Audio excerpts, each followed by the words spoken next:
I met Ian Chu when I was 14. Chronic malnutrition had left me stunted and painfully thin, much smaller than my peers. For as long as I could remember, my father had been unemployed, idling away his days. Our family of 3 subsisted on my mother's meager 3,000 yuan salary from the garment factory. My father was addicted to gambling, and for every 10 bets, he lost 9. Whenever he lost, his mood would sour.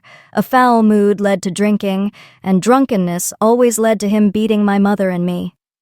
The floor was perpetually strewn with broken crockery and scattered leftovers. When I was 5, he lost a significant sum of money. That night, reeking of alcohol, he seized my mother by her hair, shoved her onto the cement floor, ground her face into the ground, and when he tired of that, switched to kicking her in the stomach. "Damn you! Do you think I'm useless? Do you look down on me? Huh? You filthy whore! You couldn't even give me a son. I can't even hold my head up outside. You're ruining my luck. If I hadn't married you, I'd be rich by now." Mother lay curled up on the ground, beaten. Dark crimson blood matted her black hair, forming gruesome clumps. She didn't dodge, she didn't resist. Foolishly, she endured, hoping to awaken the man's last shred of conscience. There wasn't an inch of her skin left unmarked. He had no untouched spot to strike.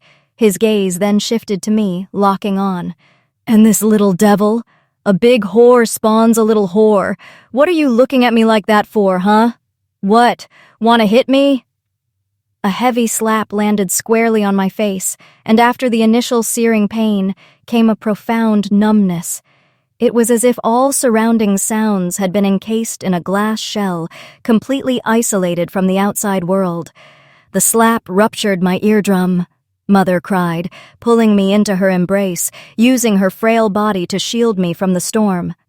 The man's curses and the woman's wretched sobs only ceased when the perpetrator was utterly exhausted. In the middle of the night, the man's snores intermingled with the woman's muffled sobs. Mother's eyes, red-rimmed, dabbed medicine on my wounds as she silently cleaned the mess on the floor. We huddled together on our small bed, her arms wrapped tightly around me. I whispered, "Mom, can we leave this place? Later, I'll earn lots and lots of money to support you." She gazed at the moon outside the window, a sliver of it missing. "Nowhere," she replied. "Your father used to be so good to me. He saved money to buy me a gold bracelet. He'd carry me for miles to see fireworks, and he bought me so many beautiful clothes, more than I could ever wear." I held up a piece of Mother's clothing, faded and misshapen from countless washes. "Mom," I said, "you're lying." She stroked my head, her voice stubbornly firm. "I'm not lying. Your father is just going through a rough patch right now. He'll change. He once promised to treat me well for his entire life. Just like the moon outside, one day it will be full again," she murmured, as if speaking to me, yet also to herself. The next day, Father sobered up and acted as if nothing had happened, chatting and laughing with Mother, then holding out his hand for money. He said, "Wanru, I still love you. Sometimes I just get carried away when I'm out having fun and drink too much. I'm sorry. Just give me a little money. If I win, I'll give you a good life." A few sweet words were all it took to coax Mother into dutifully handing over her entire salary to him. This familiar scene was terrifying. I watched the wad of money in Father's hand, desperately wanting to ask Mother, "Didn't you promise that with this month's salary, you'd send me to kindergarten?" I was 5 years old and had never attended kindergarten, but Mother smiled so happily. Her eyes were only on Father, having completely forgotten about me. So, I kept my mouth shut. It's okay. Mother will surely remember me next month. It wasn't until I entered primary school through the National Universal Education Program that Mother finally remembered me, and so I missed out on all my kindergarten years.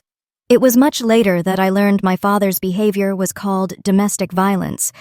My teacher said we could report it to the police, and the police officer would protect Mother and me. So, one night, after another beating, while Father was fast asleep, I tugged at Mother's hand, so filled with joy and desperate hope that I forgot the pain in my body. "Mom," I urged, "let's call the police and have them arrest Father." Mother wasn't pleased as I'd expected. Instead, she looked at me with shock and anguish. "Hannah," she cried, "he's your father. How could you even suggest such a thing?" Her reproaching voice was like a harsh slap across my face. My face burned, as if I were an unfilial daughter. But that wasn't it at all. My teacher said domestic violence is violence, and it should never be tolerated, no matter who commits it, so I stubbornly insisted on calling the police. For the first time, Mother hit me. The thick wooden stick, as wide as a thumb, snapped. She forced me to kneel on the ground and reflect. For the first time, I learned that not only did Father's beatings hurt, Mother's hurt just as much. For the first time, I learned that Mother also hit people, just not Father. I hadn't cried countless times when Father hit me, but when Mother hit me, I cried all night long. The next day, Mother uncharacteristically boiled an egg and gently rolled it over my bruises. Usually, she saved all the eggs for Father. I knew this was what they called hitting and then consoling, or a slap followed by an apple, because that's how Father treated Mother. But I didn't like Mother like that. She made me feel she was utterly alien. Before, when I was beaten, I'd hoped to grow up quickly so I could protect Mother. But as I grew older, I discovered that growing up was a painful ordeal. It slowly shattered my hope. The domestic violence recurred again and again, and forgiveness was granted time and again. I became numb, watching Mother indifferently, as she would first weep heartbrokenly, then cautiously try to appease him. I thought I couldn't be more disappointed, but beneath disappointment, there was despair. When I was 11, Father beat me until I suffered a broken bone. No matter what Mother said, I stubbornly insisted on calling the police. Mother cried, falling to her knees and begging me, saying that if I reported Father, I would be forcing her to her death. A mother kneeling before her own daughter. I was nailed to a cross of moral disgrace. There was no way forward, no way back. Did she love me? I could no longer tell. Perhaps she did, but her love for Father seemed to have hollowed her out, leaving precious little left for me. The broken crockery in our house was countless. Due to our precarious existence, Mother kept everything that could still be used. She reserved the prettiest bowl for Father, the second best for me, and the most chipped and cracked one for herself. Later, as more and more bowls broke, she could no longer distinguish between good and bad, high or low quality. Everyone ate from equally chipped and damaged bowls. Our lives were just as shattered. My father demanded more and more money, returning home each day in an even fouler mood, striking with increasing brutality. Yet, a few days later, he was positively beaming. He not only bought roast chicken, but also a new dress for Mother. Mother thought spring had arrived. Little did she know, Father's next words would plunge her into a harsh winter. Father pulled her hand. "Wanru," he said, "there's a big boss at our casino. He's rich and very capable. He's taken an interest in you. Put on this dress and go have dinner with him tomorrow night, all right?" My mother was very beautiful, a renowned beauty in our town. Her smile stiffened, her gaze blankly fixed on my father's eyes as she slowly asked, "Just a meal?" It was as if she was trying to confirm something. My father's eyes darted around, unable to meet her gaze. He said, "Wanru, please help me. Just this once. That boss said he'd take me under his wing in the future, and I could give you a good life."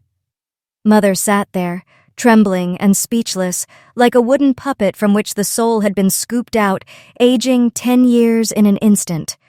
I had never seen her like that. It was as if everything had turned to ash in an instant. Thinking Mother wouldn't agree, Father's face twisted, and he erupted in curses.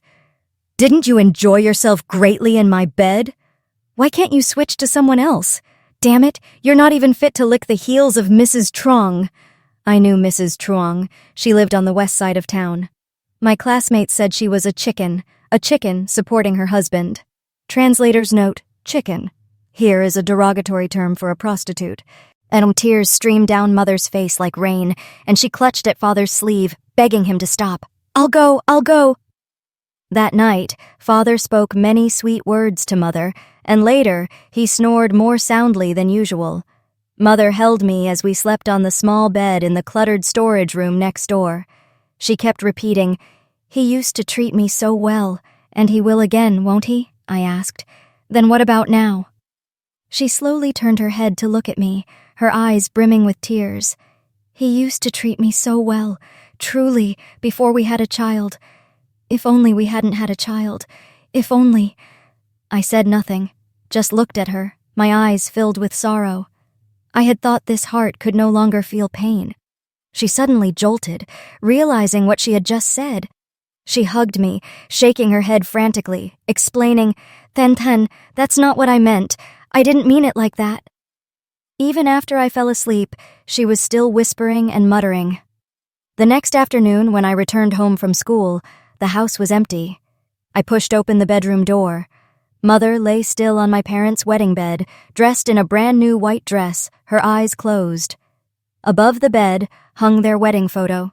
The blood that had trickled from Mother's wrist was almost dry. On the floor, a pool of dried blood. Her body, too, was stiff. Mother had taken her own life. She died within the dream she had woven for herself. Father's heart had been empty for a long time, but Mother had always believed that with spring, it would sprout new life. In the end, all her hopes were in vain. The one who died, in spirit and in body, was her. True apology is about atonement and compensation. Mere words of apology are but a pathetic ploy. Thus, Father deserved no forgiveness, but Mother had never been willing to understand. At 11 years old, I lost my mother forever. From then on, the storms of life descended upon me. I alone bore the brunt of Father's rage. No one held me as I slept. No one called me Tantan anymore. The scent of Mother was gone, replaced only by the stench of alcohol and cigarettes. After Mother died, Father not only felt no grief, but instead cursed her for being unreasonable, not even bothering to hold a proper funeral for her. Every time he got drunk, his fists would come down, knocking me to the ground. But I would get back up, my heart filled with bone-deep hatred. He beat me, and I called the police. I was naive enough to think calling the police could solve the problem. But he'd only be locked up for a few days, and after his release, he'd be even angrier, his blows even more brutal. I was beaten until I vomited blood, beaten until I was nearly blind. Countless times, my head spinning and vision blurring, I thought I was about to die. Sadly, I didn't. Perhaps it was because he should die before me. I hated him, but I hated myself even more. I hated why I was so cowardly, unable to fight back. I hated why I trembled uncontrollably at the sight of him. I hated why I was afraid of someone worse than a beast. This hatred propped me up, allowing me to survive despite teetering on the brink. Days dragged on like a muddy puddle, emitting a disgusting, repulsive stench. Poor, unloved by Mother, uncared for by Father, average grades, quiet and reserved. I became a target for bullies in middle school. I became the subject of their gossip, isolated and mocked. Verbal abuse was no less cruel than physical violence. They didn't lay a hand on me, yet they made me tremble. In class, when I answered questions, they'd look at me with contempt, saying my voice was bass, deliberately slurring their own speech to mimic me. After class, when I went to the restroom, they'd talk loudly, discussing how my posture was strange, deliberately swaying their hips to mimic me. They'd stick notes on my back, throw my textbooks, and give me all sorts of humiliating nicknames. They laughed at my strange clothes, but they didn't know the fear, shame, and helplessness I felt as my chest began to develop during puberty. I had no mother to teach me. I didn't know that girls my age wore bras. I saved money, so I wore Mother's underwear. School bullying makes no distinction between boys and girls. In class, next to the trash can, sat an intellectually disabled male student. His family was not well off. Like me, he was a day student, but he had a grandmother who loved him dearly. His clothes were clean, patched though they were, but they smelled fresh. His school bag always contained rice balls and hard-boiled eggs his grandmother packed for him daily. If those bullies still showed some restraint with me, then all their malice and bullying was unleashed upon him. They preyed on his naivete, tricking him into the restroom, forcing him to drink dirty water and even urine. They cursed him as an idiot and stole his pocket money. They made him do all the class chores, threatening him if he didn't finish before going home. They called it friendly banter between friends. He believed them. No one bothered to learn his name. Everyone just called him Idiot. So every day upon arriving at school, the first thing the idiot would do was hand over his pocket money, so everyone could amuse themselves at his expense. His grandmother was old, only knowing how to collect scrap to sell for money, to give her grandson pocket money, to help him live a better life. How did I know? Because I had met his grandmother once while scavenging for trash. She was a kind-hearted old woman, with gentle eyes, just like that idiot boy. The kind are scorned. I could barely protect myself, so when he was dragged into the boys' restroom, all I could do was shout, "The principal's coming!" Why not call a teacher? Because the teachers didn't care. When he was trampled, his body covered in footprints, I would help brush off the dirt so the marks wouldn't be too obvious when he went home. In winter, after school, I'd help him sweep the classroom so he could go home early. Winter nights fell quickly, and his grandmother would worry. He wasn't like me. No one waited for me at home, but there was someone who kept a light burning for him. A child with no safe haven from the storm will not long to go home. Gradually, I realized he wasn't truly foolish. His name was Ante, a very pleasant-sounding name. He knew who was kind to him and who was not. When I helped him, he would thank me, and the next day, he would bring me a share of his breakfast. Every day, he had one sausage for a snack. Before, he'd secretly eat it all before even reaching school, but now he secretly shared it with me, half for him, half for me. Because they all called her dirty, when she offered me food, her eyes held a hint of hesitation. She said, "I'm not dirty. This food is very clean. Don't despise me." She said I was her good friend, her only friend in the class. She said if she didn't obey them, they would go bully her grandma. Because I befriended her, I became the second idiot in class. From then on, I was no longer Hannah Duong. In their mouths, I became Dumb Duong. They said Dumb Duong was a perfect match for the fool. They said the two idiots were having an early romance. They wrote "The Fool's Wife" on the back of my homework. They asked me when I would marry that idiot. Their cackles echoed, a sound of perverse delight, like devils crawling out of hell. The line between good and evil in teenagers was stark. In the second semester of 8th grade, our homeroom teacher changed to a young teacher named Ms. Lai. On her, I truly felt the meaning of the words from our textbooks. To impart the way, to pass on knowledge, to respect one's teacher, is to be a teacher. Her presence illuminated the true spirit of mentorship. She was strict, yet incredibly fair and just. She cared about everything. Every week during class meetings, she would emphasize strict prohibition against any form of school violence. Reporting to her worked. So I no longer had to endure vulgar pranks, and Annie didn't have to go home covered in injuries. She was very happy, thanking me for reporting on her behalf, saying she would bring me an entire stick of sausage tomorrow. I said okay. Tomorrow I would also bring her a gift. We both rejoiced at the belated justice. Annie loved the balloons sold at the south gate of the school, especially the lazy sheep design. But because all her pocket money had been extorted from her, she could only look, never buy. So the next day, I arrived at school early. The balloons cost 5 yuan each. I took my savings and bought her 2. I waited for a very long time. That spot remained empty. Until our homeroom teacher, choking back tears, announced to everyone, "Students, you must be careful when crossing the road from now on. This morning, Annie Ann was unfortunately hit by a truck that ran a red light. The driver fled the scene, and she died instantly."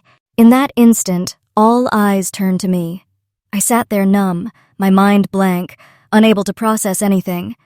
When I finally came to, I realized tears had already drenched my cheeks.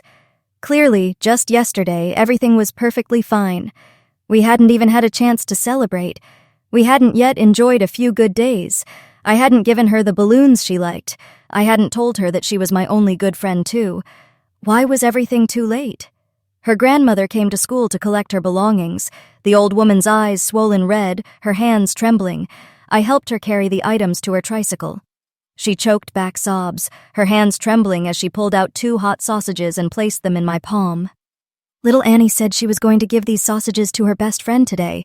She kept reminding me last night, telling me to remember to remind her this morning. You're a good child. Thank you for looking after little Annie for so long. My grandchild, she had no blessings in this life, to leave before an old woman like me." I stood at the end of the road, watching her frail, faltering figure slowly push the tricycle away, her loose clothes fluttering in the wind, like a wooden boat on the verge of capsizing in the next second. 2 lazy sheep balloons dangled and swayed from the tricycle's handlebars. It was as if Annie was waving goodbye to me. Finally, as her figure disappeared around the bend in the road, I blinked my dry eyes. The winter afternoon sun pierced my aching eyes. The table next to the trash bin was gone. The classroom was still crowded. You couldn't even tell a student was missing. When a person dies, it's like a drop of water merging into water. Everything gradually returned to calm. Annie, who had lived on the bullies' tongues, now lived only in my memories. Her good days weren't long, and my own didn't last much longer.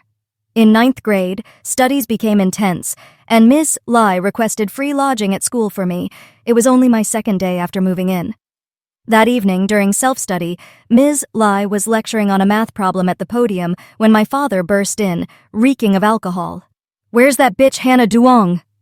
It seemed he'd lost again and was in a foul mood, looking for me to vent his anger on.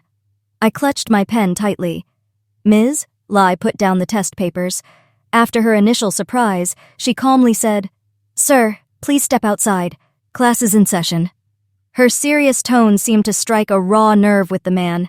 He swung his arm, sweeping all the items off the podium to the floor, his finger nearly poking her forehead. "How dare you tell me to get out? Who the hell do you think you are?"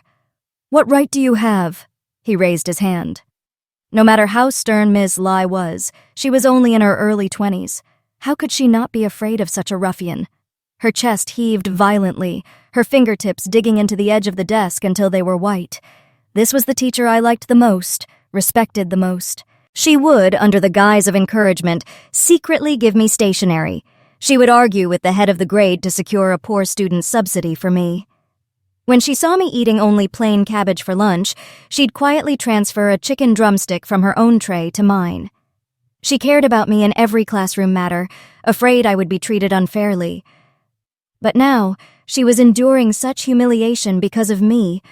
In a flash, courage surged from who knows where, and I rushed forward like a madwoman. I pulled her back, shielding her, while screaming at my father to get lost, calling him a beast. A resounding slap echoed across my face.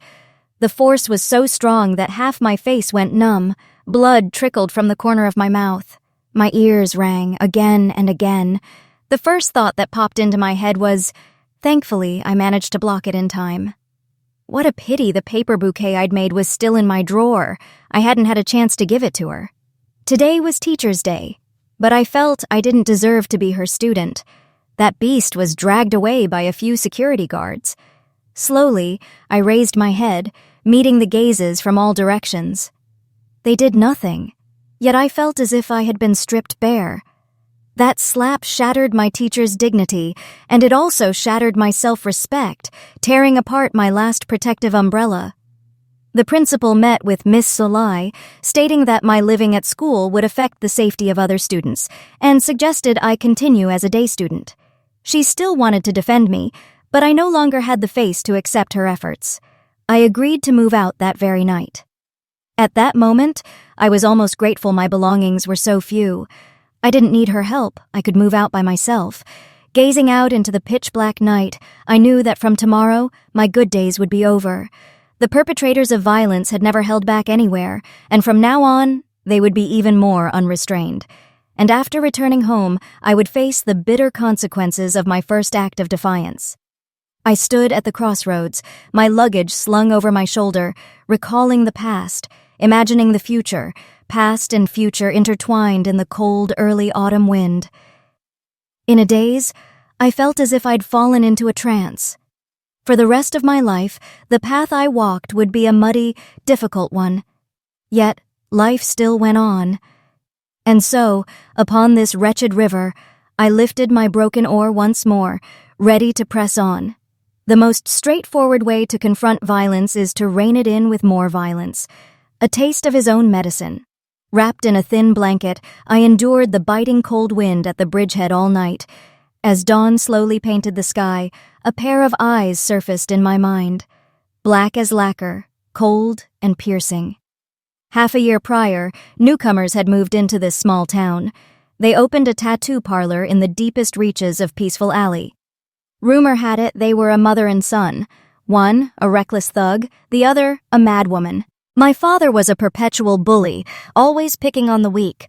Once, in a drunken rage, he slurred that the madwoman in that alley was insane, and that anyone could walk all over her. Those words reached the thug's ears. That evening, my towering father was dragged home like a dead pig. His entire body was bruised and battered, face swollen, mouth bloody, and 2 front teeth shattered. The tall man, his face obscured by the backlight, casually tossed my father into the yard. He then stepped forward, pressing down on my father's fingertips with his foot, his voice deep and dark. "You wretched old man, if I ever hear you open your mouth to utter such filth about my mother again, you won't need your tongue anymore." My father nodded frantically, not daring to utter a sound. I hid behind the door, peeking through the crack. Suddenly, those deep, piercing eyes locked onto mine, and a low, indistinct chuckle rumbled from deep within his throat. By the time I collected myself, he was gone, and cold sweat slicked my back. Trouble from outsiders was one thing, but even thugs had a code of honor, unlike my own kin. That night, I feigned deep sleep, listening to my father wail and curse next door, a secret joy blossoming in my heart. The thug had struck mercilessly. My father couldn't leave his bed for 3 days, and didn't even have the strength to hit me. After that, fearing further trouble, I always deliberately avoided that alley. I'd never had any contact with him since. Besides him, I couldn't think of anyone else who could handle my father. And so, in the early hours of dawn, I stepped into this small alley for the very first time. Soft green moss lined both sides of the cobbled path. At its end stood a small 2-story house. Its old, mottled walls had been repaired and painted a clean white. In front, a fragrant osmanthus tree blossomed, its faint, sweet scent permeating the air. I took a deep breath, then pushed the door open and stepped inside. My eyes fell upon the living room, its walls adorned with numerous paintings. The man stood with his back to the door, clad in white protective gear, the muscular contours of his arms taut. One hand held a cigarette, the other arranged tools on a table. Hearing the sound, he flicked his cigarette ash, continuing his work with an indifferent voice. "It's not time yet. No business." I knew the sign on the door read 3:00 p.m., 12 a.m., but I wanted to explain that I wasn't there for a tattoo. Only then did I realize how difficult it was to open my mouth. The untreated wound from last night had sealed the corner of my lips shut. "Come back this afternoon." He turned his head. The cigarette in his hand trembled slightly. His dark eyes fixed on me, and after a moment he muttered, "Damn it." I hadn't even had a chance to ask why. "Son, want some fried rice? Oh dear, I'm off. I was wondering why you were up so early today. Must be seeing ghosts. Seeing ghosts." The woman, who had just poked her head out, hastily grabbed a spatula and scurried back into the kitchen, so fast only a corner of her shirt was visible. Just as I understood, a small mirror was held out before me. The man propped his chin on his hand, extinguished his cigarette, clearly disinclined to speak further. I took it. In the mirror was a pale, disheveled girl. Dark circles rimmed my large eyes, half my face was swollen, and a streak of dried blood clung to the corner of my mouth. My school uniform, a mix of red and white, was still on. And to appear like this in the early morning hours, no matter how I looked at it, it was quite horrifying. I was lucky he hadn't hit me earlier, considering he was in a good mood. I self-consciously rubbed the corner of my mouth. He reached for a leather jacket on the sofa and shrugged it on. "Don't bother coming back this afternoon either. I don't tattoo minors, especially rebellious runaways." He misunderstood. I shook my head, then slowly pulled a crumpled 10-yuan note from my pocket and placed it on the table. "I heard you collect protection fees," I began. "So, can you protect me?" He glanced at me indifferently. "Do I look like a gangster to you?" I risked a closer look at him. He was unexpectedly young. His face was cold, his long, thick eyelashes black as raven's wings. He was very handsome, yet also very fierce, especially his expressionless face. He didn't just look like a gangster, he looked like a gang boss. I thought this to myself, and my mouth unconsciously voiced it aloud. He shook his head, then laughed aloud.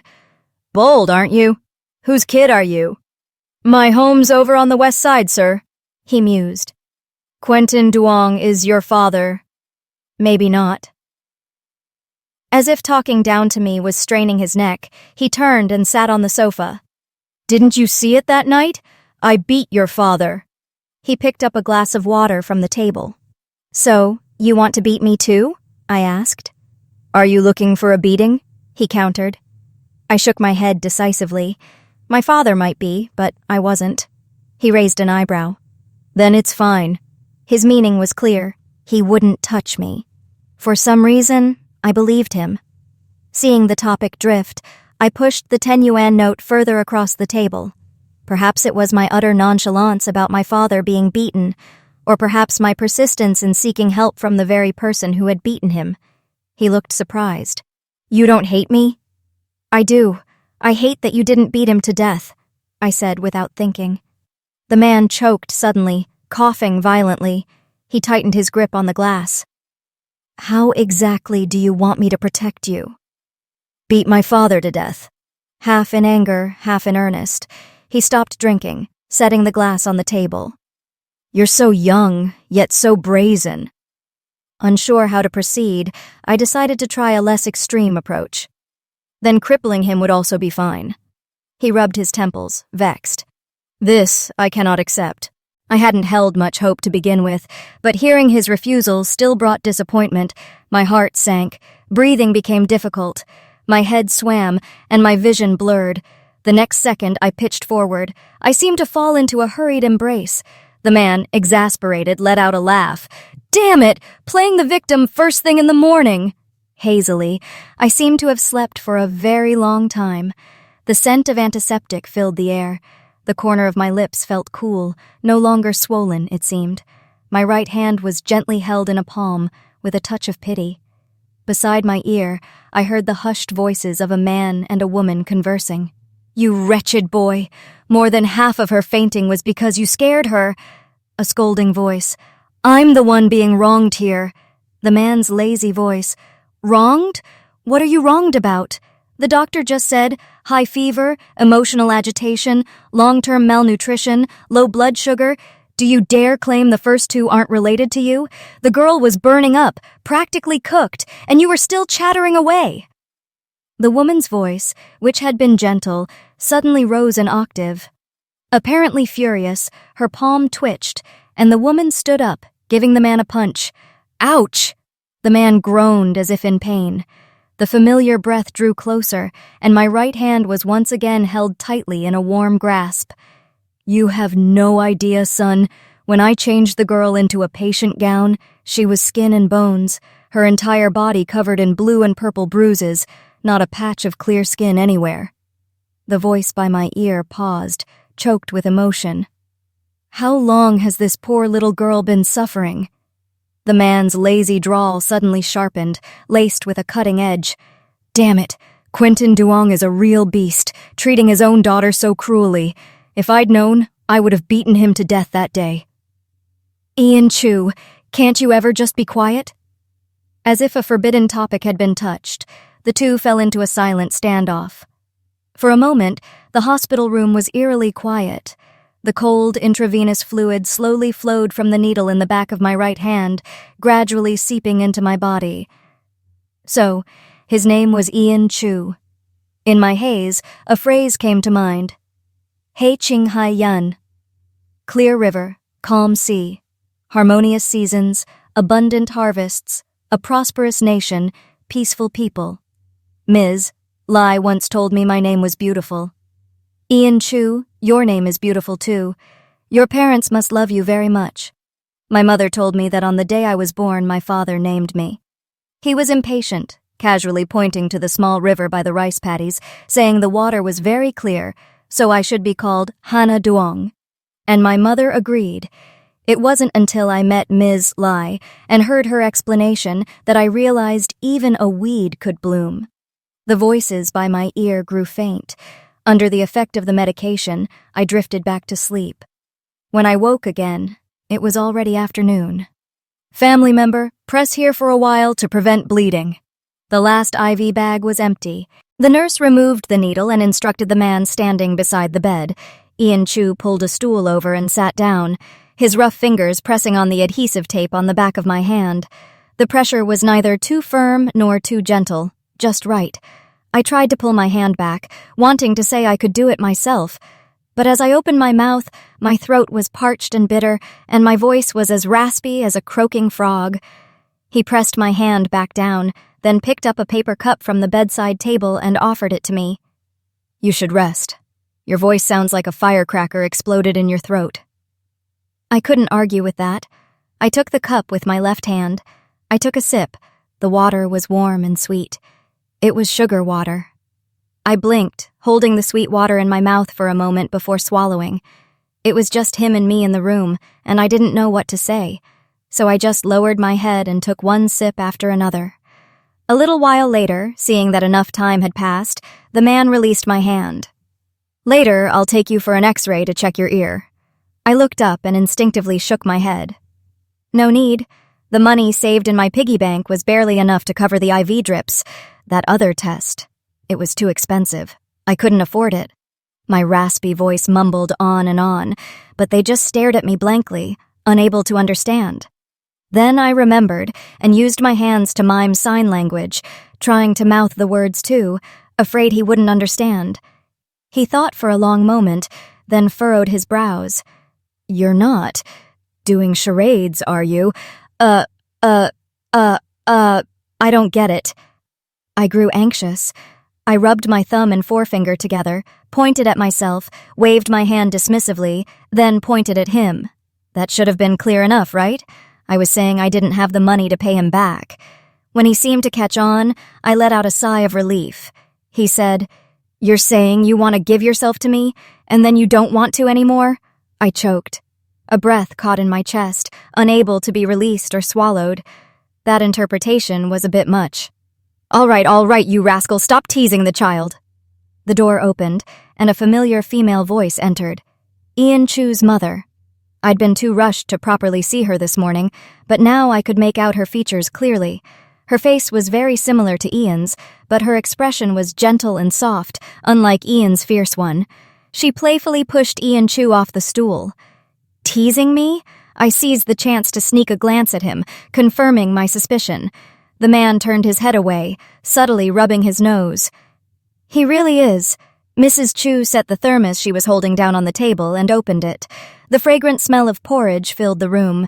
She touched my forehead, then smiled and said, "There, your fever just broke, so you should eat something light. When you're better, we can have meat and fish." I looked at the soft, fragrant white porridge in front of me, swallowing hard, then shook my head apologetically. I had nothing to repay them with. What little I possessed was far too meager. "How can you not eat all day? Come on now, be a good girl." I lowered my head, fiddling with my hands, saying nothing. She sighed. Then she turned and smacked Ian Chu's back, the loud thwack startling me. "It's all that rascal's fault. You must have scared the poor girl." Ian Chu was speechless. Yes, it's my fault. Whatever blame you want to heap on me, I'll take it. You can even use me to stir-fry vegetables. The girl won't eat her porridge, so you figure it out." Mrs. Chu pouted, then subtly gestured to me. "Hannah, Auntie will hit him." Ian Chu clicked his tongue. He picked up the bowl, stirred the porridge, and leaned closer. A hint of pleading entered his sharp eyes. "Oh, my little madam, we have no old scores, no enmity, yet you've made me get hit twice. Are you satisfied now?" I couldn't help but burst out laughing. I took the bowl and ate one spoon after another. "Eat slowly, there's no rush." Perhaps the porridge was too hot enough to make my eyes sting. Tears streamed down my cheeks and into my mouth, salty and bitter. I tried to hold them back, but I couldn't. How could I not understand their intentions? My neighbors would coax a 4-year-old to eat the same way. But I wasn't a child anymore. And even when I was a child, my mother never coaxed me to eat like this. My father hated daughters. He never allowed me to sit at the same table for meals, so I always took a little food and ate alone in a corner. If I picked up 2 pieces of meat, his chopsticks would hit my hand, and he'd call me greedy and selfish. If I filled my bowl with rice, his hand would slap my face, calling me a glutton and lazy. Every time I ate, I'd wolf down my food, afraid that if I ate too slowly, my father would throw my bowl away the next second, leaving me with nothing. Before, my mother even used to praise me to the neighbors, saying that since I was little, I'd never made anyone worry about my eating, that I ate like a little pig. She, my mother, only ever saw what she wanted to see. My tears were like a broken string of pearls, pouring down uncontrollably. Afraid they would notice, I bowed my head, almost burying my face in the bowl of porridge. I really hadn't liked crying before. The young man held a packet of tissues, but he didn't dare offer it. He swallowed hard, his voice tense. "Mom, this time, it seems it's because the porridge you cooked isn't good." After I finished the bowl of porridge, my tears finally stopped. "Was it good, Hannah?" Mrs. Chu's eyes were filled with both anticipation and a touch of anxiety. I gave her a bright smile and nodded vigorously. She sighed in relief. Then she turned and gave Ian Chu a heavy, playful punch. "You damned brat. When has my cooking ever been bad?" Ian Chu covered his arm, his eyes playfully aggrieved. I couldn't help but let the corners of my lips curl up. Realizing it wasn't appropriate, I quickly suppressed the smile. The young man's gaze swept over me, its meaning unclear. Mrs. Chu went to the bathroom to get a basin of water. She returned with a warm towel, gently wiped my face, then placed the towel over my eyes. "Crying like this, and you're still such a pretty little tabby cat, aren't you?" I pursed my lips, my ears burning red with embarrassment. She said, "We'll go for a checkup in a bit. The doctor said your ear is a little infected. It's just an X-ray, it won't hurt. As for the hospital fees, that brat caused you to be hospitalized, and he has plenty of money. How could he not pay? He's an adult. If he does something wrong and doesn't take responsibility, Auntie would be ashamed for him." Ian Chu was clearing the bowls and dishes, not looking up. Yes. The X-ray was quick. The doctor looked at the gray film, his voice heavy. "The girl's right ear was injured a long time ago, and the perforated eardrum was not treated in time, lingering for too long. Now, repeated heavy impacts have severely worsened the injury. The situation is complicated. For now, we can only prescribe medication to reduce the inflammation." "Can surgery cure it?" Mrs. Chu frowned. "The success rate for surgery is very low. We do not recommend proceeding." It seemed no one had anticipated such a result. Emerging from the hospital, everyone remained silent throughout the journey home. But I didn't want them to be sad because of me. The gradual decline of hearing in my right ear was something I had known for a very long time. When I was 5, a slap from my father ruptured my eardrum. My mother tried to take me to the hospital, but halfway there my father robbed her of all the money. My weak mother could only hold me and cry, then gave me 2 painkillers. At first, my ear ached so badly I couldn't sleep all night. It was swollen and burning inside. I hugged my mother and told her I was uncomfortable. She patted my back, telling me to quickly close my eyes and sleep, that I'd be fine once I slept. I tried, but it was useless. The pain seemed to multiply. I said, "Mom, it still hurts so much." Her eyes held no pity, only suspicion and impatience. She said, "I work so hard for money. Can't you stop being so fussy and unreasonable?" But I really wasn't lying. It truly hurt, terribly. But no one paid attention to me. So, I could only endure in silence, biting my fingers until they bled, biting the web between my thumb and index finger until it turned bruised and purple. This method worked. After that, the pain truly faded, because the pain had become a familiar companion. Night after long night of agony, time and again, it reminded me that I was a child no one cared about. But this belated sorrow was visible in them now. This realization tightened my chest, making it nearly impossible to breathe. I took a few deep breaths, trying to suppress my emotions. A smile on my face, my voice still hoarse, I said, "Actually, it's no different from being normal. Plus, having half my hearing is actually pretty cool." Mrs. Chu turned away, her eyes glistening. Ian Chu pulled his hand from his pocket, covering my ear. His voice was so low it was almost inaudible. "Yeah, it really is cool." Peaceful Alley was very deep. Looking at it from the entrance was completely different from actually entering. At first, I thought Ian Chu was just as everyone said, a gangster who specialized in collecting protection money. That's why I sought him out. But after truly interacting with him, I discovered he wasn't like that at all. He was a good person, and so was his mother. They were all very, very good people. My do-or-die courage, that all-or-nothing mindset, was like an inflated rubber ball that suddenly deflated. The blood of Quentin Duong flowed in my veins. Living, I couldn't escape it. Dying, I couldn't escape it either. I was destined for eternal torment. On the way back, Mrs. Chu held my hand tightly, and Ian Chu walked behind us, carrying the bag of medicine the doctor had prescribed. It felt as warm as if we were truly a family. I wished this road had no end, that we could walk like this forever. But I knew it was impossible. As we reached the mouth of the alley, the illusion had to end. I had no reason to stay any longer. An indescribable sadness welled up within me. I planned to retrieve my belongings and go home. I didn't know what awaited me when I returned home. Just thinking about it made it hard to breathe. Strangely, when I went inside, I searched for my bag 3 or 4 times but couldn't find it anywhere. "Are you looking for your soul out by the door instead of coming in?" Perhaps I had delayed his work.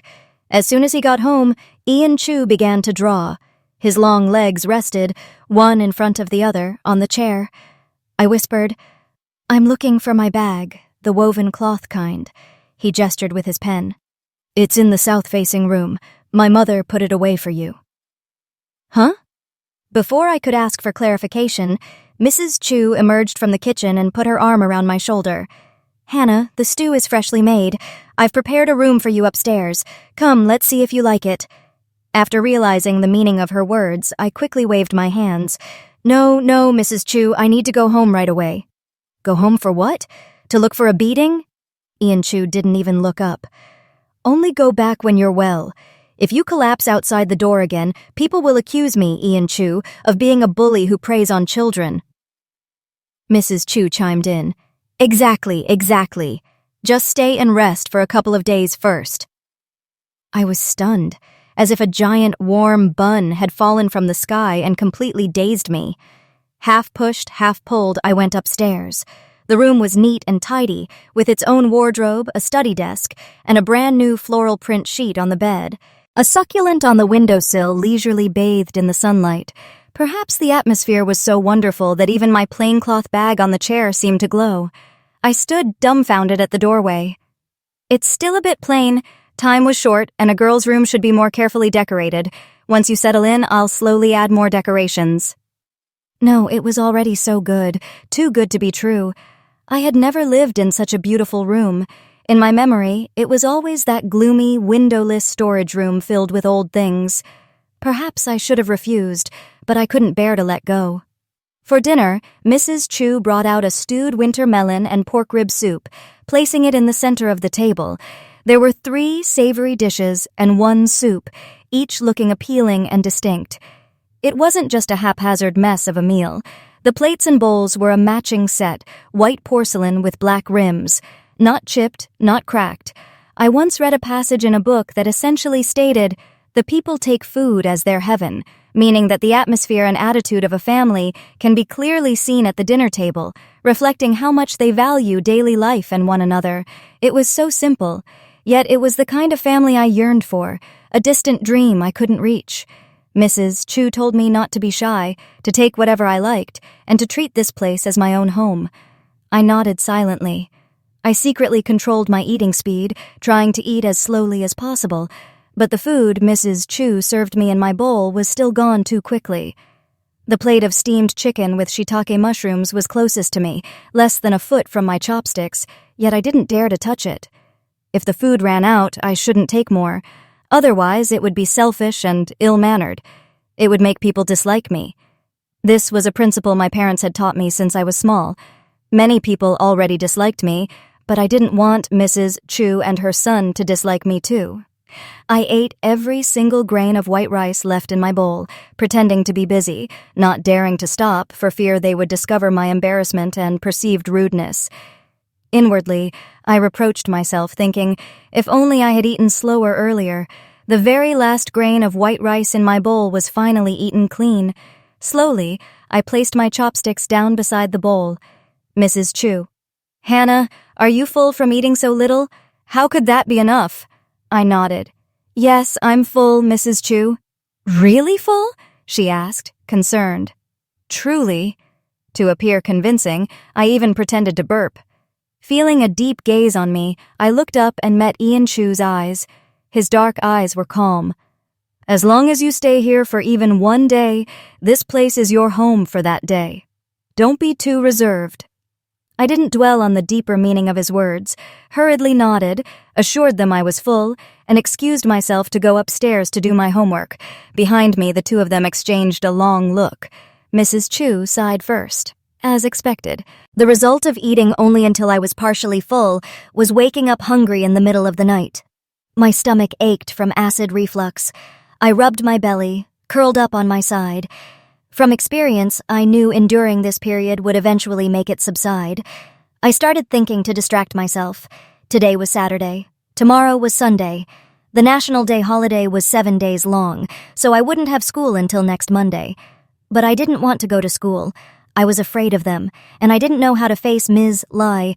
The blanket beneath me was soft and comfortable. I smoothed its surface with my hand and inhaled. It didn't carry the stench of cigarettes, stale alcohol, or damp mildew. Instead, it smelled of sunshine. I couldn't help but curve the corners of my lips. Today, Mrs. Chu hugged me. She said that the moment she first saw me, she liked me and found me very lovable. She explained that what happened this morning wasn't intentional. She was just timid and afraid of ghosts. She also said I had a special affinity with the Chu family. She'd always wanted a daughter, to name her Chu Ha Thun, one boy, one girl, symbolizing a tranquil sky and calm sea, all things peaceful. But she never had that blessing. As she spoke these words, her tone revealed a hidden sorrow.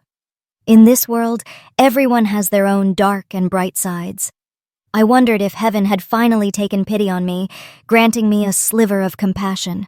If so, I only wished to beg for a little more mercy, just a tiny bit more, enough for me to stay here for a few more days, to consider it a brief, beautiful dream. I turned over, and the wooden bed creaked. This little house was quite old. My stomach was uncomfortable, keeping me from sleep. I sat up, turned on the bedside lamp, and took out my math test. Barely a few minutes into writing, 3 soft knocks sounded at my door. I opened it. The young man leaned against the doorframe. "Not asleep yet?" I'm going to sleep right now." His gaze was direct, his figure bathed in a mix of light and shadow. Under that gaze, I felt completely seen through. He said, "I, Ian Chu, have never raised a child, but I'm not so stupid as to let someone starve to death." My face burned crimson, hot to the touch. All my elaborate attempts to hide it had suddenly been exposed, revealing my most wretched state. I clutched the corner of my shirt, unsure how to reply. Clearly, I'd never been caught before. I didn't realize my lips were trembling. I was scared they would think I was deceitful, scared they wouldn't like me. I lowered my gaze. It seemed I couldn't keep anything together. A large hand cupped my chin. I looked up, and clear tears streamed from the corners of my eyes, wetting my face. A dry palm gently wiped my tears, and the young man sighed softly. "Why are you crying? I've been squatting downstairs, waiting for you for so long. Any normal kid would have come down to find food ages ago, but you managed to endure. You're nothing like your father at all. One person is afraid of troubling others, while the other is only afraid of not causing more trouble for others. Besides, I've already taken my protection fee. What more do you have to worry about?" I sniffled, looking up at him. But yesterday, he himself said no. As if to prove his point, he pulled a crumpled 10 yuan note from his pocket and spread it open in his palm. Once I'd seen it clearly, he tucked it back into his pocket. He pulled my hand, led me downstairs, and stopped in the kitchen. He switched on the light. Inside the pressure cooker, spare rib soup was still being kept warm. He said, "My mom saved this for you." Only then did I realize how clumsy my acting had been. Yet for 10 years, my parents had never seen through it. Later, I would come to understand that some people see with their eyes, while others see with their hearts. My culinary skills are limited. Is spare rib noodle stew all right? I nodded so vigorously it was like pounding garlic. He told me to sit and wait. Since the range hood wasn't on, white steam billowed everywhere. He reached out and pushed the window ajar. The noodles were ready very quickly. The bowl was overflowing far too much. It was obvious I couldn't finish it. "Will you finish it?" I said yes. He asked again, "Too much or too little?" I said, "Just right." The next second, I received a loud flick on the forehead. It didn't hurt, but it made a distinct sound. He narrowed his eyes and repeated, "Too much or too little?" I clutched my forehead and honestly replied, "Too much." Only then did he seem relieved. He took the bowl from in front of me and replaced it with a pink-handled bowl that was neither too big nor too small. "From now on, if you don't have enough, say so. If you can't finish, also say so. Eating too much or too little is bad for your stomach." I nodded. The glossy noodles were mixed with spare ribs and corn.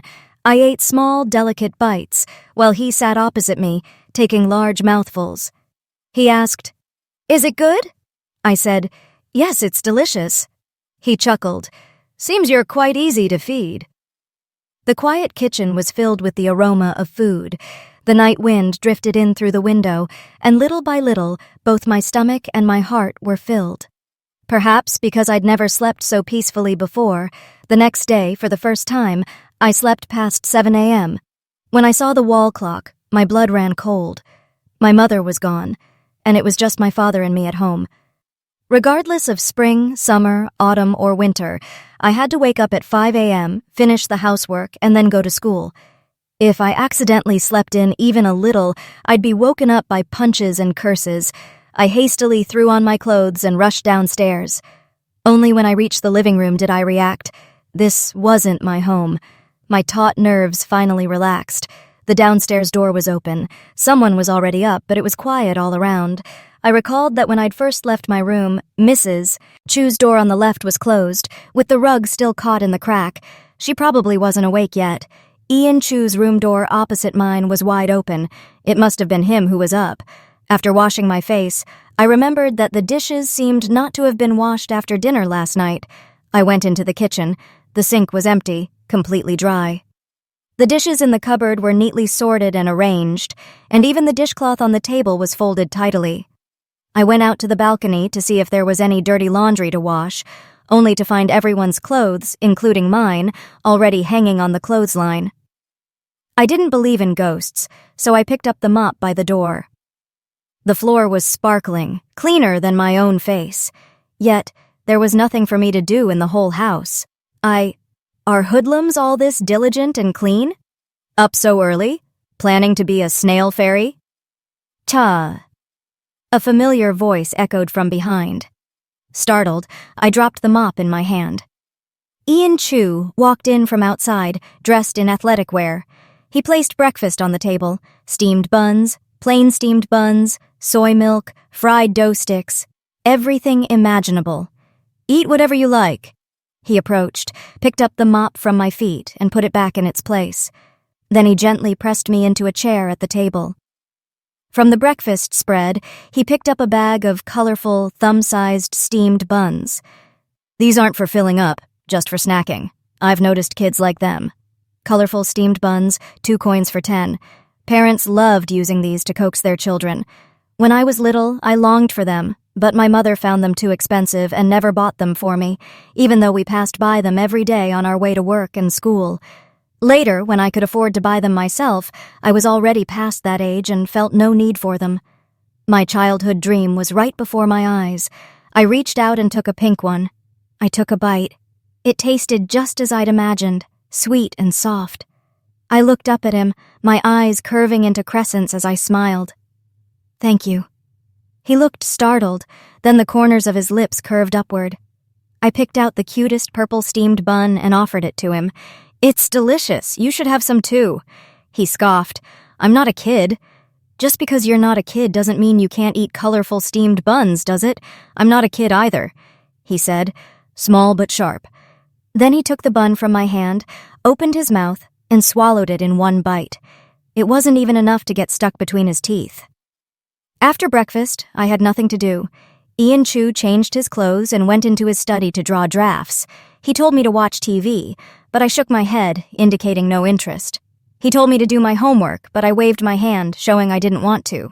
He said, "Then go mop the floor." I said, "I can do that." He said I was probably delirious from fever. "If you're too idle and have nothing to do, then come work with me." Basit. The snail fairy, or snail girl, snail lady, is a popular figure in East Asian folklore. In the tale, a kind young man finds a large snail, takes it home, and cares for it. Unbeknownst to him, the snail transforms into a beautiful maiden who secretly cleans his house, cooks for him, and does his chores. The term here implies someone who wakes up early and diligently does housework. He then handed me a drawing board and a pencil, telling me to sit beside him and draw. The moment he picked up the pencil, he transformed into a different person. Utterly absorbed and focused, even an amateur could tell his drawings were beautiful. I, on the other hand, was born without an artistic bone in my body. After an entire afternoon, I'd only managed 3 stick figures, one of them conspicuously missing an arm and a leg. He didn't say a word, just looked at my drawing and laughed until tears streamed down his face. Having given up on drawing, I found myself another occupation. So the next day, I dutifully sat beside him, tackling my homework. The work and rest schedules of Mrs. Chu, Ian Chu, and myself could be described as intersecting but never truly coinciding. I was an early sleeper and an early riser. Mrs. Chu slept early but rose late. Ian Chu slept late but woke early. Mrs. Chu suffered from severe insomnia, so she took sleeping pills every night. She typically woke at 9 a.m., then headed to the market for groceries before returning home to cook. During her remaining hours, she enjoyed reading, devouring everything from 100 Years of Solitude, Love in the Time of Cholera, and Les Miserables to Live. She'd skim through almost every volume. Occasionally, she'd watch spy films, though she usually replayed the same few. Her profound empathy meant she often became deeply immersed, silently shedding tears. When she tired of watching, she would sit by the door, gazing absently at the osmanthus tree. At 9 p.m. sharp, she'd retreat to her room to rest. Ian Chu was a tattoo artist, and his working hours were flexible. Over half of the ground floor served as his workspace. At 6 a.m. sharp, he'd rise, complete all the household chores, then head out for exercise. Around 7:30 a.m., he'd return with breakfast. The remainder of his mornings were spent sketching or organizing his materials.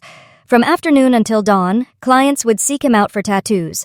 His technique must have been truly exceptional, because even burly, crude men who screamed like stuck pigs while getting inked would, upon leaving, give him a hearty thumbs up and promise to return. Naturally, it wasn't out of the question that he might sleep more during the day if he had worked late into the night. I was the most idle member of the household. They both insisted that children needn't bother with chores. Simply having free time was enough.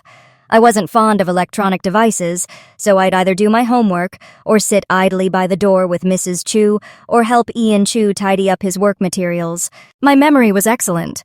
I only needed to watch him arrange his tools once to remember their exact placement. If one were to speak of entertainment, it might have been admiring Ian Chu's hands. His hands were exceptionally beautiful, large, yet with long, slender fingers and distinct knuckles. Especially when he wore black gloves, they possessed an undeniable, natural allure. Every day at mealtime, he'd ask me how much I wanted to eat. At first, I found it incredibly difficult to tell the truth, habitually inclining towards a lie. But to my disbelief, he saw right through me every single time, then rewarded my head with a gentle flick. And so my carefully constructed facade was slowly, painstakingly dismantled. He told me, "The principles your parents taught you are pure nonsense. Anyone who follows them is a fool. You can't sleep on an empty stomach, and you certainly won't grow tall." No longer a fool, I soon discovered how wonderful it felt to eat until I was full, and how much better I slept. During this period, I seized the opportunity of daylight hours to make a quick trip home and retrieve my piggy bank. Sure enough, my father wasn't home. The neighbors said he'd been on a lucky streak lately, winning quite a sum, and hadn't been seen around. Oh, then I hoped he'd continue winning, so he wouldn't remember to take out his anger on his daughter. That night, I lay in bed, unable to sleep again. But this time, it was from sheer joy. Earlier that day, Mrs. Chu had invited me to go shopping with her. Ian Chu wanted to come along, but she told him to wait somewhere cool. Then, she led me into a lingerie shop I had never once entered. It was the first time I realized how many types and colors of undergarments girls had, that puberty required different kinds, and that not wearing any at all was, in fact, abnormal. She didn't mind the slightest trouble, patiently having me try on one after another until we found the perfect fit. She held my hand, patiently teaching me the correct way to wear different kinds of undergarments, how to adjust and fasten the straps. She explained, "Breast development is a completely normal physiological phenomenon, a sign that ching-ching, that you, Hannah, are growing up. Hold your head high and your chest out. There's no need to feel shy." She added, "Choosing ill-fitting undergarments can easily lead to breast issues, particularly with the mammary glands." And so, that day, I received the first proper set of undergarments of my life, a gift from Mrs. Chu. Perhaps Mrs. Chu was simply too meticulous and thoughtful, for the sales assistant couldn't help but exclaim, "You care so much about your daughter?" Mrs. Chu didn't deny it. She simply embraced me, smiling, and said, "How could I not cherish such a well-behaved daughter?" Mrs. Chu was more of a mother to me than my own mother.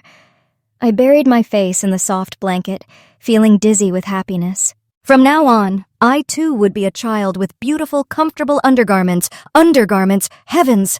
Then it hit me, and I bolted upright. The undergarments were still on the sofa downstairs. Mrs. Chu had said they needed to be hand-washed before I could wear them. Slipping on my sandals, I tiptoed downstairs, intending to wash them clean that very night. The living room was lit by a single dim bulb. A man sat on the sofa, half shrouded in shadow, a thin wisp of white smoke curling from his fingertips.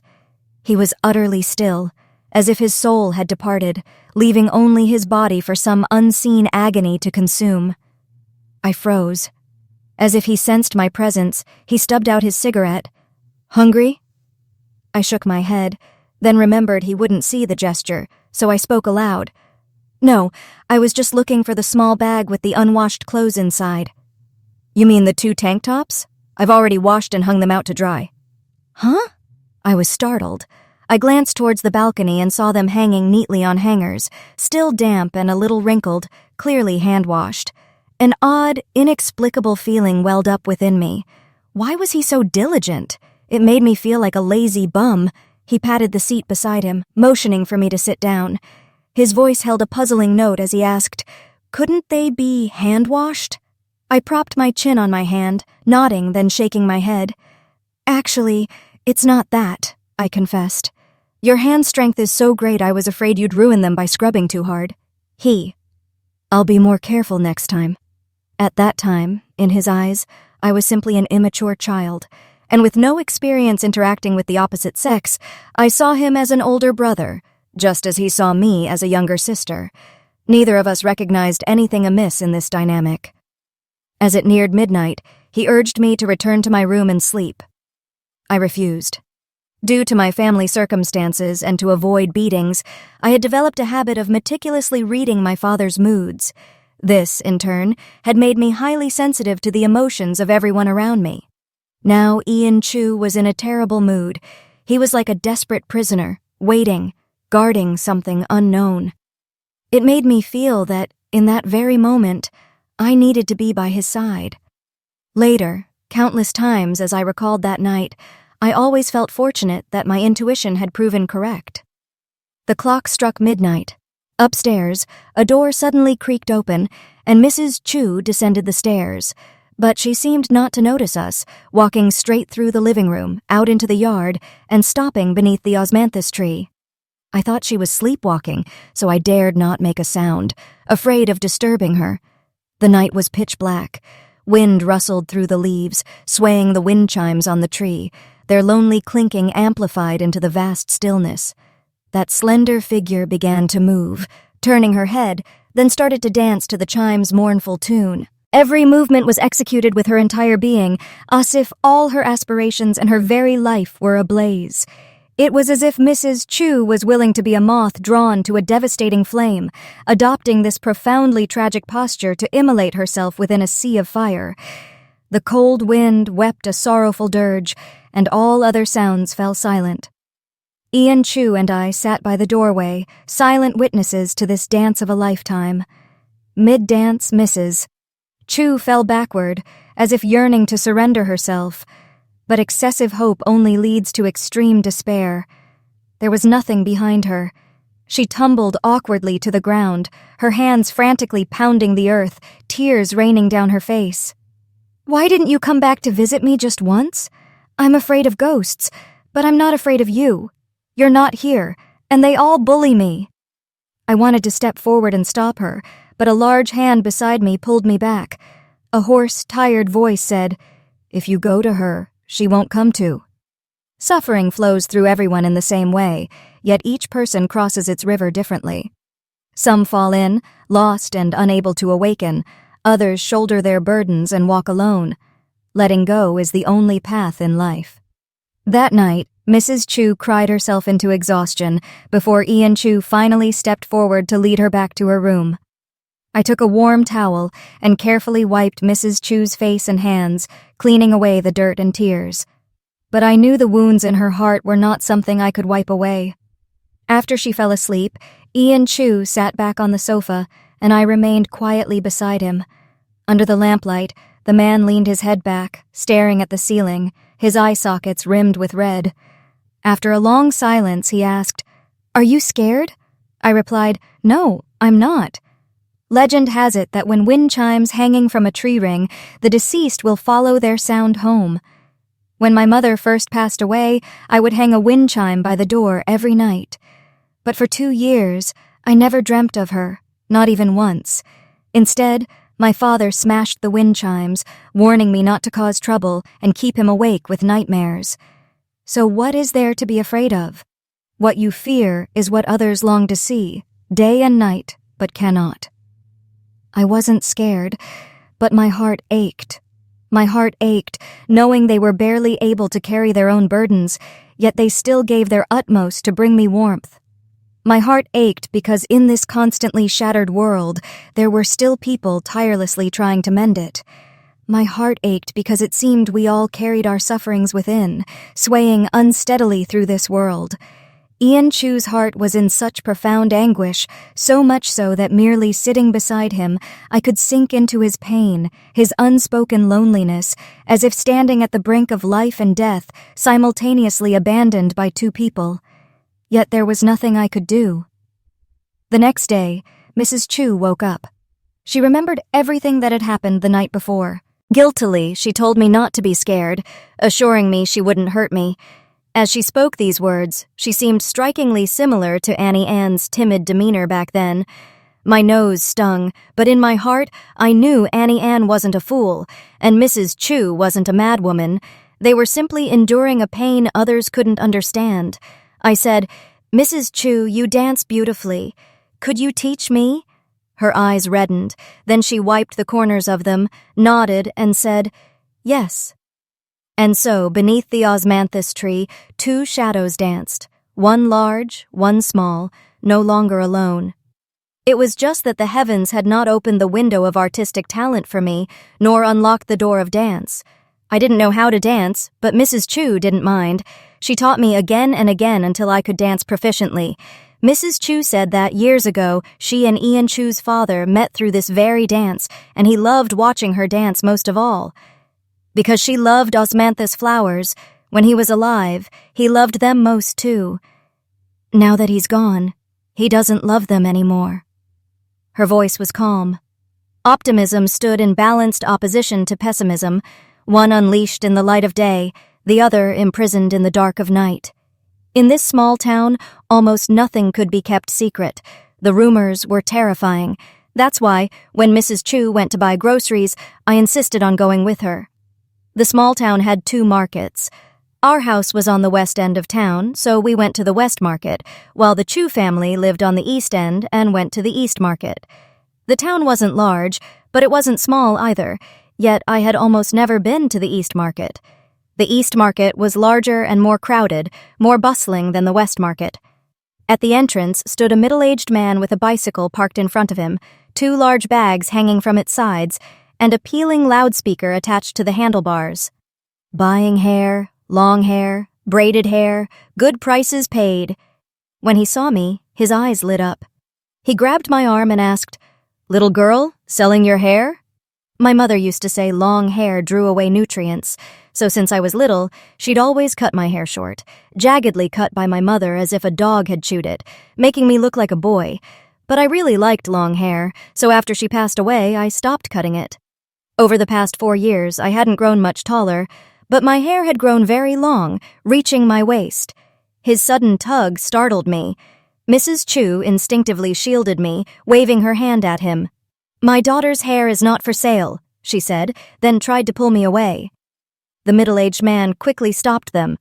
"Oh, wait, I'll pay a really good price. How about 200? 300? Isn't 300 enough?" Mrs. Chu didn't hesitate, frowning. "Not for any price. Don't try to pull your tricks on someone's good daughter. That's a very high price. No one else will buy it for this much." Unconsciously, people around them started to gather in a circle, watching the commotion. "Oh, isn't that the crazy widow from the small alley? Since when did she have a daughter?" "Her husband died young. Maybe she couldn't bear the loneliness. Ha ha ha ha." "I heard her husband didn't want her for a long time. Maybe he had a 3rd or 4th wife outside." "That little girl next to her looks familiar. Isn't that the daughter of old hooligan Duong? The one whose mother couldn't take it and committed suicide?" "Hey, you're right. 2 pathetic souls gathered together. 300 is too little, you say? Take what you can get. It's not good to be too greedy." "Last night, I heard her throwing another fit. Did any of you hear it?" "Shush. Stop talking. Be careful of that thug." At first, only 1 dog barked, then 2, then a whole pack, though they knew not why they barked. The useless crowd surrounded them like an impenetrable wall, baring their fangs and brandishing their claws. Though they were complete strangers, they opened their mouths only to slander and curse, easily defining a person with just a few sentences. Mrs. Chu's lips were pressed tightly together, and the hand clutching mine trembled. In an instant, my heart felt squeezed by something, and a surge of indignation rose from my chest to my throat. If they were going to talk about me, fine, but why Mrs. Chu? She had already suffered so much. Why should she endure such baseless malice? I clenched my fists, scanning each disgusting face. Tearing my hand free from Mrs. Chu's grasp, I used all my strength to push them away. Get out, all of you, get out, you wretched scum! Beasts, filthy vagrants, may your mouths and butts rot! You're the crazy ones, you're worse than dogs!" I had never cursed anyone before, nor did I know how to. All the words I could gather in my head were copied directly from what my father used to yell at me, but their mouths were even filthier than mine. When I thought about how Mrs. Chu had faced them alone before, helpless and adrift, the pent-up rage within me erupted even more fiercely. That's how people are. The soft fear the hard fear the strong, and the strong fear the desperate. I lunged forward, clawing and tearing at anyone I could reach, screaming and cursing. However they cursed me, I cursed them back, not missing a single word. In the chaos, a clump of my hair was pulled out, and my face was scratched raw. Mrs. Chu shielded me. Her coat was torn, and her arms were pinched and clawed multiple times. They called me a little mad woman, so I showed them exactly how mad I could be. Whoever I grabbed, I spat on them. My spittle flew everywhere. For a moment, the aggressive crowd stood back, not daring to advance. The image of Ian Chu beating my father that night resurfaced. My actions moved faster than my thoughts, so swiftly that I didn't even realize I was imitating him. I let out a harsh snort towards them, my face contorted into a vicious glare. If you dare badmouth my mom again, you won't need your tongues anymore. I'll bite you all to death. Humans admire strength, and the first step towards it is often imitation. I swaggered defiantly all the way home. It wasn't until we reached the alley entrance that my legs finally turned to jelly. This was my first fight, and also the first time I had ever been so audacious. Auntie quickly caught me. Her lips, pale as willow leaves, trembled faintly. "Are you hurt, Hannah? It's because I'm useless." "These little scratches don't feel like anything at all. I'm thick-skinned and can take a beating," I said, steadying myself and patting my chest. "Auntie, from now on, I'll protect you." She embraced me, crying and then laughing. That day, when we returned home, Ian Chu saw our disheveled state, and his expression grew heavy. When he asked, Auntie wouldn't say anything. Annoyed, I recounted the entire story, from beginning to end, about how they had bullied Auntie. Without a second word, he grabbed a wooden stick and went outside. "Ian Chu, come back! You are not to lay a hand on anyone!" Mrs. Chu's voice was cold. Veins pulsed on his forehead as he turned back, furious. "It's always like this. Am I just supposed to stand by and watch you two get bullied?" Auntie slowly closed her eyes, her voice choked with tears. "Please, for my sake, can you just let it be? Stay out of trouble." In that silent confrontation, the young man finally yielded. Few children can truly refuse their mother's tearful pleas. I couldn't, and neither could Ian Chu. After Auntie went back to her room, Ian Chu sat by the door, quietly gazing at the osmanthus tree, his face devoid of any emotion. I sat down beside him and whispered into his ear, "Ian Chu, a gentleman's revenge is never too late.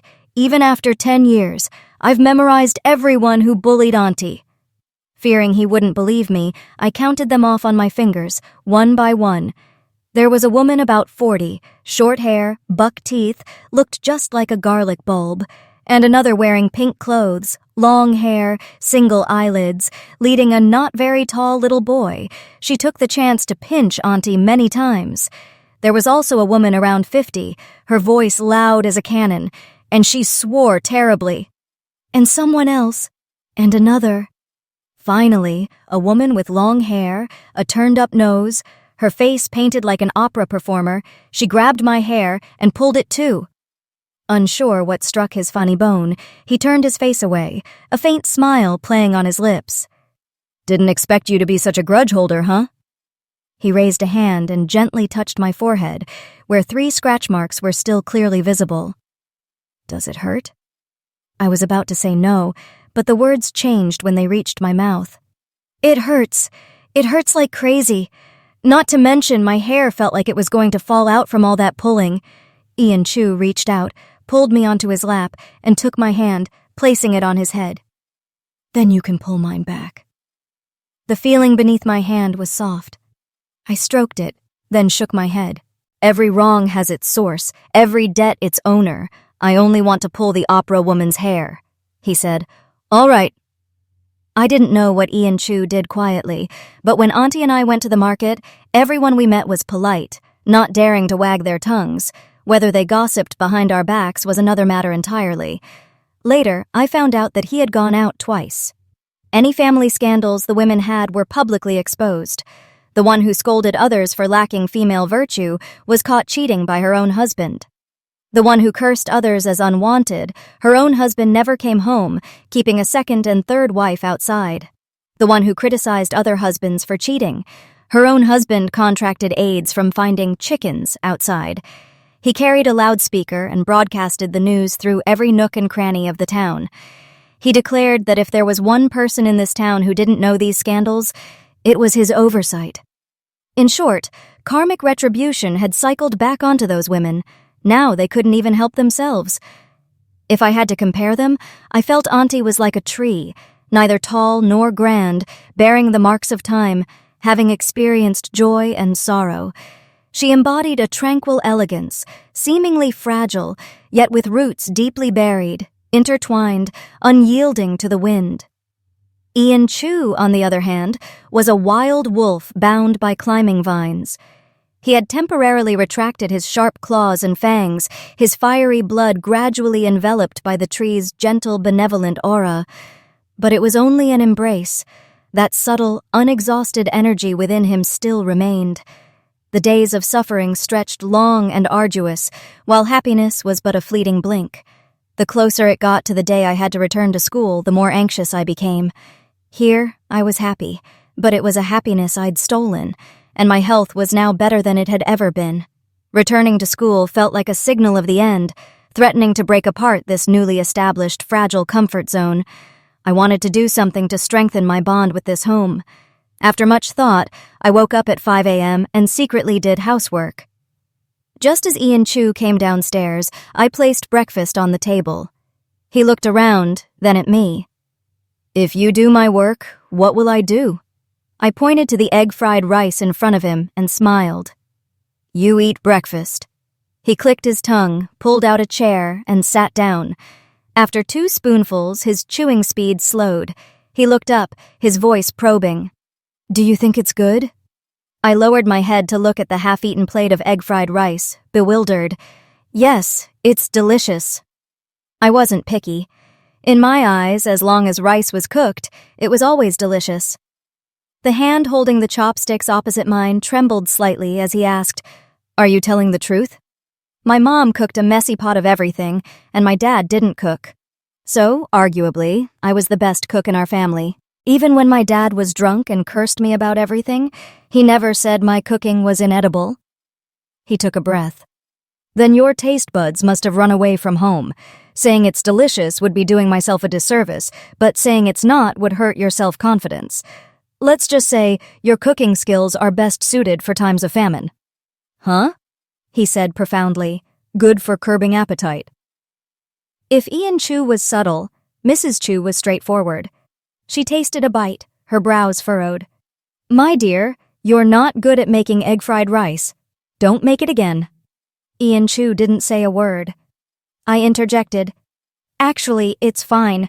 I think it tastes quite good." "Auntie."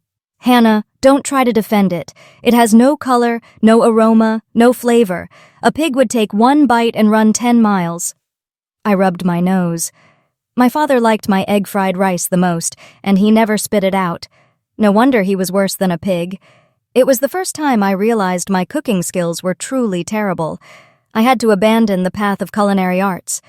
In the afternoon, I watched a spy movie with Auntie. When she was worried and tense for the protagonist, I remembered her past complaints to me and comforted her. "It's okay, someone will save him later." When she was indignant seeing the villain succeed, I patted her shoulder.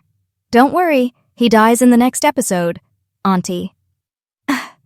Seeing that I was about to say more, Auntie wiped away her tears, and I quickly shifted my ground.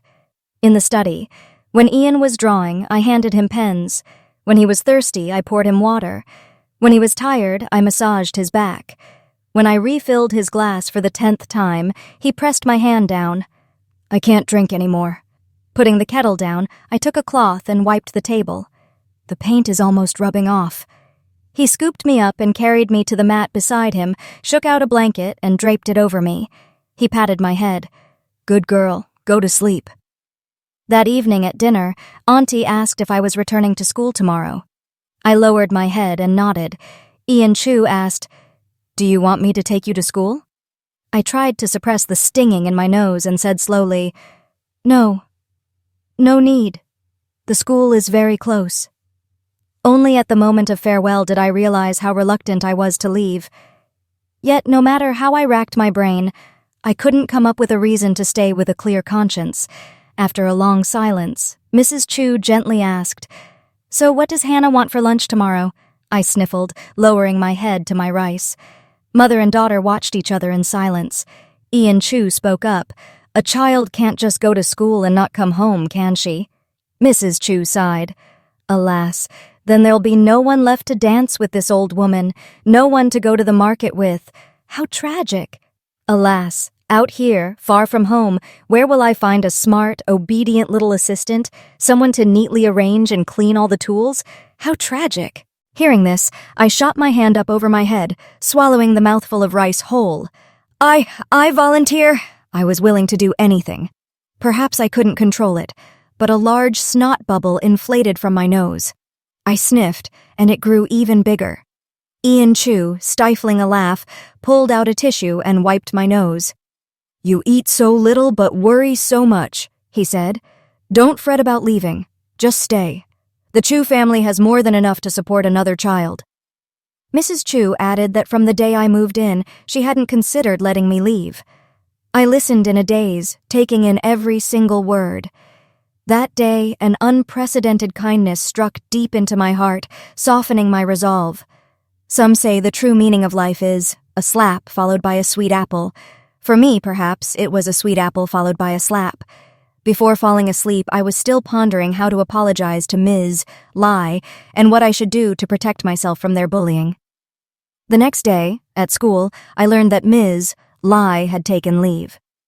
Apparently, she was over 2 months pregnant, and the fetus was unstable, so her husband made her stay home for prenatal care. The new homeroom teacher was a middle-aged woman, gentle but lacking a commanding presence, and so, after school, I was cornered in the classroom. They aggressively tossed a broom, its grimy head sweeping past my leg, splattering my white shoes with black.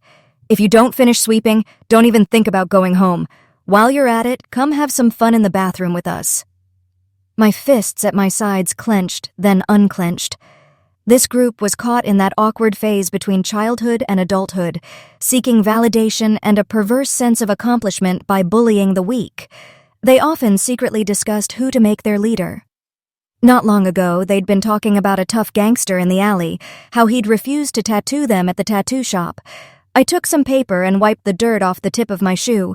These were the new shoes Mrs. Chu had bought for me. "Hey, we're talking to you, did you hear us?" The tall girl leading the group grew impatient.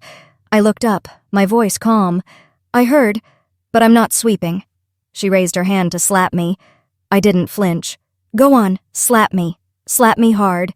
Ian Chu is my older brother. As long as you don't beat me to death today, you can wait for him to beat you to death tomorrow." She froze at my words, instinctively glancing at the others around her, hesitating. I had rehearsed this scene countless times in my head. "What? Don't believe me?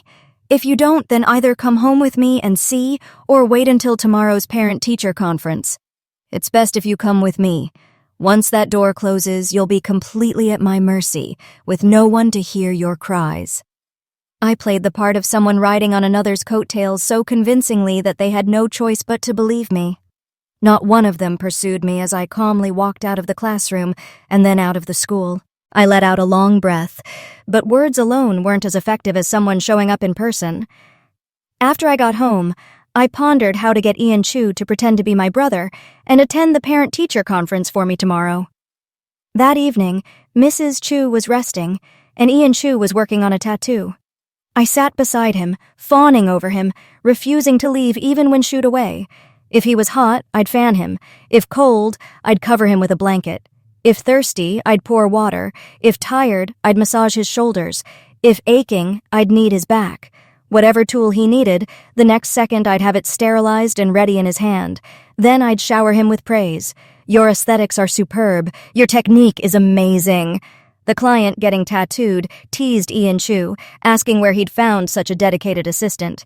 He bowed his head, working on the shading, his movements steady and serious. "Fell from the sky." The client was so amused, he forgot his pain. The shading session was long. Amidst the buzzing of the machine, I unconsciously sprawled out on the table and fell asleep. When I woke up, I was lying on a mat. Ian Chu had just finished his work. After the client left, he took off his gloves and went straight to the point. "What is it? Spit it out." "Huh? Is it that obvious?" I rubbed my face. He didn't say anything, but his eyes clearly conveyed, "You can't hide anything from me." I stammered, There's a parent-teacher conference tomorrow. Could you go?" Afraid he wouldn't agree, I added, "Big brother." He sighed. When you need something, you know to call me Big Brother, but when you don't, you're happy to call me Ian Chu." I guiltily rubbed my nose. Calling Mrs. Chu felt natural, but for some reason, calling Ian Big Brother felt odd, especially the way it came out, almost like a strange squawk. So I gritted my teeth and called him Big Brother a few more times. The corners of his mouth curved up visibly, his beautiful eyes filled with amusement. "All right, I'll go." I breathed a sigh of relief and quickly said, "Big Brother, then tomorrow make sure to wear something that shows off your arms." He paused, staring at me. "Were you bullied at school? Tell me the truth." My heart trembled. I hesitated for a moment, then chose to honestly confess how I had used his name to scare others today. "You look a bit naive," he said, nodding, "but you're quite sharp when it counts. All right, I know about this. Go to school with peace of mind." Seeing he wasn't angry, I pushed my luck. "Big Brother, then tomorrow you absolutely must show off your tattooed arms to scare them to death." He looked bewildered. Where would I get a full-sleeve tattoo? It was strange, but even though Ian Chu was a tattoo artist, he didn't have a single tattoo on his own body. But no matter, I was already prepared. My eyes lit up. I pulled out a handful of 5-cent temporary tattoos from my pocket and placed them on the table. "Big Brother, do you prefer a green dragon or a white tiger?" The next day, most of the other parents had already arrived, but there was still no sign of Ian Chu. I couldn't help but wonder if he had changed his mind at the last minute. When I looked out the window for the 30th time, a familiar figure finally appeared in my line of sight. The young man, clad in a black leather jacket, sunglasses, and Doc Martens, strode in with long, powerful steps. His aura was sharp and effortlessly cool, like a triad boss straight out of a Hong Kong film. He sat down next to me, and the noisy classroom immediately fell silent. I patted my chest and whispered, "I thought you weren't coming." His face was expressionless. "Nearly. The security guard held me up for ages before letting me in." He wore his jacket, revealing a black short-sleeved shirt underneath. Both his arms were exposed, bearing the azure dragon on the left and the white tiger on the right. The tall girl who led the group, who had been secretly observing, took a sharp intake of breath. The effect was clear. I secretly gave Ian Chu a thumbs up. During break time, several male students stared at Ian Chu's tattooed arms, whispering amongst themselves, "Why does his tattoo seem to glow? Could it be fake?" I stiffened when I heard that. The person beside me leaned back in his chair, pulling down his sunglasses to reveal a look of disdain. "What do you guys know? A bunch of hicks? This is the latest tattooing technique." I straightened my back and chimed in, "Exactly! What do they know? A bunch of bumpkins." The male students behind us blushed and blamed each other. "I told you it wasn't a sticker tattoo, but you kept insisting it was." "Bullshit. From the first glance, I knew it wasn't like that, only you didn't believe it." The older students had just been invited out by the teacher to discuss their grades. The space behind me was already packed with people. Even those who usually didn't come were gathering around, as if they had forgotten they used to bully me. They spoke all at once. "Your brother is so handsome," I said. "He's really fierce." "Your brother is so tall," I said. "He's an incredible fighter." "How come we never knew you had a brother before?" I said. "He's been out in the Jianghu, constantly in the thick of things. He just wiped out a Black Tiger faction last week, so he's only free now." I said, "His temper is unpredictable. He especially hates ganging up on others and bullying them. One wrong word and he'll fight." High school is a rebellious period. Students are prone to believing rumors. Plus, Ian Chu's appearance was intimidating enough, and his mysterious, unknown background made people believe anything I said. They were startled by my scare tactics, their eyes flickering. The more I exaggerated, the more I got carried away. Ian Chu turned around. He stood behind me, one hand in his pocket. My eyes darted about. I pressed down on his hand, shouting in mock panic, "Brother, don't be rash, don't be rash. We can talk things through slowly. Don't shoot." The crowd, like a broken beehive, quickly dispersed. This first public display of his prestige was a resounding success. Furthermore, I don't know what Ian Chu said to their parents, but afterwards, whenever they saw me, they would all take a wide berth. I was so happy I ate an extra bowl of rice, but my happiness was premature. That evening, Ian Chu pointed to my math test, which scored 17 points, and said meaningfully, "I didn't realize you were such a hidden talent." My face burned red. During the math test last month, they kept kicking my chair, telling me to give them the answers. In my anger, I only worked for 5 minutes, after which I just sat there blankly. The tallest trees catch the most wind. Good grades, being quiet and reserved, and having no one to rely on would only make my current situation worse, so I always kept myself ordinary, trying to diminish my presence. Ian Chu, without needing to prepare, carried a small stool over and sat next to me, holding the test paper to teach me math. I thought he was joking, but the more I listened, the more astonished I became. He explained the problems, turning complex concepts into simple, easy-to-understand ones, extrapolating extensively and articulating thoughts effortlessly. I was amazed. Are ruffians' standards this high now? Perhaps my gaze was too obvious, so he flicked my forehead. "What are you looking at? My qualifications are more than enough to teach you," I mumbled dazedly. "But you don't look like someone who studies," he said meaningfully. "I think you look very much like someone who likes to study." And so, every evening, he would take time to tutor me in math. I was decent at studying, but math was my weakest subject, so I didn't refuse. In the second monthly exam, I soared from 500th in the grade to 3rd in the class. He looked at the score sheet, chuckling as he scolded, "You really are fond of studying, aren't you? Teasing your brother, huh?" I blinked rapidly, clasped my hands together in front of my chest, and said, No, it's all because Big Brother teaches so well." There are some people who cannot escape their own shackles, but can liberate others. Mrs. Chu was like that, and so was Ian Chu.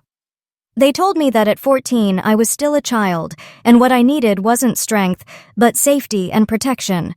Therefore, I didn't have to wake up early, carrying my father's bag to collect trash everywhere.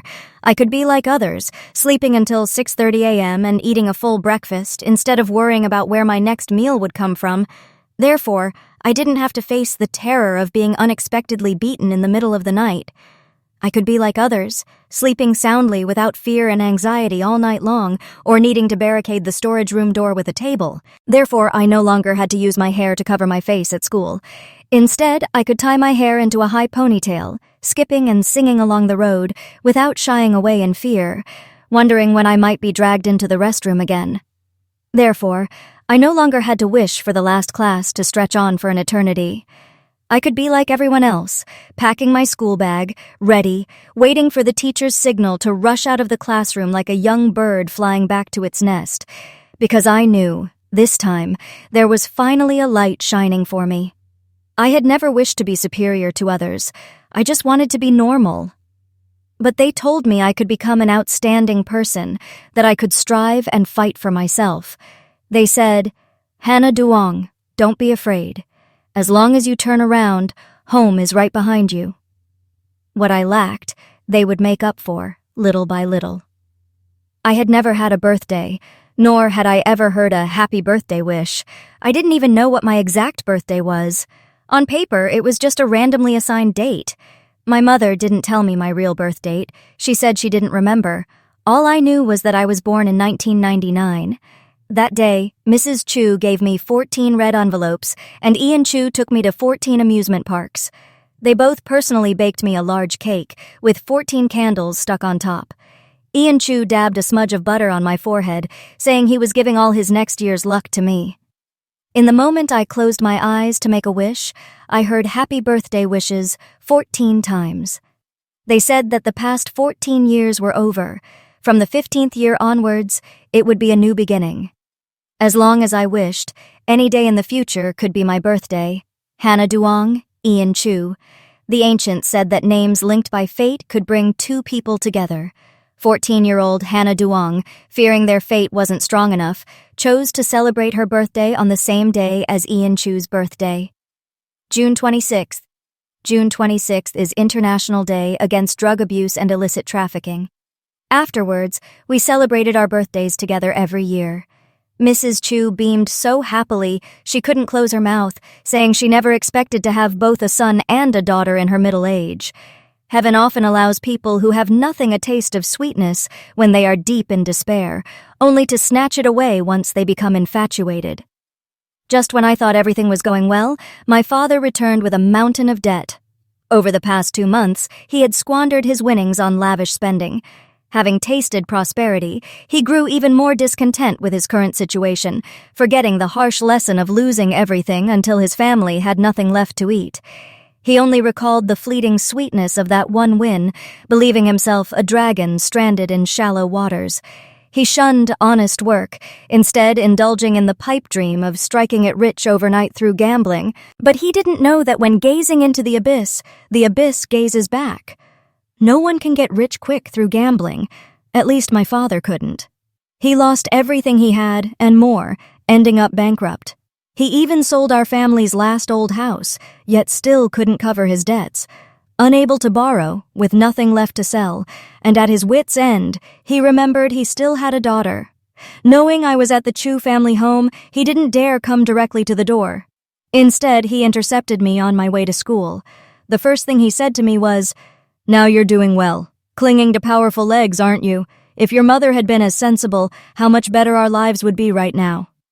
His calculating gaze swept over me from head to toe. "I heard that kid and the crazy old woman from the Chu family both dote on you, so ask them for 200,000 yuan for your father. Consider it compensation for hitting me last time." As he moved closer, I couldn't help but tremble all over. I clenched my palms, trying my best to appear calm. 200,000? Do you think you deserve it? I don't have that kind of leverage anyway." He flew into a rage, raising his hand and slapping me. Even though I was mentally prepared, I couldn't dodge in time. The familiar ringing in my right ear returned. He venomously ordered me to bring him the money by tomorrow, or he would kill me. Looking at his desperate appearance, I inexplicably burst out laughing. Fear, reaching its zenith, flipped.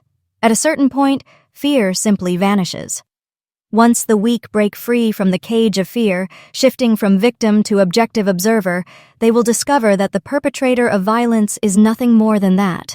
Their true nature is the same, merely skilled at using power to conceal their inadequacy and cowardice. The worst outcome was being beaten to death, but he wouldn't dare. He only exploited people's fear of death to gain an advantage. I calmly said, "Money? No. Life? I have but one. You can choose to beat me to death right now.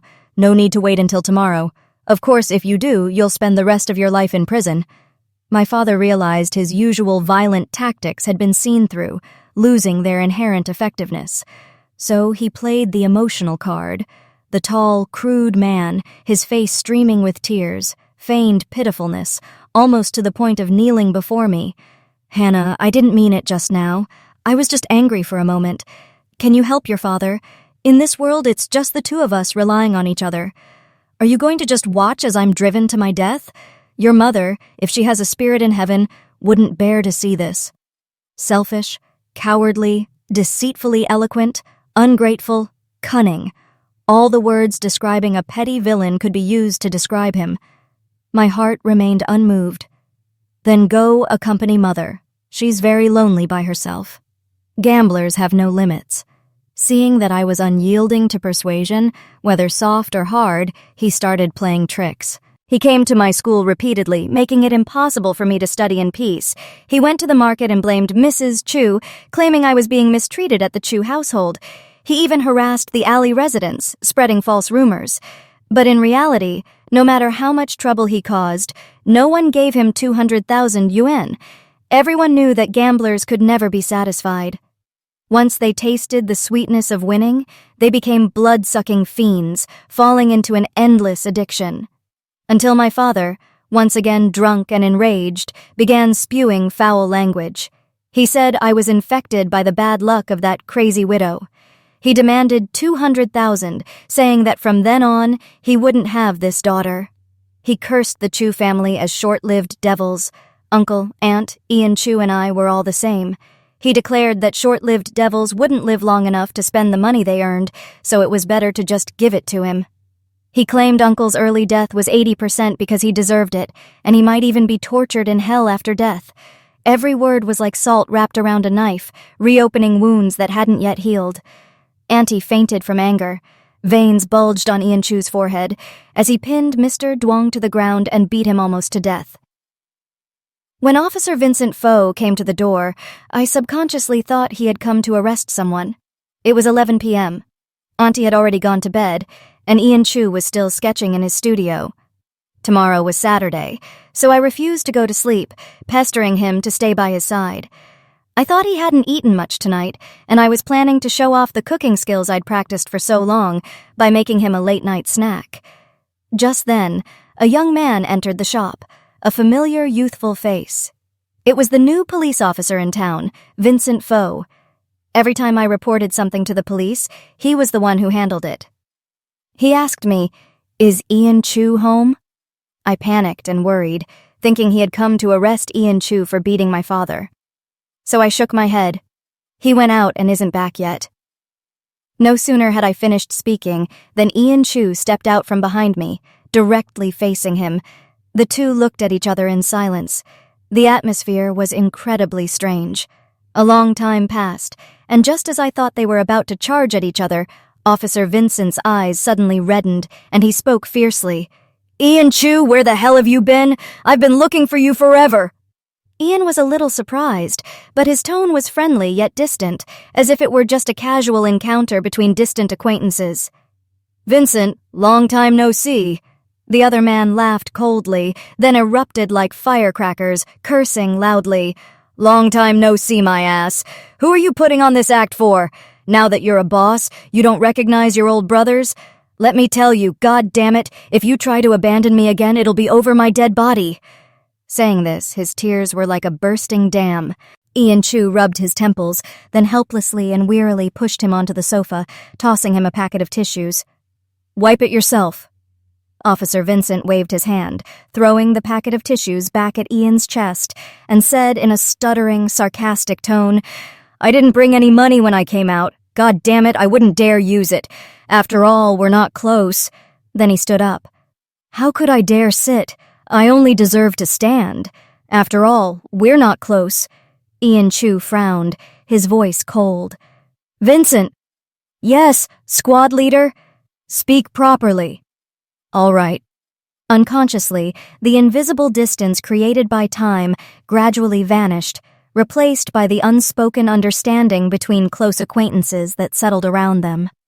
Knowing that Officer Vincent hadn't come to arrest Ian Chu, I felt relieved, left the living room to the two of them, and decided to go into the kitchen to cook. "Brother, how about beef brisket and tomato sauce? I just learned it from Auntie." Before Ian Chu could speak, Officer Vincent had wiped his face and hastily said, "Yes, yes, little sister, make plenty. I like it too." A second later, he got an elbow to the ribs. Ian Chu tilted his head and glanced at him. "Is she your little sister for you to call her that?" The latter responded with perfectly sound logic. "Your little sister is my little sister. There's no need for us to be so formal about it." Even when I was in the kitchen, I could still hear him shouting loudly, "Little sister, remember to make it extra spicy." The kitchen, adjacent to the living room, was quiet. Officer Vincent Fo spoke loudly, and even though I was half deaf, I still heard their conversation clearly. "Hold on, it hasn't been that long since we last met. How do you suddenly have a little sister?" "Her name is Hannah Duong. Stop calling her little sister this and little sister that." "Damn, Quentin Duong, that bastard's daughter? She's changed so much I barely recognized her at a glance. A few months ago she was still skin and bones, looked sullen around everyone, and rarely spoke. I know her father, I just didn't realize he was such a scoundrel. 200,000 yuan, and he actually dared to ask for it. For a degenerate gambler like him, unless he's beaten to death or thrown into prison, Hannah will continue to suffer long before she comes of age. He can't be beaten to death, and sending him to prison is even harder. Especially for cases of domestic violence involving minors like Hannah, the law isn't comprehensive enough. You need to sustain at least a level 2 minor injury before a sentence can be handed down. Otherwise, it's all handled leniently. By the time it truly reaches a level 2 injury, the hospital is already fighting with the King of Hell for a life. It's too late then. The other person didn't say a word, only the sound of a lighter clicking to ignite a cigarette. Level 2 injury. So, domestic violence could actually lead to imprisonment, not just temporary detention. No one had ever told me this before. They all just told me to patiently endure it. Even later, reporting to the police became a mere formality. Even temporary detention ceased, replaced only by verbal warnings. Only Officer Vincent Faux, who had just arrived, bothered to keep coming time and time again without complaint. Translator's note: in China's legal system, the severity of physical injury is a crucial factor in determining criminal charges, sentencing, and punishment. The standards for assessing the extent of human injury, jointly issued by the Supreme People's Court, Supreme People's Procuratorate, Ministry of Public Security, and Ministry of Justice, provide specific guidelines for the length, width, location, and degree of wounds. I stared intently at the boiling oil at the bottom of the pot, my hand clutching the seasoning packet tightly. By the time I regained my senses, I had already poured half a bag of dried chilies into the pot. The oil temperature was high, and the pungent smell of chili permeated the air, so strong it choked me and made my eyes water. The two men rushed in, thinking something was burning. As a result, all three of us nearly suffocated in the kitchen. Officer Vincent Faux exclaimed, "Damn, little sister, it's so spicy I feel like my eyes are about to pop out." Ian Chu placed a wet towel over my eyes and kicked Vincent. "Go open the window, damn it! This is all your fault for running your mouth and asking for spicy food." From that day on, Officer Vincent Faux often came to visit Ian in the evenings to reminisce, though most of the time one spoke and the other listened. Their relationship was clearly very good. My father's words had deeply wounded Mrs. Chu. After she regained consciousness, the time she spent staring blankly at the sweet osmanthus tree each day grew longer. I knew she couldn't handle much more stress. Ian had to support me too, which was a huge burden. The tattoo shop was the family's sole source of income, and his work couldn't be interrupted indefinitely. My father was shamelessly extorting the Chu family, but whether they paid him or not, it wouldn't resolve the issue fundamentally. It would only be a never-ending expense. I enjoyed the happiness they brought me, yet I was the cause of the trouble they bore. There was no logic in the world for such an imbalance. The fable of the farmer and the snake could happen to anyone, but not to me. Translator's note: the fable tells of a farmer who finds a snake frozen in winter. He takes pity on it, warms it inside his shirt, and when it revives, it bites and kills him. It signifies ingratitude, returning kindness with malice. Our country currently lacks specific legal provisions concerning domestic violence, especially for minors. However, according to Article 234 of the Criminal Law of the People's Republic of China, domestic violence causing injury suspected of being related to the crime of intentional injury may be punishable by fixed-term imprisonment of not more than 3 years. This was the information I found on the school computer. At that moment, this seemed to be the only path before me. I didn't want to hide it from them, but I stubbornly believed this was Hannah Duong's Gandhi-esque movement, a non-violent struggle to break free from 14 years of my colonialist father's rule. So, I deliberately provoked Quentin Duong, delivering myself to his doorstep. When Ian Chu and Officer Vincent Faux arrived, I was lying on the ground, covered in blood, my consciousness hazy, almost fainting. I woke up again in the hospital. My entire body ached so much I couldn't utter a sound. I was bandaged all over, my arm in a cast. I thought I had succeeded. But in life, very few people achieve what they want.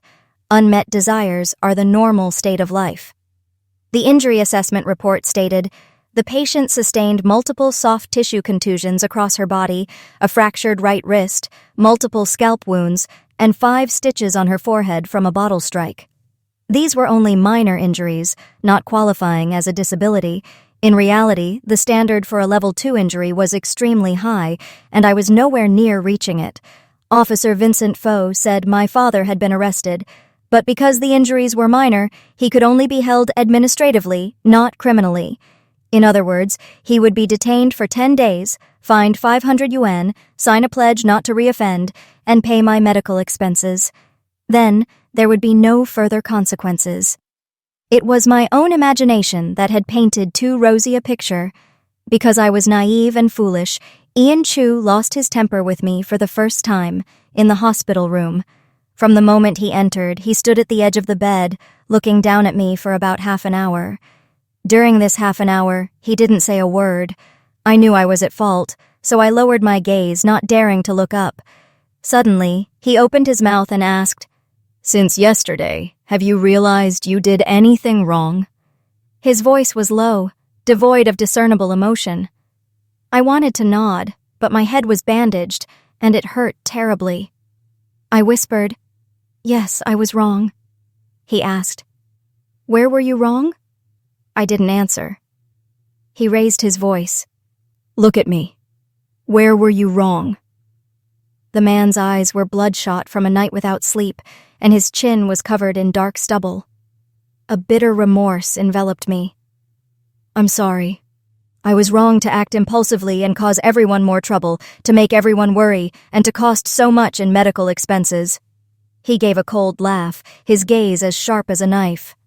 "Hannah Duong, you don't even know where you truly went wrong. If I had arrived a step late, would you even be lying here right now? Do you think you're so clever that you can precisely control human nature? Don't you know that when your father goes crazy, he loses all control? Did you ask me before making this decision? Did you consider the consequences?" His eyes were tinged with red, his questions laced with a tremor. A swirling, unspeakable emotion churned deep within me, rising to my throat, choking me speechless. He paused, his voice calm, laced with self-mockery. "Or perhaps you fundamentally don't see me as your brother, nor do you consider this your home." In that instant, my heart felt ripped apart by an invisible force, panic and terror like a knife, slicing me into pieces. Tears streamed down my face. I shook my head, stammering an explanation. "No, it's not like that. It's not like that." I truly did treat them as family. It's just that they were too good to me.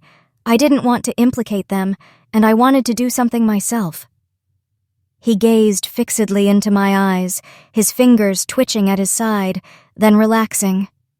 After a long moment, he spoke very softly. "Don't do that again." Then he turned and walked out of the hospital room. Watching his retreating figure disappear around the corner, I finally couldn't hold it back and burst into loud sobs. A complex tangle of emotions, humiliation, bitterness, helplessness, washed over me like a tide. They bound me, enveloped me, until my entire body ached. My life had no physical walls, yet I was trapped behind an invisible one. Very few people had ever been kind to me. My life had been devoid of warmth and kindness since childhood. So when unconditional kindness suddenly came my way one day, I both yearned for it and feared it. I didn't know how to reciprocate. I was inherently unable to calmly accept it. My heart always harbored seeds of inferiority and timidity. The day I realized I was a pessimist, I also realized I had ruined everything with my own hands. Connections between people were like a maze. As I gradually delved deeper into this labyrinth, I discovered that everyone in this family harbored unspeakable pain, that each person was a bundle of contradictions. There were many things they didn't want to talk about, so even if I guessed them, I pretended not to know. Everyone called Mrs. Chu crazy, but I found her to be the gentlest, kindest person I had ever met. She had lost her beloved and remained trapped in inconsolable grief. Everyone called Ian Chu a thug, but he had never hit anyone without reason. He tattooed others but had never tattooed himself. He liked cleanliness, to the point of having obsessive-compulsive tendencies. He was very capable, very intelligent. Officer Vincent Foe called him class president, and they often reminisced about their university days. Short fragments flashed unconsciously in my mind. While at the police station, I had once heard that Officer Vincent Foe was an excellent student at the police academy. Therefore, the answer was clear. Ian Chu had also been a police academy student. If not for an unforeseen incident midway, he would now be a police officer just like Officer Vincent Foe. Although I didn't know what had happened, I knew that Mrs. Chu hoped Ian Chu could live a stable life, and Ian Chu hoped Mrs. Chu could escape her pain. My father's very existence was a source of pain for both of them. That's why I regretted it. Regretted not thinking things through completely, regretted not being able to successfully put him in jail. I was a huge nuisance, so it was only natural for Ian Chu to be angry. I quietly sniffled, trying to comfort myself. It's fine. It's just going back to how things were. I had been very happy lately. One must learn to be content, because I had started with nothing. By means of non-cooperation, Gandhi sparked India's independence, leading his country out from under British colonial rule and encouraging other colonized peoples to strive for their nation's independence and thoroughly dismantle the British Empire. Gandhi often said his principles were simple, derived from traditional Hindu beliefs: truth, satya, and non-violence, ahimsa. He himself stated, "I have nothing new to teach the world. Truth and non-violence are as old as the hills." I thought Ian Chu wouldn't come back. So when I saw him appear at the door, carrying a thermos, my eyes widened. I feared it was an illusion. He approached, placed the thermos on the bedside table, and grumbled, "Children who don't listen, you teach them. You don't just throw them away, right?" I gazed at him intently, and tears unconsciously streamed down my face again. He turned his head, his lips moving as if to speak, before finally, after a long, choked pause, he said, "Cry, cry, cry, and all your luck will fly away." As harsh as his tone was, his hand wiping away my tears was equally gentle. I choked out, "I'm sorry, brother. I won't do it again. Please don't be angry with me." The moment he appeared, I had to admit that all my self-comforting words were merely self-deception. I couldn't bear to lose him, couldn't bear to lose Mrs. Chu, couldn't bear to lose that family.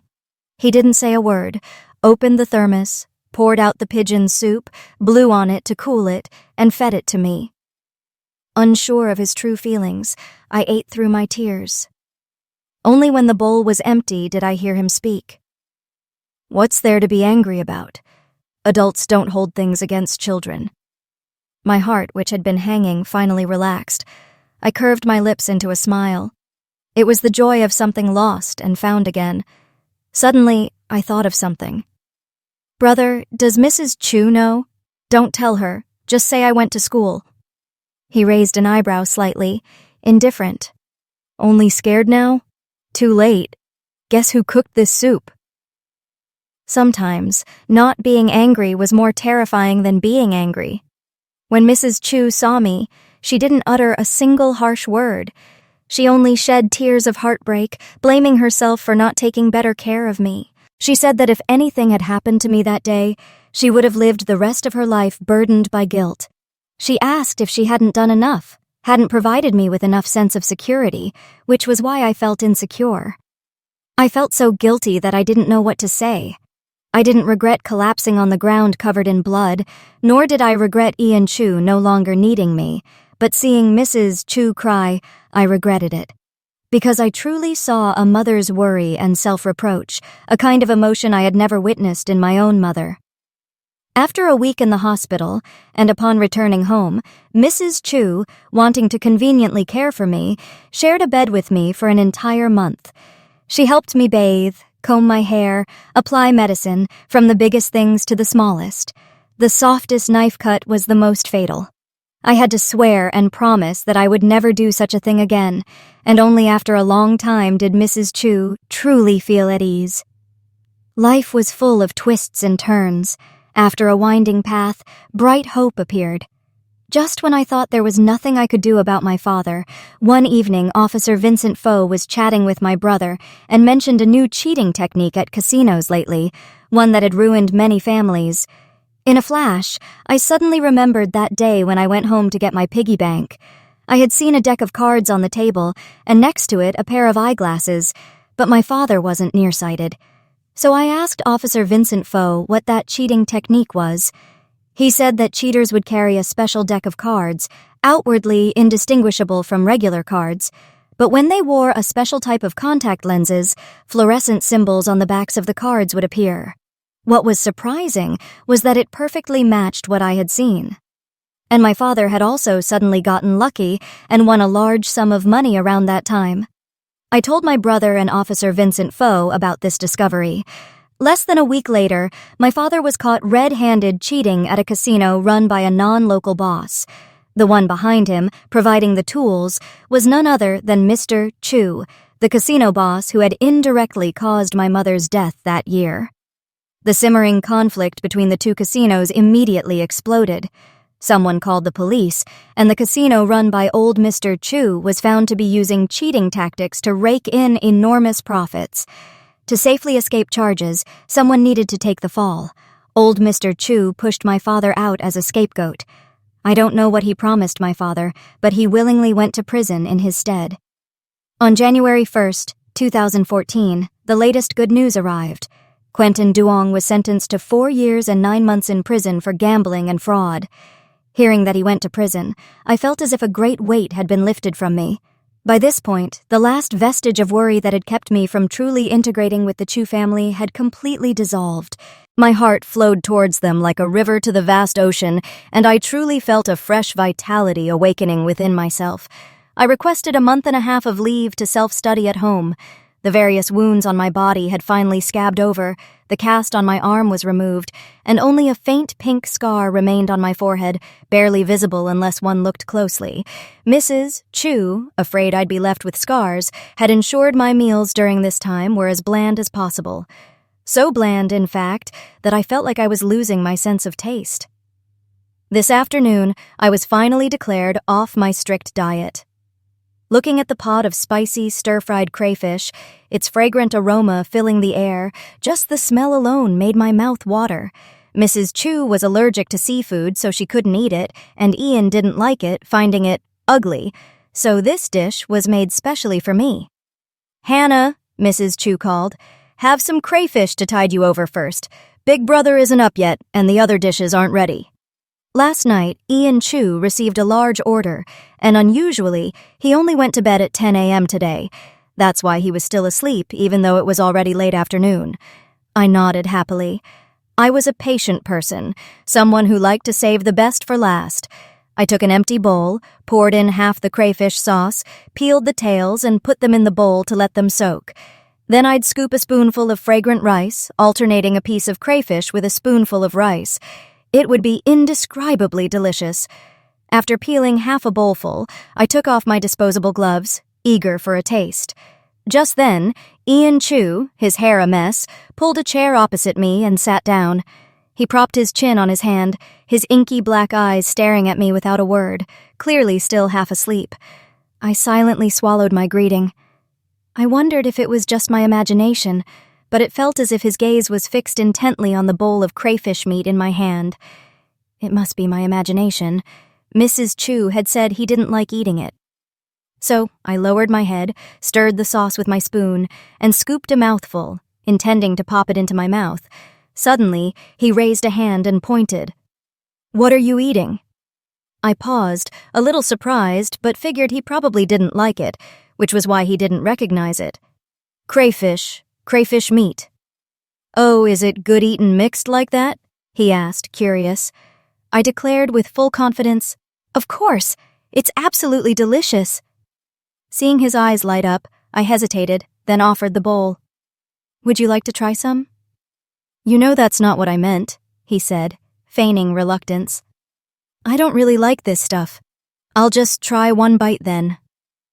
Then I watched, dumbfounded, as he scooped out a truly huge spoonful, instantly reducing half a bowl of meat to a mere quarter.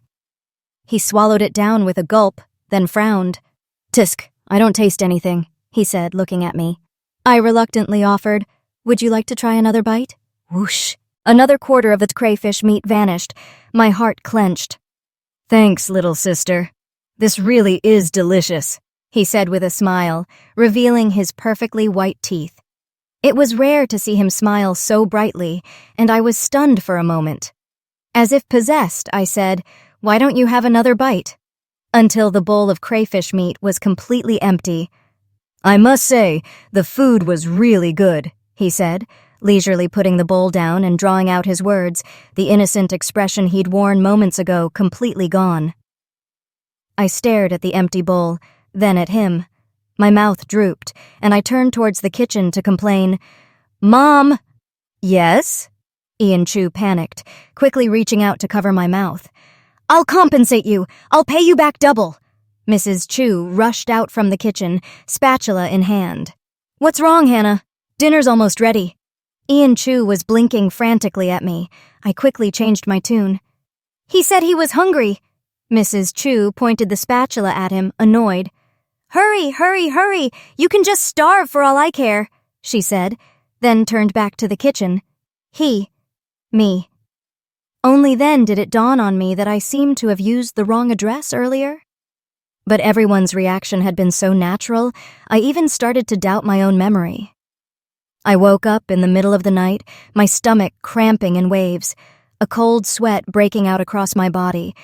My lower body felt unusual. When I turned on the light, I saw a streak of fresh red blood on the bedsheet. I quickly realized this was my first period. Mrs. Chu was a thoughtful person.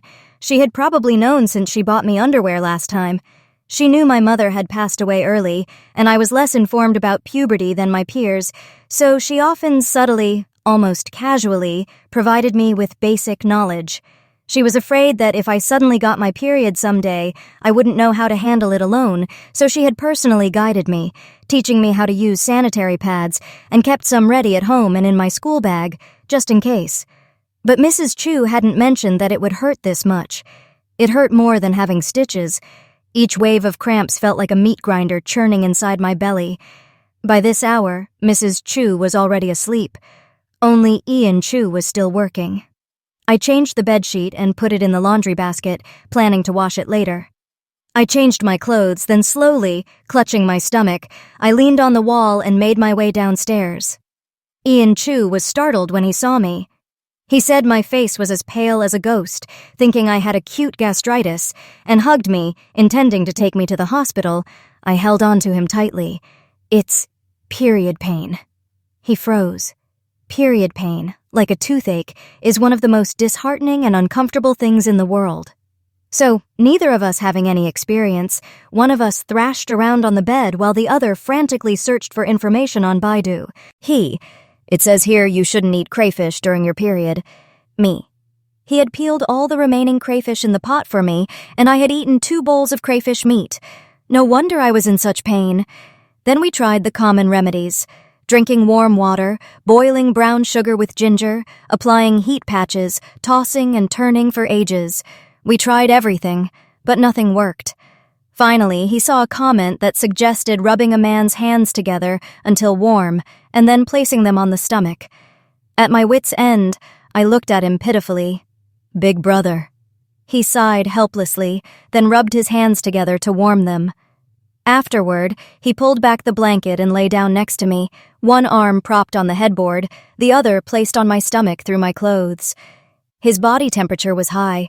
The warmth continuously transferred through his palm, warming my abdomen, and the pain seemed to lessen significantly from before.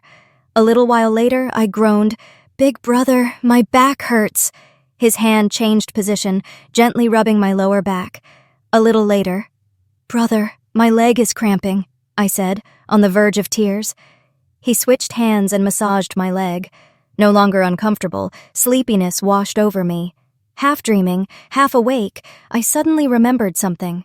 I nudged his head. "Big brother? What else is bothering you?" "No, that's not it," I mumbled. "Remember to wake me up at 7 a.m. tomorrow. I have my final exam at 7:30. Silence. A long while later, his helpless voice came from above me. "It's already 3 a.m. Why didn't you just wait until after the exam tomorrow to tell me?" Knowing I was in the wrong, I rubbed against his chest, found a comfortable position, and pretended not to hear him. A little later, I fell asleep. Remembering he had to wake me up for school, Ian Chu woke up before 6 a.m. He went to the room opposite, brought the laundry basket with the dirty clothes and bedsheet into the bathroom, and soaked them in cold water. Afraid I'd be embarrassed if I woke up and saw them, he washed them and left them in the basin without hanging them to dry. After finishing the chores and preparing a proper breakfast, he finally went to wake me up. "It's 7 a.m. Wake up, he called. "It's 7:05. Hurry and get up." 7:10, Hannah Duong. "If you don't get up, you're doomed." She wouldn't wake up when called, nor when shaken. Ian Chu sighed, then bent down and lifted her out of bed. He then quickly slipped on slippers, half pushing, half supporting her into the bathroom. He even comforted himself. At least she didn't sleep until she died. After putting toothpaste on the brush and handing it to her, she could still brush her teeth instinctively, even without opening her eyes. He took a warm towel and wiped her face. Even in her dazed state, she could instinctively complain about the heat. I had been sleeping too soundly. When I finally fully woke up, I found milk in my hand and bread in my mouth. Ian Chu, his face expressionless, pointed to the wall clock. 7:15. You have 5 minutes to get dressed and grab your things. The exam was at 7:30, and it took 10 minutes to get to school. My heart pounded frantically as I shoved a few bites of bread into my mouth. I whirled around and rushed into my room. Yesterday, Auntie had mentioned a drop in temperature today. Even though it didn't feel very cold in the room, I was afraid of freezing to death outside, so I piled on warm clothes and a winter coat. By the time I rushed downstairs, it was already 7:20. I grabbed my school bag and dashed out the door. "Bye, big brother, I'm leaving." No sooner had the words left my mouth than I was grabbed by the collar from behind. Ian Chu, now dressed, asked in a low voice, "Still running around? Does your stomach still hurt?" It actually still hurt a little. As if he knew, Ian Chu crouched down in front of me, turning his back. "Get on. I'll carry you to school." Between walking and being carried, I didn't hesitate to choose the latter. Only when we stepped outside did I see the falling snow. The sky was gray, and a cold wind swept the snowflakes, white and soft as downy feathers, into a swirling dance. Ian Chu carried me, walking swiftly and steadily.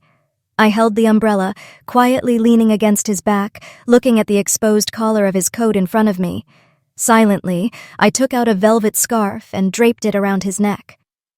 The arm wrapped around my legs tightened slightly, pushing me up. "Are you tired?" "Tired, my foot. How much do you weigh?" "It's just that you're bundled up like a ball, making it hard to carry you." The period cramps came and went quickly. The next day, the pain was gone. Only a slight bloating remained. Auntie said there were many things to pay attention to during this special time, such as staying warm, maintaining a special diet, avoiding cold water, and refraining from exercise. Perhaps it was because I had troubled Ian Chu excessively that night, but the next day, Auntie was even more nervous than I was, forbidding this and that. This year was my 9th grade, preparing for the high school entrance exam. While others enjoyed their winter break, I had to attend school, only getting my freedom 2 days before Lunar New Year's Eve. It was my first year living with the Chu family, and also their first year living in Peaceful Alley. We would have many more years together in the future. Lunar New Year's Eve morning. I sat before the dressing table. Auntie stood behind me, braiding my hair. After finishing the last braid, she cupped my face, turning it left and right, her eyes brimming with a smile. "Oh my, our Tan Tan, how can you be so adorable?" I looked up. The girl in the mirror had 2 round hair buns, a red velvet cloak that highlighted her fair, translucent skin, and clear, dark eyes that curved like beautiful crescent moons when she smiled brightly. Gone was the self-conscious, timid look. So, this is how I had changed. No wonder everyone at school said I had become a different person. I turned and threw myself into Auntie's embrace, resting my head against her soft chest, just like the few times I had been hugged by my mother when I was a child. I gently snuggled, whispering, "Thank you. Thank you for picking me up, for piecing me together bit by bit." A warm hand stroked my head, teasingly. "Thank who, dear?" Her voice held a hint of expectation. I froze, then blinked. "Mom. Thank you, Mom." "Good." Her voice brimmed with undisguised joy, and her soft lips pressed against my forehead. "My Ten Ten is such a good girl." A quiet joy swelled in my heart, sweet and pure. Seeing my ears flush red, she stopped teasing me and told me to go wake Ian Chu to put up the spring couplets. It was close to the new year, so Ian Chu's client appointments were fully booked. Staying up until 2 or 3 in the morning was common for him, so his work-rest schedule had shifted. I knocked on the door, but there was no answer. I pushed the door open. The room was quiet, with light filtering through the gray curtains. The person on the bed was fast asleep, only the soft sound of his breathing audible. I reached out and poked his face. "Big brother, Mom said to wake you up to put up the spring couplets." No reaction. I leaned closer, speaking into his ear. "Big brother, wake up for the spring couplets." Still no movement. The person on the bed lay silently, eyes tightly shut, his thick eyelashes like tiny fans. An idea sparked in my mind. I quietly reached out and tugged at them. They felt quite firm. Just as I hesitated whether to tug harder, the person in front of me suddenly opened his eyes, which were filled with surprise and speechlessness, but absolutely no hint of sleepiness. He was both annoyed and amused. "You heartless brat, I was wondering how you'd wake me up, and you went and pulled my eyelashes?" I deployed my strategy of a sweet, obedient smile. "Why do you look exactly like those babies in New Year's paintings?" He patted the hair buns on my head. Mrs. Chu was in the kitchen making glutinous rice balls, while Ian Chu and I put up the spring couplets. The other parts of the house were already done. He pointed to the last spring couplet, a picture of a lazy sheep and a happy sheep holding auspicious couplets, looking very cute. His voice was full of distaste. "This looks too childish. How about we don't put it up?" I hastily shook my head. "No, it's not childish, not at all," he said. "I'm a little tired, don't want to do it anymore." No way. This was something Auntie Chu and I had carefully chosen at the market. I reached out and grabbed his arm, shaking it. "Big brother, you're the best big brother in the world. Please put them up. Please put them up in my room." A faint smile appeared in his eyes. All right. I'll put them up." One sheep was put on each side of my window. The happy sheep was me, and the lazy sheep was Annie Ann. We were the best of friends, wishing my good friend Annie Ann a Happy New Year. In the evening, everyone gathered to make dumplings. Ian Chu complained that my dumplings were ugly and broke off a piece of dough for me to play with. Mrs. Chu pressed the rolling pin with one hand, while the other constantly adjusted the dough's angle to make the dumpling wrappers thin and round. She looked at Ian Chu and asked, as if unintentionally, "Why didn't that classmate of yours come today? Did he go home for the new year?" Ian Chu kneaded a dumpling, putting filling in the center, and replied, "No, he's at his unit." "Don't his parents worry if he doesn't go home?" "He grew up in an orphanage. He doesn't have anyone in his family." Mrs. Chu didn't say anything more. She lowered her eyes, her thoughts unknown, but the speed at which she rolled the dough gradually slowed. After a moment, she said, "We've made a lot of dumplings. Call that boy over for the reunion dinner tonight." Ian Chu was stunned for a few seconds before reacting, humming an assent. They were talking about Officer Vincent Fo. He came over almost every night. Sometimes he brought his own food, sometimes freshly bought fruit from the market, and sometimes he even gave me dolls he'd won from the claw machine. Ian Chu told him to just come and not to bring anything, but he refused, saying that even though his parents hadn't taught him since he was young, he still knew proper etiquette. What was strange was that Mrs. Chu, who was always gentle and hospitable, was very distant with Officer Vincent Fo. It was almost as if it was written on her face that she didn't want to get close to him. Yet, clearly, when she first met Officer Vincent Fo, she had even praised him for being charming. But after learning he was Ian Chu's classmate and a police officer, her attitude became cold. Officer Vincent Fo also noticed it, but he didn't mind Mrs. Chu's indifference at all. He still smiled and joked every day, and on normal days when he wasn't busy, he liked to come to the shop. He even helped Mrs. Chu buy fresh food from the market, helped prune the osmanthus tree in the yard, and would intentionally wear his police uniform to warn gossipy neighbors from bad-mouthing Mrs. Chu. In short, he particularly respected Mrs. Chu. When Officer Vincent Fo arrived that evening, his hands were full of gifts. Mrs. Chu said, "Vincent, next time you come, don't bring anything." Officer Vincent Fo's expression changed, panic clearly showing on his face. Mrs. Chu quickly explained, "I mean, we're all family, no need to be so polite." He sighed in relief, looking a bit wronged. "Auntie, please don't pause mid-sentence. I almost thought tonight wasn't a reunion dinner but my last meal." His words made Mrs. Chu burst out laughing. After dinner, everyone gathered to watch the Spring Festival Gala. Mrs. Chu took out 3 red envelopes and gave one to each of us, smiling as she said, "May the changing year bring peace and freedom from worry." "Thank you, Mom, and Happy New Year," Ian Chu said, accustomed to the tradition. "Thank you, Mom, and Happy New Year." It was my first time receiving a red envelope, and I couldn't contain my delight. "Thank you, Mrs. Chu, Happy New Year." Officer Vincent Fo hadn't expected to receive a red envelope either, and he was so excited he wanted to jump for joy. The atmosphere was harmonious as I went back to my room to bring out the gifts I'd prepared. The gifts for Mrs. Chu were a scarf and a pair of gloves. She often sat lost in thought by the door, and now that it was cold, they could help keep her warm. For Officer Vincent Fo, there was a thick knitted beanie. The town got blustery in winter, and it would help protect his head while he was out on patrol. Mrs. Chu examined them with delight, unable to put them down, and praised my craftsmanship with surprise. Officer Vincent Fo had tears welling in his eyes, saying he never expected to receive both a red envelope and a thoughtful gift. Ian Chu was the only one who remained silent. He stared at my empty hands, and when he found nothing, he gave a light cough.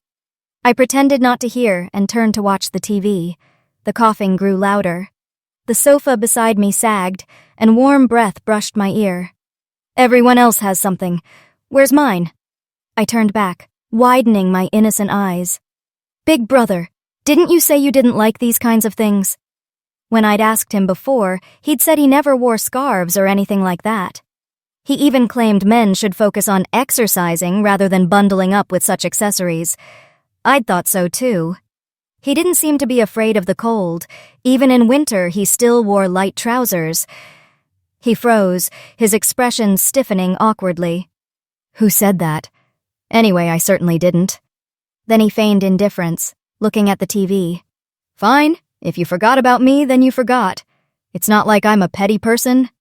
His eyes, however, told a different story. Even Mrs. Chu and Officer Vincent Fo, who were watching the TV, couldn't help but turn their gazes our way. I stood up and pulled out from behind the sofa a knitted sunflower, about half my height. I'd spent half a month knitting it. Ian Chu loved sunflowers so much that if a customer came in for a sunflower tattoo, he'd immediately give them a 40% discount without hesitation. I mimicked him, saying, "Oh, I suppose you won't like this either then?" He turned his head, his eyes widening slightly. Beneath his surprise was undisguised joy. Realizing something, he burst out laughing. Well, you're getting bold now. Deliberately teasing me, aren't you?" I keenly sensed the approaching danger and quietly took 2 steps back. He stood up, braced one hand on the back of the sofa, and leaped over it, blocking my path. I spun around to run. He grabbed my bun, playfully seized my neck, and tickled me. I dodged and pleaded for help. Mom, save me! Officer Vincent, help me!" Everyone burst into laughter, collapsing onto the sofa. No one came to my rescue. The joyous laughter mingled with the sounds of the Spring Festival Gala, a voice from the TV declaring, "I confess, I was too indulgent in play, harming myself and others through ping-pong. I refuse." That night, before falling asleep, my pillow felt lumpy. I took it out to find a red envelope and a longevity lock. Beside them was a piece of paper that read, "Much joy, enduring peace, freedom from worry." The brushstrokes were powerful, the paper as light as a drifting cloud, and the characters reflected the person who wrote them.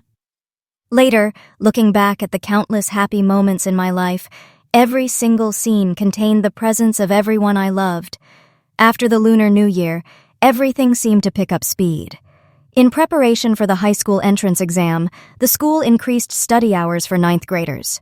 If we weren't studying, we were taking exams. The schedule was packed. I left for school early in the morning, didn't come home for lunch, and by the time evening self-study was over, it was already 10 p.m. The only time I could sit down for a peaceful meal with everyone during the week was for half of Sunday afternoon. When I learned that the top 50 students in the county would have their tuition waived, I became even more motivated to study. My academic performance was considered outstanding in our town, but looking at the entire county, there were countless brilliant students, so I dared not slack off. Because classes ended late, Ian Chu would come to school to pick me up. After we got home, we'd eat the late-night meal Mrs. Chu had prepared. He'd continue working while I studied beside him.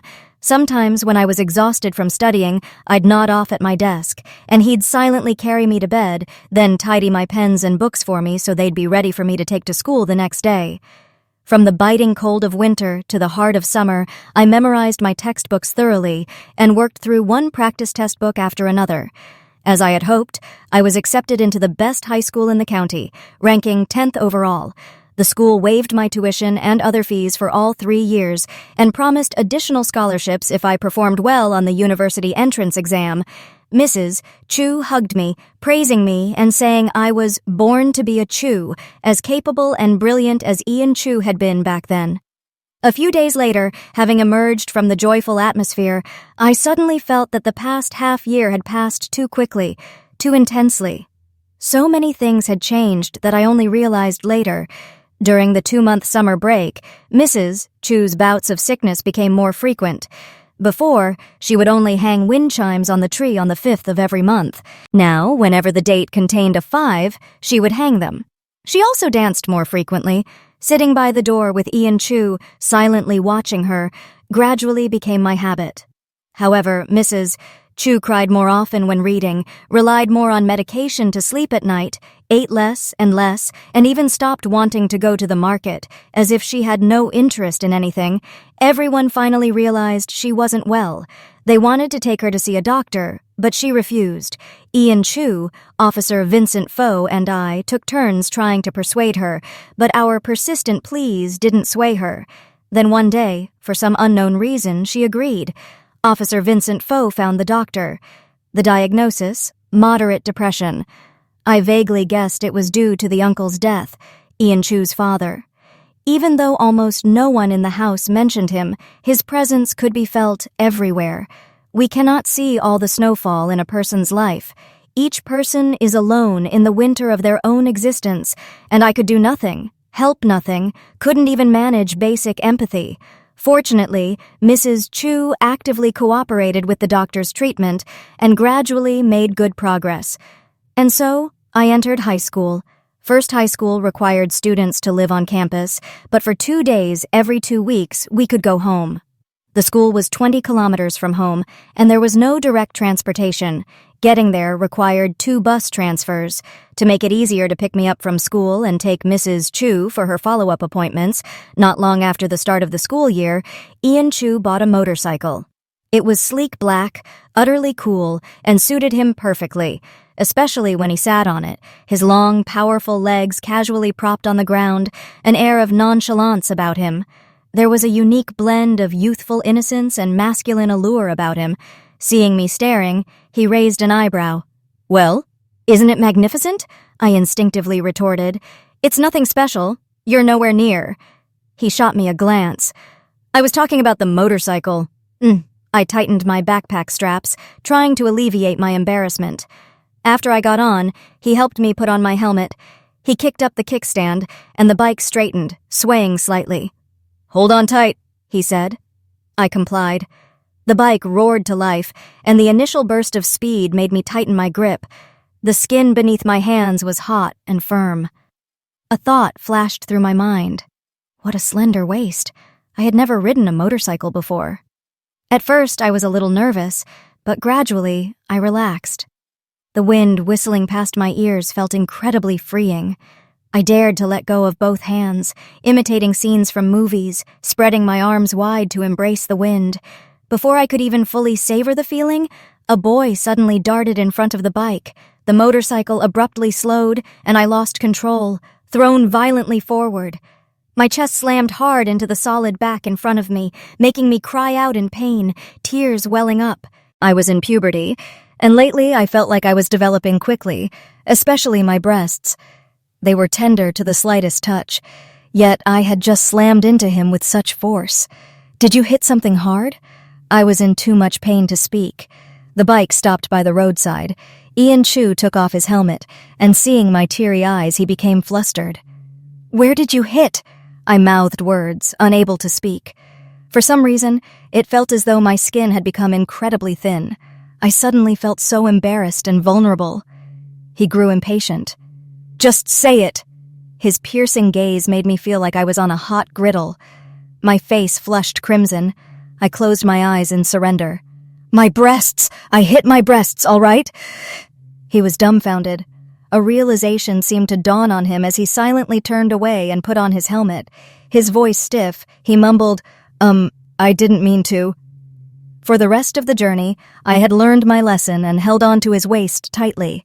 But perhaps the weather was too hot. It felt as if my entire arm was burning.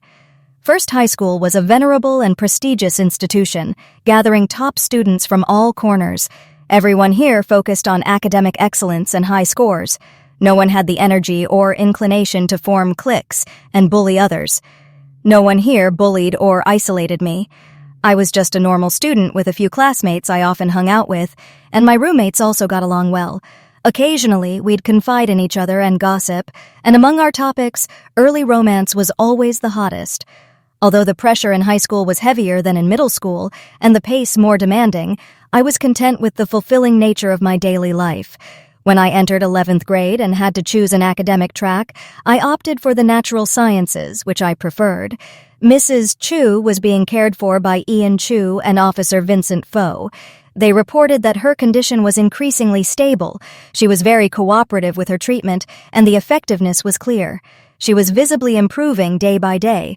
So she wouldn't get bored. Every time I came home, I would tell her interesting stories from school, embellishing them with details to make her smile. At night, I'd hug her tightly as I slept. Seeing her melancholy lift day by day, the anxieties in my heart gradually eased. The atmosphere in the house also came alive again. At first, I didn't realize anything had changed within me. It wasn't until my nervous tension eased, not until my body and mind gradually matured, not until I no longer dared to look Ian Chu directly in the eye. The incremental changes that had gradually accumulated finally burst forth, unveiling a qualitative shift that had been brewing for a long time. It was sitting across from him during meals, my hands fumbling with chopsticks, my eating speed constantly slowing as my eyes struggled to maintain composure while facing him. It was sitting next to him while studying, completely unable to focus, my imagination running wild as I secretly observed the lines of his palm and the contours of his hand. It was sitting on the sofa, talking or sharing comfortable silences, deliberately trying to feel our heartbeats echo each other, sensing his breath surround me, my body temperature steadily rising. It was sitting behind him on the motorcycle, holding him tightly, unwilling to let go, unable to speak when asked if I missed him, and my voice trembling with nerves when saying goodbye after getting off the bike. It was zoning out frequently, stealthily observing and mimicking him, suddenly stuttering, pretending as if nothing were amiss, and a constant yearning when we hadn't met for a while. I felt as if I was slowly losing control. So, I concluded, I had contracted a strange illness. So strange that I couldn't be around Ian Chu like before. Because of this strange illness, I began to act peculiar. I no longer let him wash my clothes, from small items like my underwear to larger ones like my jackets. Even after washing them, fearing he'd catch sight of them, I had to hang them on the small balcony off my room. I no longer hugged his waist when riding the motorcycle, but awkwardly clutched the sides of the seat, stubbornly insisting on putting my backpack between us to conceal my pounding heart. When I shivered from stomach cramps during my period, I would quietly go to the kitchen to boil red sugar water, unlike before, when I would cajole him into warming my belly with his hands. This subtle distancing happened again and again. I didn't notice that Ian Chu's expression was growing increasingly sullen, to the point that Mrs. Chu thought we were having a conflict. That Friday afternoon, returning home, Ian Chu pulled the motorcycle over, his face grim. I stepped off, my backpack slung over my shoulder. Mrs. Chu pulled my hand, asking softly, "Hannah, did that rascal make you angry?" Surprised, I quickly denied it. No, Big Brother and I are perfectly fine." "Really?" "Yes, really." Just then, Ian Chu happened to walk by. I instinctively stepped back 2 paces, and he let out a cold snort. Ugh. He said nothing, yet it felt as though he had said everything. Mrs. Chu's gaze darted from me to him, a look of disbelief on her face. My cheeks burned. I didn't know how to explain. We truly weren't having a conflict. It was just me being awkward on my own. Unexpectedly, she waved her hand dismissively, saying casually, "All right, I won't ask any more. You two will be fine in a few days anyway." Mrs. Chu was a prophet. After dinner, she took her medicine and went upstairs to rest. Ian Chu was in his study, sketching. I sat next to him to study, just like before. But 10 minutes later, my worksheet remained blank, my attention uncontrollably drifting to the person beside me, my heart pounding frantically. Resigned, I picked up my paper and pen, intending to retreat to my room to do my homework. "It's only 9:30. Are you going to sleep so early?" I shook my head. "No, I'm going back to my room to do homework." His expression was calm, his pen spinning quickly on his fingertips. "Can't you work here? Or are you saying I'm disturbing you?" He tilted his head slightly, his long, dark eyelashes casting a faint shadow over his defined, angular features. His gaze, as he looked at me, was contemplative. My fingers, resting by my side, curled into my palm. My face inexplicably felt hot, a sensation that seemed to grow stronger. He said, "Sit down. Let's have a talk." I put down the worksheet and sat back down. He went straight to the point. "You've been very strange lately." Caught off guard, I became discomfited and awkward. He thought for a moment, then said, "Did I do something wrong? I'll apologize." "No, that's not it." "Or are you being bullied at school?" No, nothing like that." He calmly looked at me for a long time. Then he suddenly asked, "Are you in an early romance?" My heart jolted. In an instant, it felt as if a thunderclap had split my very being in two, and my heart skipped a beat. Countless images replayed in my mind, and the confusing, vague, and inexplicable thoughts that had lingered for so long suddenly felt like a great blockage had been cleared within me, like the unblocking of the Ren and Du meridians. It was like a lost person finding their way, like a wanderer finding shelter. When the clouds parted, I saw the mountain. When the snow melted, the bamboo stretched skyward. Everything now had a logical explanation. It turned out it wasn't the wind that stirred, nor the flag that fluttered, but my own heart that moved. Even though my heart was now in utter chaos, a tumultuous upheaval, my face managed to maintain a slightly calmer expression than usual. Because in this battle of unrequited love, I had already resolved to fight it alone. Seeing me say nothing, Ian Chu assumed he was right, taking my silence as a tacit admission. He took a deep breath, his expression gradually growing rigid. "Hannah Duong, you're only an 11th grade student. Who gave you permission to be in an early romance? Is it the boy who walked with you after school today, or the one who greeted you at the school gate on Monday, or the one who held an umbrella for you on that rainy Friday?" I looked at him in surprise as he meticulously named each person. He grumbled, "Don't tell me it's that kid who slipped a love letter into your desk during the last parent-teacher conference, is it?" I suddenly smiled. "No one at all. There's no early love happening. Only a secret crush." Our gazes met, his eyes direct and unreserved, sharp as if trying to discern the truth of my words. I met his gaze calmly. A long time passed, so long that the surrounding air grew quiet. His gaze softened and he warned, "No early dating." I asked, 17 is early dating, so what about 18? He stated firmly, "Forget it." Then what about 20? What if I fall in love at 20? He, "Same at 20. Then what about someone like you right now? He. I pressed him step by step. "So is it early love if you fall in love now, too?" His eyes sparkled, and he choked out a cough, waving his hand to dismiss me.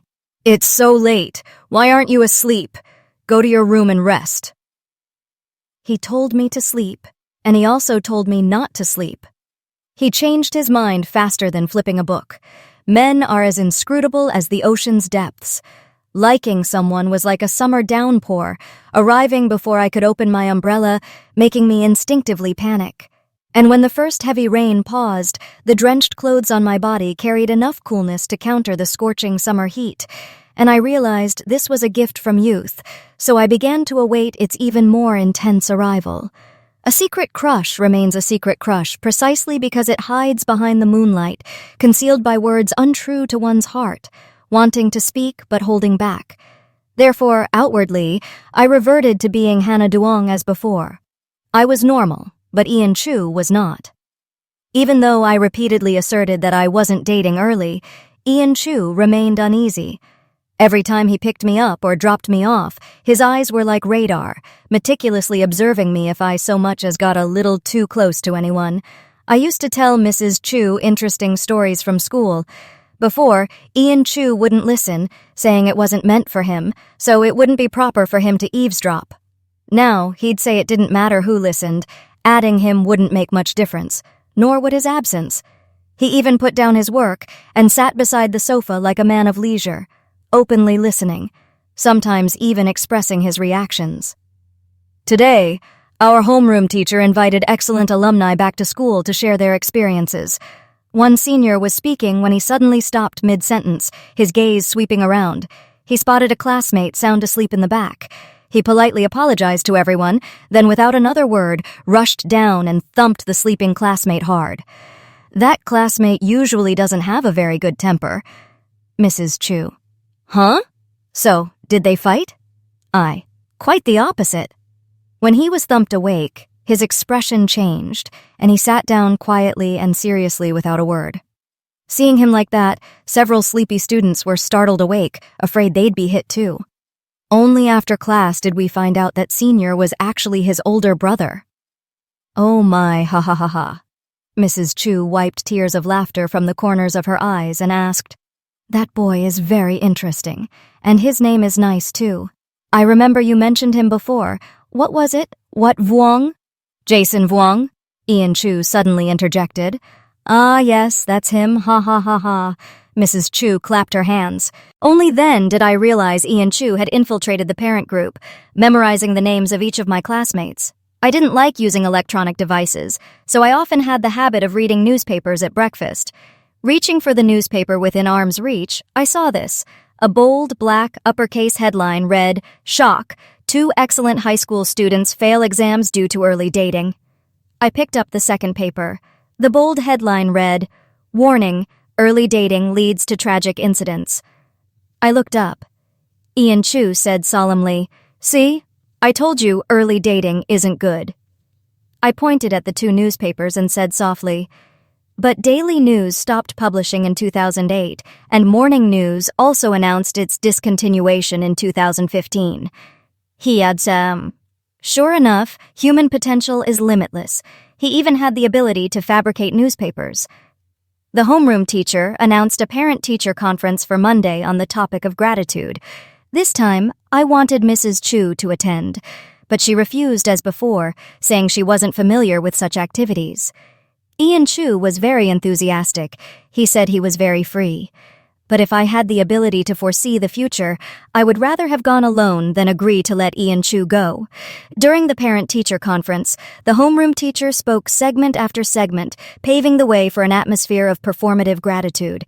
The classroom desks and chairs were rearranged into a square, with parents seated in the middle and students standing opposite them. Music swelled as we sang and made hand gestures. I used to wonder how many times I had to say it. Rarely did I initiate a hug, even shyly smiling out of pride. Initially, the students were very embarrassed, but as the music slowly swelled and the homeroom teacher performed with great immersion, the students gradually relaxed and parents began to shed tears. Everyone was immersed in the contagious emotional atmosphere. Ian Chu leaned back in his chair, chin slightly raised, eyes fixed straight ahead, burning intensely. Our gazes met in the air. Being stared at so intently by him, I started to feel nervous, my heart pounding as if it wanted to leap out of my chest. If I lost focus for even a moment, my movements would get messy. Originally, I was so off-key that the homeroom teacher had asked me to just lip-sync. Now, being out of sync made it even harder to blend into the general atmosphere. A few ordinary words of praise can't express the mountain-like grace. The mountain-like grace. The atmosphere reached a climax, the singing broken and choked, parents' eyes brimmed with tears, sobs following one after another. I stood there awkwardly because I couldn't cry. In the room filled with crying, a very out-of-place hoarse laugh suddenly rang out. Ian Chu turned his face to the side, unable to suppress the smile on his lips, his eyes crinkling. Strangely, seeing him laugh, I felt both embarrassed and amused, so I couldn't hold back my own laughter and laughed along. I bent my head down, staring at my toes, shaking my shoulders from trying to suppress my laughter. But laughter is contagious. The classmate nearest to me also burst into laughter for some reason, tears still clinging to their face, laughing until bubbles came out of their nose. This sight made others laugh even more. Thus, many others also followed suit. The touching scene suddenly turned humorous. The homeroom teacher, who was leading the program, had a complex expression. He looked at Ian Chu and me with a pleading gaze. "Perhaps you two should step outside for a walk?" Just like that, for the first time, both parent and student were expelled from a parent-teacher conference. Ian Chu and I walked circles around the school. I hung my head low. He rubbed his nose. "I really didn't mean to. It's just that you looked so flustered and funny." Time flew by, and I was already in 12th grade. The school shortened the holidays from once every 2 weeks to once a month. The time I spent with my family became increasingly scarce. The good news was that the doctor said Mrs. Chu's depression was almost cured. Now she rarely sat blankly by the door, staring at the osmanthus tree. She'd say it was too windy and sunny outside, with nothing beautiful to see. It was also very rare for her to wake up in the middle of the night to hang wind chimes and dance. She'd say she had forgotten how to dance. She no longer immersed herself in books either, but instead listened to the doctor, often going out for activities, occasionally dancing in the square or strolling through the streets. Every time I returned home, there would be new clothes she had bought for me. As for Ian Chu, I worried both that he would like someone else and that someone else would like him. The mix of longing and anticipation became addictive to me. Tonight, I returned home for the break. As usual, I was studying next to Ian Chu while he was tattooing a client. The only difference was that this time, the client was a beautiful woman with short hair. She was wearing a black halter top, a tattoo of irises covered half her collarbone, and the curve of her waist was faintly visible beneath her jacket. She exuded an air of confidence and strength. What's more, she seemed very familiar with Ian Chu, and there was an unusual familiarity in her words. I kept my head down, doing my homework, but in reality, my ears were pricked up to the sky. Ian Chu asked her which design she had chosen.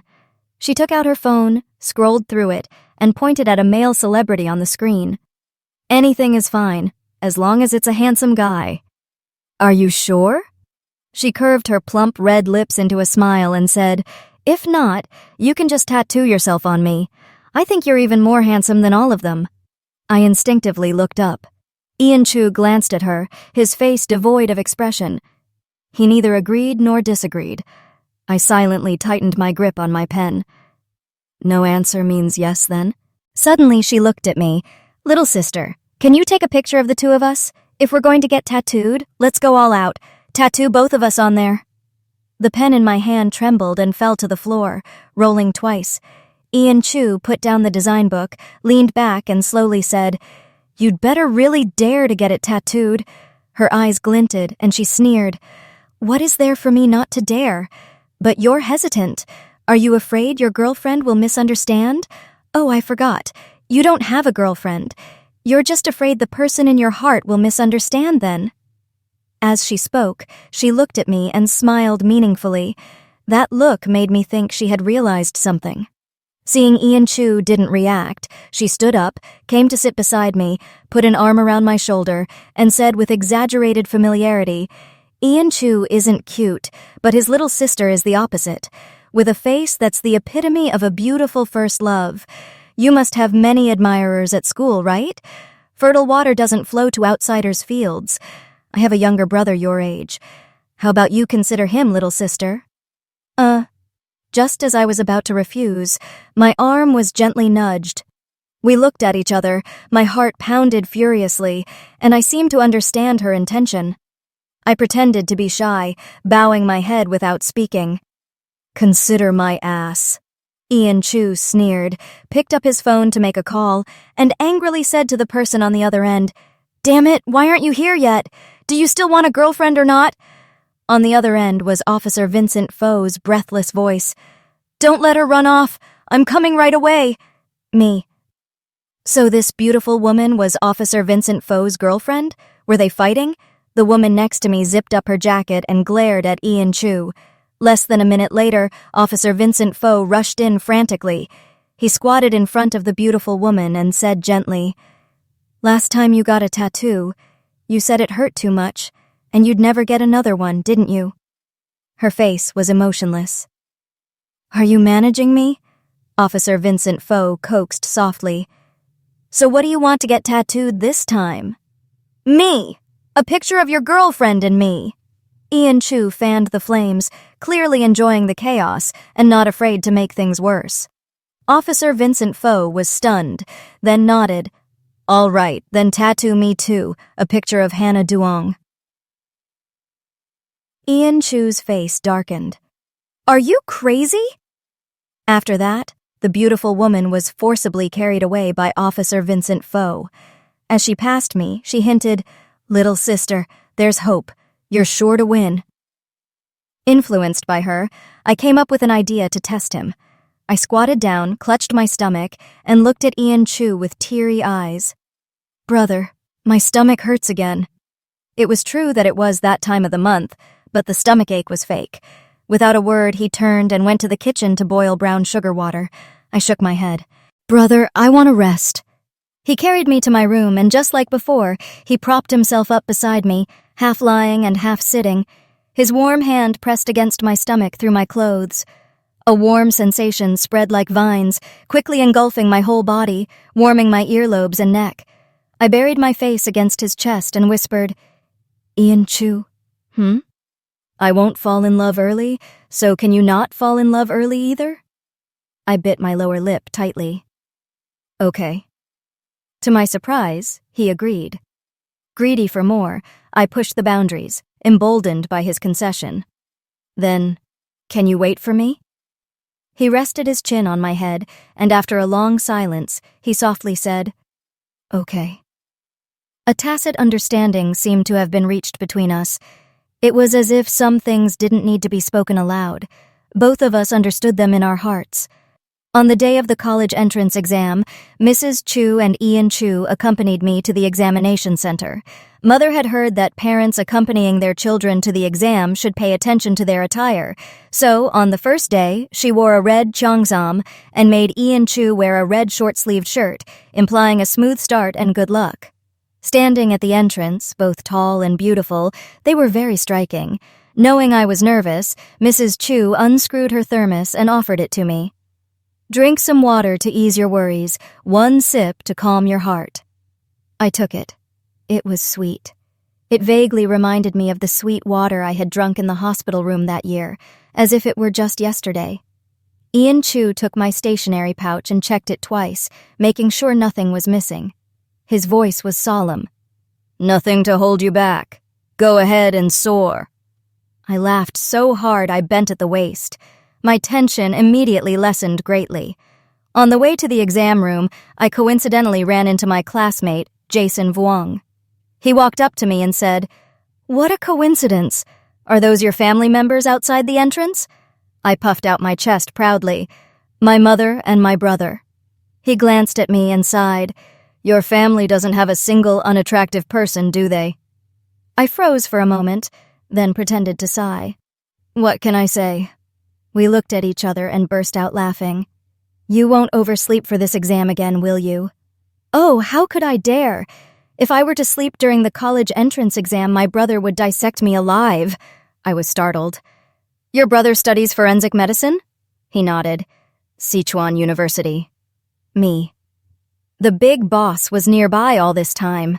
If I had known, I would have paid more attention to that senior's speech that day. We walked along, chatting and laughing, as if it were just an ordinary exam. The 3 consecutive days went very smoothly. After finishing the last subject and leaving the exam room, my tense nerves finally relaxed. A sense of exhaustion also set in. and all I wanted was to go home and sleep for 3 days and 3 nights straight. Ian Chu scoffed, seeing me as if all life had been drained from me. That evening, Ian Chu temporarily went to work elsewhere. Mrs. Chu was making cookies for me in the kitchen. She wore an apron, her face in profile, gentle and serene, as if the years had left no trace on her. I went up and hugged her. "Thank you, Mom. Did you make so many this time?" With a clean hand, she patted my head. "I made a bit extra so you can eat them slowly. Our Hannah has worked hard these past few days. Mom's cookies were incredibly delicious. I used to share them with my roommates, and they all praised them endlessly." I silently watched her, my hands cupping my face. The warm lamplight created a tranquil atmosphere, and warm fragments of memory surged in my mind, weaving together. All the gentle little things she had done for me throughout the months and years. The last batch of cookies came out of the oven. Mom turned around to look for the empty plate she had prepared. "That's strange. I just put it here, didn't I?" I was drowsy, on the verge of falling asleep, and couldn't react in time. It was only when Mom discovered the plate was in her own hand that she clicked her tongue. Getting old. My memory isn't what it used to be. By the time all the cookies were laid out, it was already late, so I advised her to go to bed. She shook her head. "Hannah, you go to bed first. I'm not sleepy yet." Seeing her resolve, I yawned deeply, trying to keep my heavy eyes open. "Mom, then I'll go to bed first." She looked at me gently. "Go on, dear, go on." Halfway there, I remembered something and turned back. After the exam, neither of them had asked me how I did, afraid of putting pressure on me, but I was confident. I whispered to Mom, "Mom, I feel like I did really well on the exam. When the results come out, let's use my scholarship money to go on a trip together. We can go see the ocean." Mom had once said she wanted to go to the beach and collect seashells. She burst out laughing and pulled me into her embrace. "Oh my, yes, yes, yes, our little Hannah is truly amazing." Her scent enveloped my nose, and the warmth of her arms surrounded me. For some reason, the words just slipped out. "Mom, I love you." Then, feeling embarrassed, I turned and ran. I didn't see her freeze in place, her eyes red-rimmed, remaining silent for a long time before finally uttering in a hoarse voice, "Hannah, I love you too." I returned to my room, quickly washed my face, and flopped onto the bed. My eyelids grew heavy, and within minutes I was in a deep sleep. With no one else around, Mrs. Chu's spirit suddenly crumbled, her expression utterly weary. She walked to the osmanthus tree and stood still for a long time. The wind chimes, long forgotten, exposed to rain and sun, were covered in dust. She reached up to grasp them, but unexpectedly, a gust of wind blew, bending the branch tip. The porcelain chimes fell straight to the ground, shattering into many pieces before she could catch them. She blinked. Tears fell unbidden, her heart aching as if a piece had been gouged out. 2 small figures appeared in her mind. One consoled her. "They've been hanging there for so long, untouched. They must not have been important. It's fine if they broke." The other, piercing through her fading memories, reminded her, "This was once very important to you." She stood on her tiptoes, spread her arms wide, and danced a new dance, forgetting several steps midway. She murmured, "See? I've really almost forgotten everything. What's the meaning of living if you remember nothing?" For years, fearing her children's worry, she had forced herself to seek treatment, swallowing handfuls of medicine, all while her hair silently fell out in great quantities. Her outward appearance had improved, but in reality it was because she was gradually forgetting those painful memories. Those who live in quiet resignation, embracing placid waters and gentle winds, often bring about their own destruction. She had deceived everyone else, but she couldn't deceive herself. Accumulating over time, those memories had merged with her, and to lose those pains was to lose herself. Her pale fingers caressed the disease-ridden, hole-pocked leaves. "I'm sorry, I didn't notice you were sick." She found a half-empty bottle of pesticide in the house and carefully sprayed the osmanthus tree, taking the remaining portion back to her room.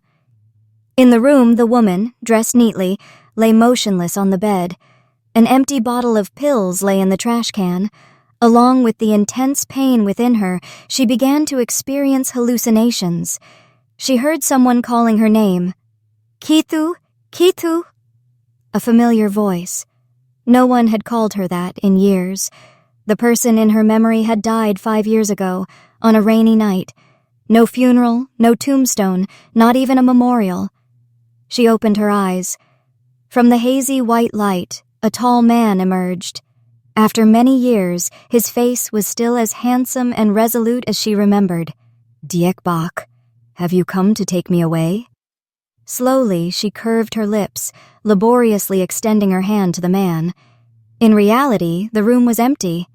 Finally, her hand slowly fell, and the person on the bed closed their eyes. The door to the room remained closed. No one entered or left all night. The backdrop of life itself, it seemed, was painted with endless sorrow and solitude. When a person becomes a memory to another, their fated connection reaches its end. Regrettably, I didn't understand this truth then. On an ordinary morning, Mom went to sleep and never woke up again. She had taken the medicine. By the time it was discovered, nothing could be done. A short letter was left on the bedside table. Ian, Hannah, I apologize for leaving in such an undignified manner, but death is not the end of life. Forgetting is. If the only way for me to live was to forget everything, then in truth I died long ago, only realizing it much later. I made this decision a long time ago. Please don't grieve for me. Each of you has your own path to walk. I was very happy to walk a part of this life's journey with you, but my path ends here. There's someone waiting for me. He has waited for a long time, waited for me to finish observing this world before joining him. I can't bear to leave him alone in another world. Hannah, I want to tell you, I love you very much too. You were never a burden to me. You fulfilled my deepest regrets. It was my honor in this life to have such a lovely daughter as you in my final years. I'm sorry, I never attended your parent-teacher conferences. It wasn't because I didn't want to. I imagined many times standing beside you, proudly introducing myself to your classmates' parents as Hannah Duong's mother. It's just that I didn't know, if I left, if others asked you where your mother had gone, how deeply it would wound you. Hannah, you must be brave from now on. You are a wonderful child, and I am proud of you. Lastly, I love you. Ian, I owe you an apology. Because of my selfishness and cowardice, I prevented you from pursuing your dreams. It was my fault. I shouldn't have used the guise of love to bind you. Each person has their own path. Now you are an adult, capable of taking responsibility for yourself. Go and do what you want to do. I will never stop you again.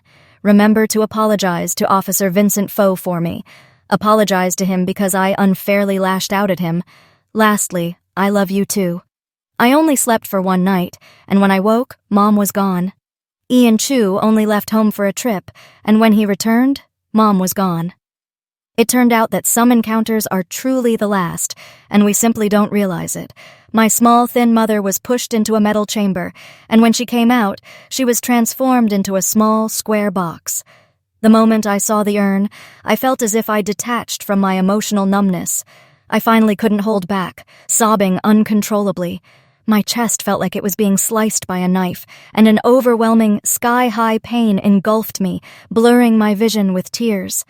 Ian Chu hugged me, his eyes red-rimmed, not saying a word. Around the hall, sorrowful cries filled the air. Some wept until they fainted, others silently sniffled.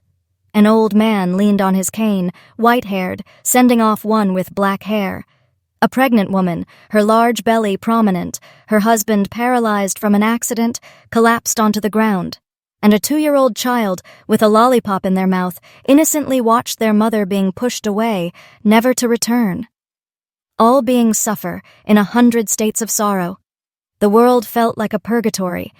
Every sudden departure has long-standing omens. Her sudden willingness to see a doctor, the increasingly effective treatments, except for not attending parent-teacher conferences, not dancing under the trees, sitting blankly by the door, making so many cookies. In truth, everything had been foreshadowed. It was just me, too clumsy to notice. After handling Mom's funeral arrangements, returning home, nothing had visibly changed, yet everything was different. By the windowsill, books were neatly stacked beside the table. Gusts of wind blew through the half-closed window, rustling the pages of the worn copy of 100 Years of Solitude on the table, tattered from being read countless times. The next chapter couldn't wait for its reader to continue. The book remained, but the reader was gone. I sat in the kitchen, eating piece after piece of the cookies Mom had made, my eye sockets dry and aching. I liked sweets, so Mom had said she added a lot of sugar this time. But why couldn't I taste anything? There was no taste at all, save for the saltiness of tears, so I forced myself to cram it into my mouth. My stomach, long empty, writhed with spasms, and I dry-heaved violently. "Don't eat any more, please." Ian Chu's voice was thick with unshed tears. I didn't hear a word he said, continuing to stuff piece after piece of biscuit into my mouth. Not until he couldn't bear to watch any longer did he snatch the biscuit away, drag me into the bathroom, cup my face, and force me to spit it out. I struggled, crying out, "Let me go! If I finish all the biscuits, Mom will come back. She'll come home and bake new ones for me. She promised we'd go to the beach together." If I had known, I wouldn't have said, "I love you, Mom." If I had held back my love to tell her slowly later, would she not have left with such resolve? "Hannah Duong, Mom's not coming back. She's really gone." He gripped my shoulders, his voice hardening as he stated the painful truth. I froze, staring at him. Ian Chu's lips were pressed tightly together, his face pale. The anguish in his eyes was no less than my own. Right. First and foremost, she was Ian Chu's mother. Only then was she mine. How could he not feel terrible, distressed? He simply didn't speak of it. I hung my head, saying softly, "I'm sorry. I know." His eyes were red-rimmed, yet no tears fell. He gently put an arm around my shoulder, burying his head in my neck. His shoulders trembled, a hot, damp warmth seeping into my clothes, as if it were searing my very soul. He whispered, "Don't be afraid. You still have me." Life always has paths where you walk and weep. After I finished half a bowl of congee, Ian Chu led me into the bedroom. "Rest easy and get some sleep. You haven't had a proper rest in a long time." I clutched his hand, unwilling to let go, so he had no choice but to lie down beside me. For a very long time, we could hear each other's breathing. He stroked my head. "Can't sleep?" I stared blankly at the ceiling, tears overflowing as if I couldn't stop crying. "I'm afraid to sleep." I was scared that when I woke up again, the last person by my side would also vanish. He silently reached out, gently touching the corner of my eye, using his thumb to wipe away my tears. I said, "Ian Chu, I only have you." He replied, "Yes, I won't leave." Moonlight streamed through the window. The courtyard outside was empty, the alleyway cold. The wall clock ticked ceaselessly. Occasionally a dog barked, all loneliness enveloped in an invisible haze. The next morning when I woke up, the space beside me was empty, and my heart tightened. I stumbled down the stairs in a hurry, only to halt slowly when I heard familiar voices from the landing. "Brother, those people have appeared again. The batch that was arrested before also belonged to them." Officer Vincent Foe sat on the sofa, his clothes rumpled, a weary, weather-beaten look about him.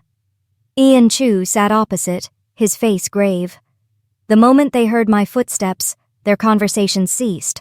Officer Vincent Foe changed the subject. "Oh, little sister's awake? University entrance exams are truly exhausting. You need a few more days to rest. Oh, where's Auntie? Did she go out to buy food?"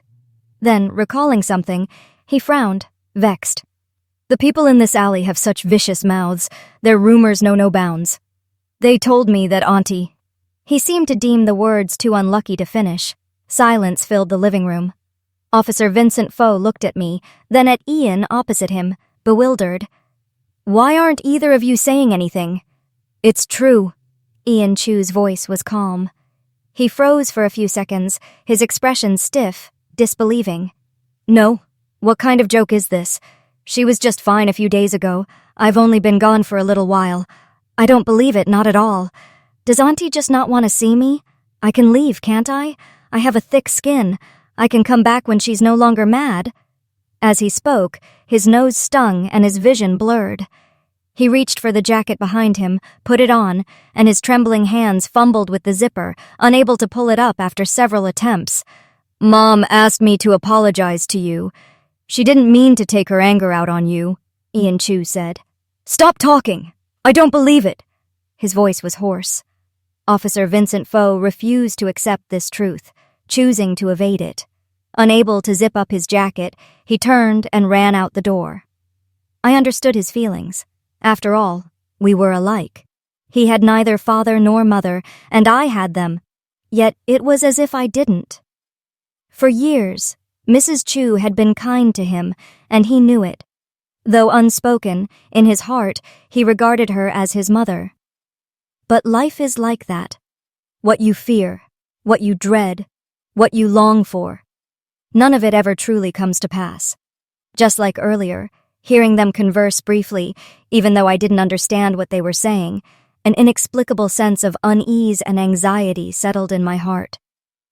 This vague sense of unease was confirmed after several days of Ian Chu leaving early and returning late. He became incredibly busy. The tattoo shop didn't even open its doors. His deep black eyes grew even more profound, and occasionally a fleeting glance would strike fear with its terrifying coldness. It was as if, with his mother gone, he had transformed into a different person, as if the binding vines had released him. The hot blood he had concealed beneath a gentle facade gradually revealed itself.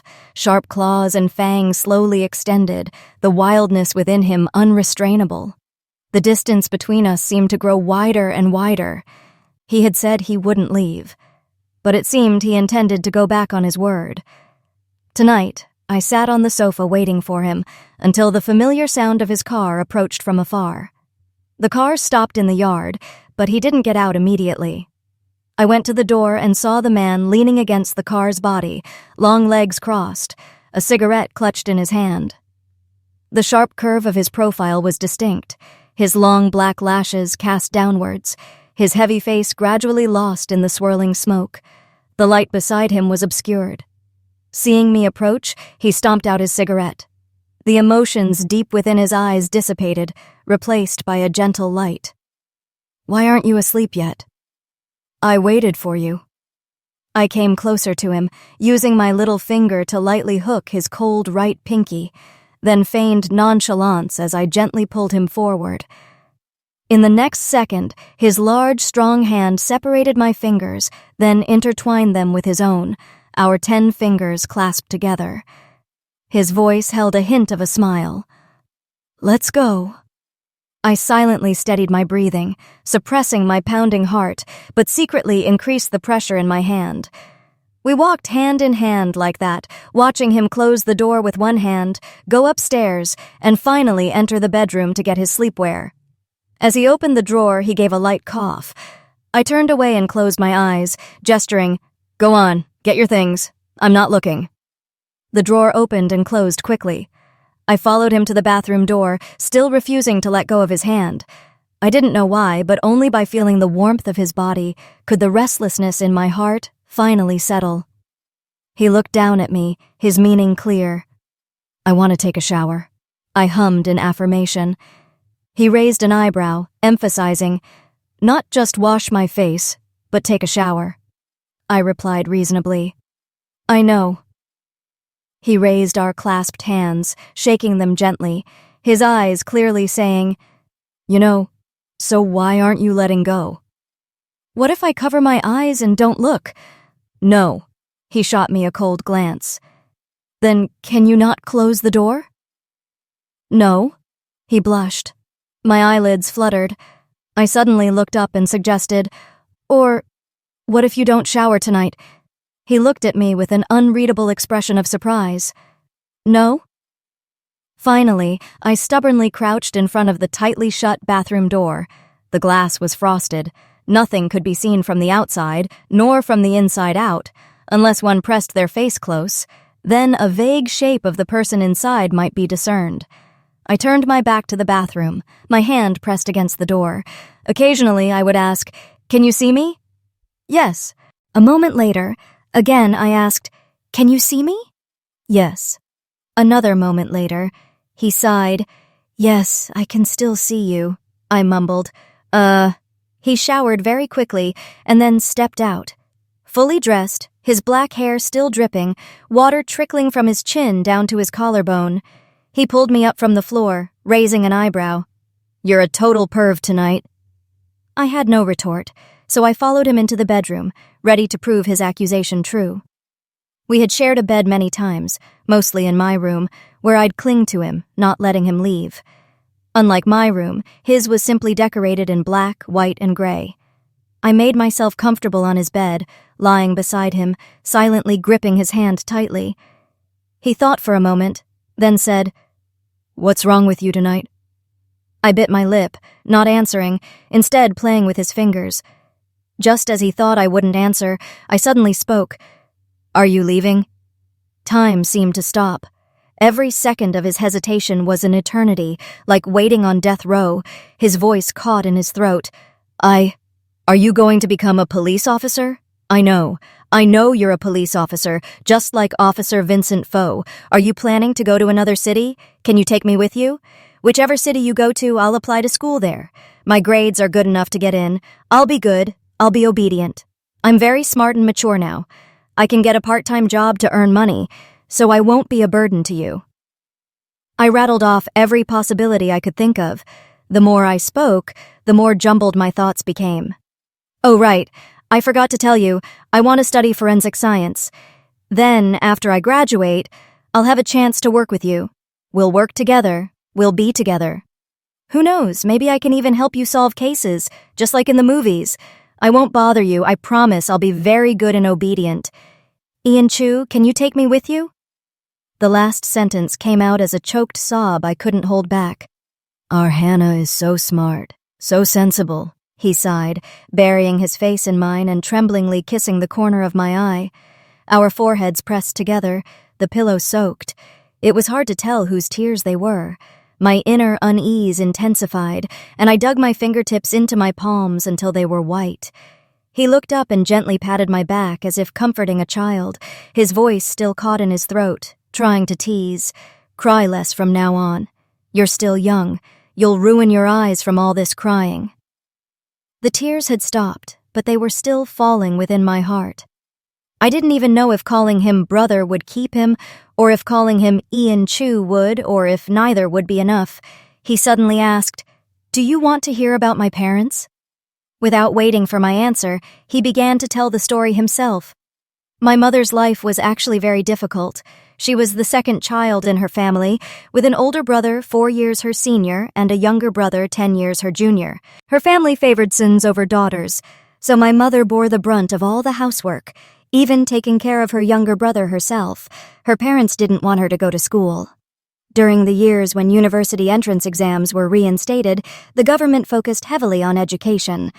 Every day, my mother would carry a small basket to cut grass for the pigs near the school, cutting while secretly peeking and listening through the windows. Her teachers noticed but didn't chase her away. From the age of 6 to 8, she taught herself thanks to her intelligence. At that time, a single curriculum could last several years, so later, a teacher made an exception and gave her a textbook. Even while studying, my mother didn't neglect her household duties. Moreover, her teachers even came to her home to persuade her parents, offering free tuition. And at that time, people working in cultural fields were highly respected, so my mother was finally allowed to go to school. The year my mother took her university entrance exams was 1989. There were floods south of the Yangtze River, farmlands were devastated, and crops were wiped out overnight. Her elder brother didn't even have money to get married, so they decided to sell my mother to the old village chief to be his wife. She refused, even if it meant being beaten to death. She cried and begged them, saying she was sure she could get into university, and then she would earn a lot of money for her brother to get married. But they wouldn't listen. After that, my mother ran away. She had no money and ran all night to the train station. The station was full of street performers and beggars. My mother was thin-skinned but had a strong backbone. She didn't want to beg, so she danced there instead. She had only learned one dance from her teacher at school, but no one paid attention to her. She danced all day, yet she didn't even have money to buy water. Seeing the last train about to leave the station, she panicked. Just then, a man in a military uniform appeared. He complimented my mother's dancing, then asked her where she was going. He offered to buy her a train ticket for her performance. My mother didn't know where to go, so she asked him where he was headed, then pretended to be going the same way. That year, my father had just been discharged from the military. He was 23, about 5 years older than my mother. Though he traveled extensively, my mother loved to read. On the train, they chatted happily, and the more they talked, the more they felt like soulmates. So when they got off the train and he realized my mother had tricked him, he simply praised her intelligence. One was courageous, the other kind-hearted. One dared to take a chance, the other dared to follow. They both found work in a factory, set up a small street stall, and even collected scrap metal. Gradually, they grew fond of each other and started talking about getting married. But without a household registration, my mother suggested they just live together as husband and wife. My father refused, no matter what she said. He used all the money he had saved over the years to go back to my mother's hometown and arrange for her hukou. He essentially bought out her relationship with her family from then on. They had a proper marriage and held a simple wedding. After they married, for a time, my father worked as a taxi driver, and my mother became a primary school teacher in the countryside. Life was hard, but sweet. By the time I was born, my father had become a police officer, and my mother stayed home, taking care of me and doing odd jobs. Though life wasn't overly prosperous, they had a stable income each month. When my mother was giving birth to me, she had a difficult labor. My father, a tall and imposing man, heard her screams of pain and rushed straight into the delivery room. The doctors couldn't stop him in time. He grabbed my mother's hand, turned to the doctor and shouted, "Save the mother! Abandon the child!" The doctor replied that the baby was healthy and couldn't be abandoned. Ian Chu's voice was humorous. My eyes were still wet with tears, but I couldn't help but burst out laughing. He stroked my head and continued, "After that, both mother and child were safe. As soon as my father finished taking care of my mother during her postpartum confinement, he went and got a vasectomy, declaring he would never have another child. Our family was typical of a gentle mother and a strict father. When I was little, if I ever made my mother angry, my father would definitely give me a good beating as soon as he got home from work. But in reality, they both loved me very much. From a young age, I thought my father was very cool. I idolized him completely. Every time I heard he'd caught a bad guy, I felt like my father was a hero. However stern my father might be outside, that's how kind he was to my mother at home. My mother always managed the family finances. My father would say his unit provided meals, so he didn't need to spend money. Whenever my father was home, he did all the housework.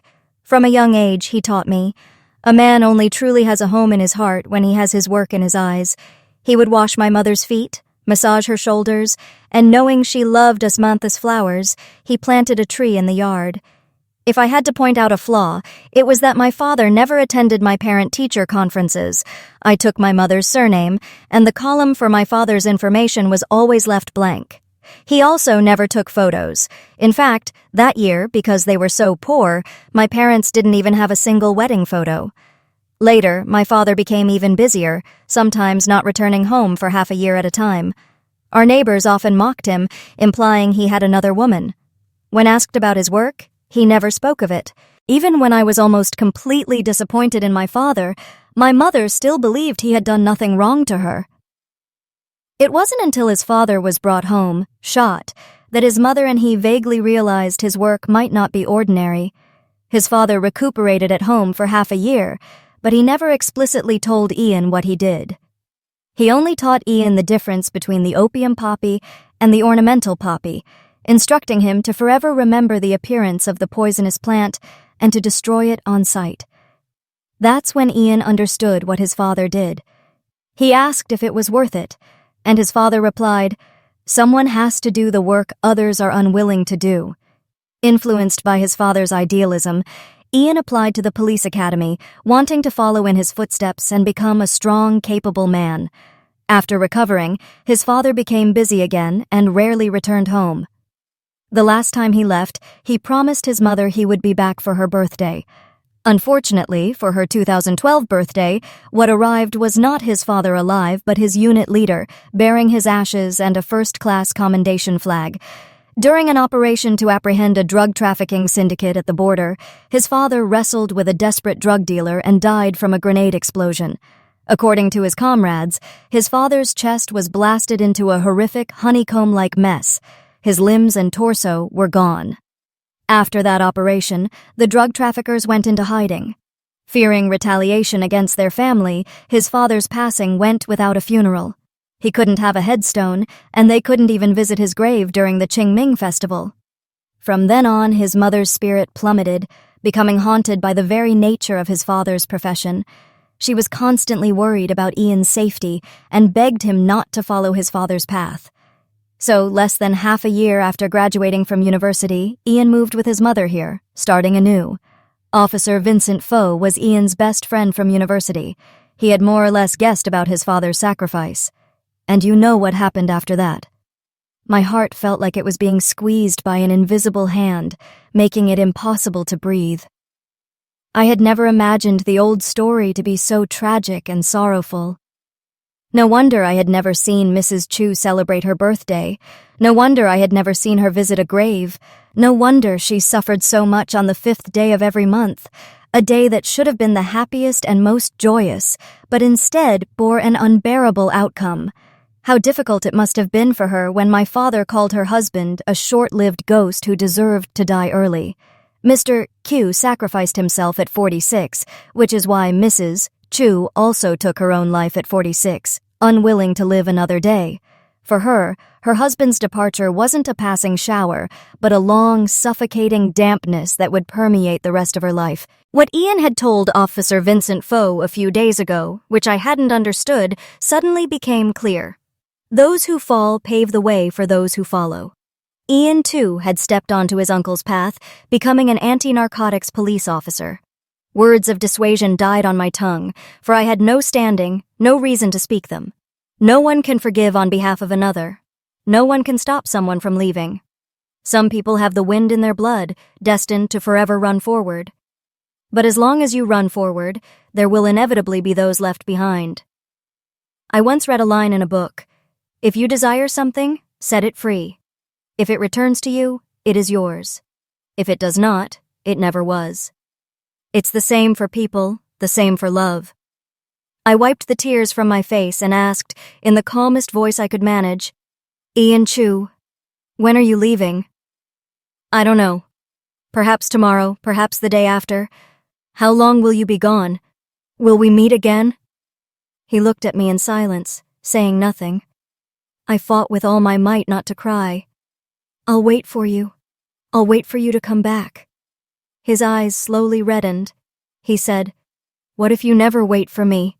I said seriously. No, heaven wouldn't be so cruel. I believe you'll come back. He said, All right, I'll come back. From then on, the countdown had begun. I tried to keep myself busy to forget the impending pain of separation. One afternoon, while tidying up my high school textbooks, a business card for a bridal studio slipped out. Previously, when I went to take portrait photos with my roommate, the studio manager had given it to me. She had said she wanted to invite me to be a wedding dress model. At the time, I was busy with studies and declined. I wondered if it was too late to regret it now. Fortunately, when I called, the manager said the invitation was still valid. That day, I dragged Ian Chu along with me. I wanted to wear a wedding dress for the man I loved to see. The wedding dresses were so beautiful. I was overwhelmed by the dazzling array of choices. The young manager asked if we both wanted to be models, saying we looked like a perfect match. I smiled and shook my head, saying Ian didn't like having his picture taken. I spent however long it took to put on makeup inside, and Ian Chu quietly waited for me on the sofa outside for just as long. The white wedding dress was exquisite and elaborate. A diamond necklace graced my neck. My hair was gently curled into waves cascading over my shoulders. A sparkling tiara adorned my head, and tiny, delicate silver high heels were on my feet. Looking at my own beautiful, shimmering reflection in the mirror, I stepped out under the twinkling, starlit lights, feeling as if I was entering the palace of marriage, a bride wholeheartedly awaiting her wedding day.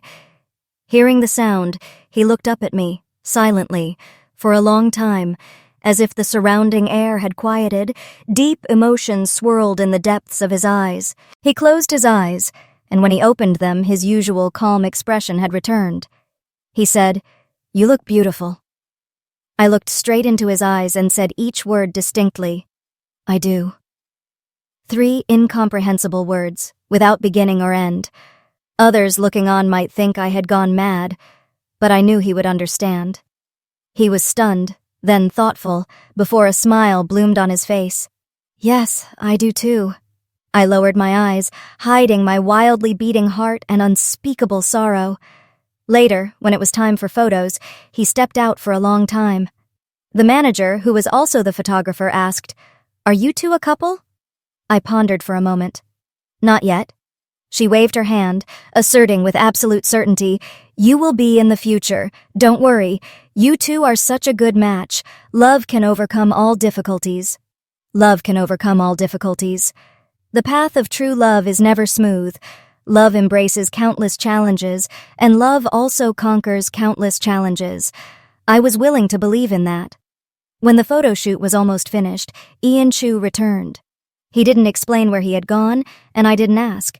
If he wanted me to know, he would tell me himself. Love embraces countless challenges, yet love often struggles to conquer them. Officer Vincent Fo and Lily Lam broke up. That evening, Ian Chu, Officer Vincent Fo, Lily Lam, and I gathered for dinner. At first, everything was peaceful, until Lily Lam got drunk, pulled out her huku, household registration book, from her bag and slapped it onto the table. Her voice trembled with a do-or-die courage. "Vincent Fo, tell me today, will you marry me? If you just nod, tomorrow we'll register our marriage. I don't care about anything. I'll wait for you. Even if it's 10 or 8 years, I have plenty of youth left." Officer Vincent Fo didn't react. He just calmly retrieved the wine glass from in front of her. "You're drunk." "Vincent Fo, I'm asking you one last time. Are you going to marry me or not?" The man looked up, feigning amusement. "Didn't you say before that this was just for fun? Now that we're breaking up, Miss Shen, why can't you handle the game anymore?" Her eyes trembled violently with emotion, staring at him in disbelief.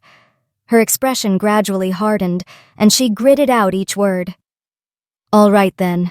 I, Shen Lingxi, am despicable, forcing a man who doesn't want to marry me. I am base. There are plenty of men who want to marry me. Why should I cling to you?" Officer Vincent Fo's hands clenched at his sides, his face as pale as paper, but he feigned a casual tone. "Then I'll wish you 100 years of happiness in advance. Perhaps later I can attend your wedding." A second later, he was splashed with wine in the face. Lily Lam slammed the glass onto the table, grabbed her household registration book, and left without looking back. A black car was parked outside the alley, its driver having waited for a long time. Until the last sound of the car vanished, the man suddenly slapped himself hard, over and over again, his eyes unable to hide the pain. He covered his face, bowing his head, his sobs thick with bitterness. "I didn't want to say it that way, but I couldn't hold her back any longer. She clearly has better choices, a better life in the future." Nothing in this world can withstand endless deliberation. Whichever side you choose, the other will always harbor resentment and injustice. The dining table fell silent, the stifled sobs becoming even clearer. A heavy, suffocating atmosphere enveloped them. Everyone present felt gripped by an invisible hand. They loved each other, yet couldn't be together. I suddenly found love to be truly strange, interspersed with pain. The moment love began, sorrow had already lurked nearby, like a tiger stalking its prey. Separation always arrives unexpectedly, catching people off guard. The night before, Ian Chu had promised me we'd look at photos together the next day. I woke up from a sleep only for him to tell me he had to leave that afternoon. We had less than 3 hours left together, and today was June 22nd. I had planned to celebrate his birthday once I got paid for my modeling job, but now I'd do it earlier. Ian Chu had never let me lack for spending money, but this time I wanted to use my own. I went to the East Food Market. The rusty crossbar bicycle was still parked there. The loudspeaker still blared, "Buying hair, buying long hair, buying braids, high prices paid." Little girl selling hair? It was still the same hair collector. Yes. 200, is that all right? No. 300. 300 is a lot. No. Then I won't buy it. He saw that I seemed to need money, so he deliberately pressured me to lower the price. All right, 300 it is. High school had a dense schedule, and long hair took too much time to wash, so I'd had it cut once before. After nearly 4 years, my hair was only slightly longer than it had been before. I didn't have time to haggle with him. 300 won was enough, but I forgot about the deceitful merchant. When the cold blades of the scissors slashed through my hair, I didn't see how he cut it, only felt strands of hair being pulled away, my scalp growing cold, and my body feeling much lighter. He said he'd only cut it to my chin, but when I looked in the mirror, I discovered he'd cut it right to the roots, leaving only a centimeter of hair. The middle-aged man licked his spittle onto his hand, counted 3 red bills, and handed them to me. My lips trembled with anger. "You didn't say you'd cut it this short." He gave me a sideways glance. "Everyone in this business cuts it like this. Do you still want your money, or should I just give you your hair back?" He knew it was already cut. Taking it back would be useless. I reached out and snatched the money. "Bastard! You'll get your comeuppance sooner or later." At this hour, most cake shops in town weren't open yet. I ran around to every shop thinking I wouldn't find one, but finally one was open. "Sister, please hurry, please hurry." An hour later, carrying a blueberry cake, I went to the flower shop nearby. "Boss lady, a bouquet of sunflowers, please." After everything was bought, I had 8 yuan and 7 fen left in my pocket. I looked at the items filling my hands, satisfied, forgetting all about my hair. But when Ian Chu saw the cake and flowers, he wasn't as happy as I'd expected. He stared fixedly at my hair, his lips pressed tightly together. After a long moment, he softly scolded, "You fool." I saw faint tears in his eyes. Not caring about anything else, I quickly stepped forward. "Stop, stop, don't cry. Our grandparents say crying at farewells brings bad luck." I waved my hand in front of his eyes. He choked back. When he looked up again, his eyes held a look of utter speechlessness. I let out a sigh of relief. Just like before, I pulled him along to stick the candles in and light them. The candle flames flickered, and the newly cast sunlight blended with the candlelight. "Ian Chu, happy birthday." At the same time, he leaned down and whispered something into my ear. But my right ear was now completely deaf. I looked at him blankly. He calmly averted his gaze, saying casually, "Nothing, just wishing you a happy birthday." I believed him. We closed our eyes together and made a wish. My wish this year was for him to have a safe journey, and that we could still have many more years together. As usual, he wanted to smear the first dollop of cream on my forehead. I dodged, quickly smearing it on his forehead first. "I'm giving you all my future good luck. When you come back, you can return it to me." He didn't like sweets, but this time he made an exception and finished the entire cake. Before parting, he reached out to pat my head, surprised. "It's still a bit prickly." "Then don't pat it." He smiled, the corners of his lips curling. "Next time I return, it won't be prickly anymore." When he left, he carried nothing but a tattered 10-yuan bill and the freshly bought bouquet of sunflowers. I stood at the doorway, watching his and Officer Vincent Fo's backs until they disappeared at the end of the road. Strangely, I didn't feel overly uncomfortable inside. I only felt a dull ache, unsure of the specific emotion. My eyes felt sore, but I couldn't cry. My mouth was bitter. I later learned that this was called numbness. That evening, before going to bed, I found a set of keys and a bank card under my pillow. Ian Chu had left the small house to me, along with all his savings from the past few years. Tears unexpectedly welled up and flowed, unstoppable. It felt like acid rain. They were gone, and I lived alone in the small house. The college entrance exam results were announced, and I ranked in the top 100 province-wide. The school granted me a scholarship of 100,000 yuan. I chose forensic medicine at Sichuan University. My teachers and friends were all quite kind, but I seemed to lose all desire for recreation. All day, I would bury myself either in the library or the lab. Studying became the only way for me to pass the time. Each year, I would return to the small alley once to see if he had come back, and while I was there, I'd clean the house thoroughly, inside and out. In my second year of university, I heard that my father was released from prison and had gone south with Mr. Chu to earn money. The days passed like counting prayer beads, day connected to day, turning into weeks, months, years. In my 5th year of university, I interned in Huaxi. I met a very kind senior who took excellent care of me. Coincidentally, he was Liu Vuong, the older brother of Jason Vuong, my high school classmate. At first, I didn't recognize him. After graduation, I followed him to take the civil service exam for the police force in my hometown city and worked in the criminal investigation department. Harboring the hope that I could one day work with Ian Chu, I feared no hardship, no fatigue, and was courageous. People sometimes even said I was better than men, and that I brought glory to female forensic scientists. For these past 6 years, whenever I was too exhausted, I would think of him, thinking that he was living somewhere in this world.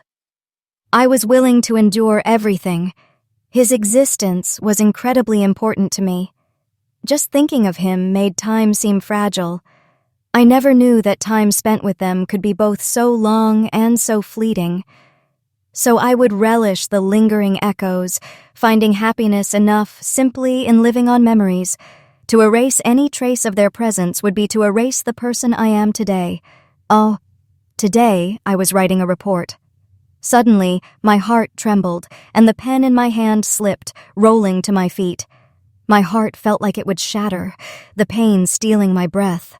My limbs went numb, tears flowed unchecked, and a wrenching nausea seized me. It was as if, somewhere far away, the very tree entwined with my soul was being felled. "Hannah, are you all right?"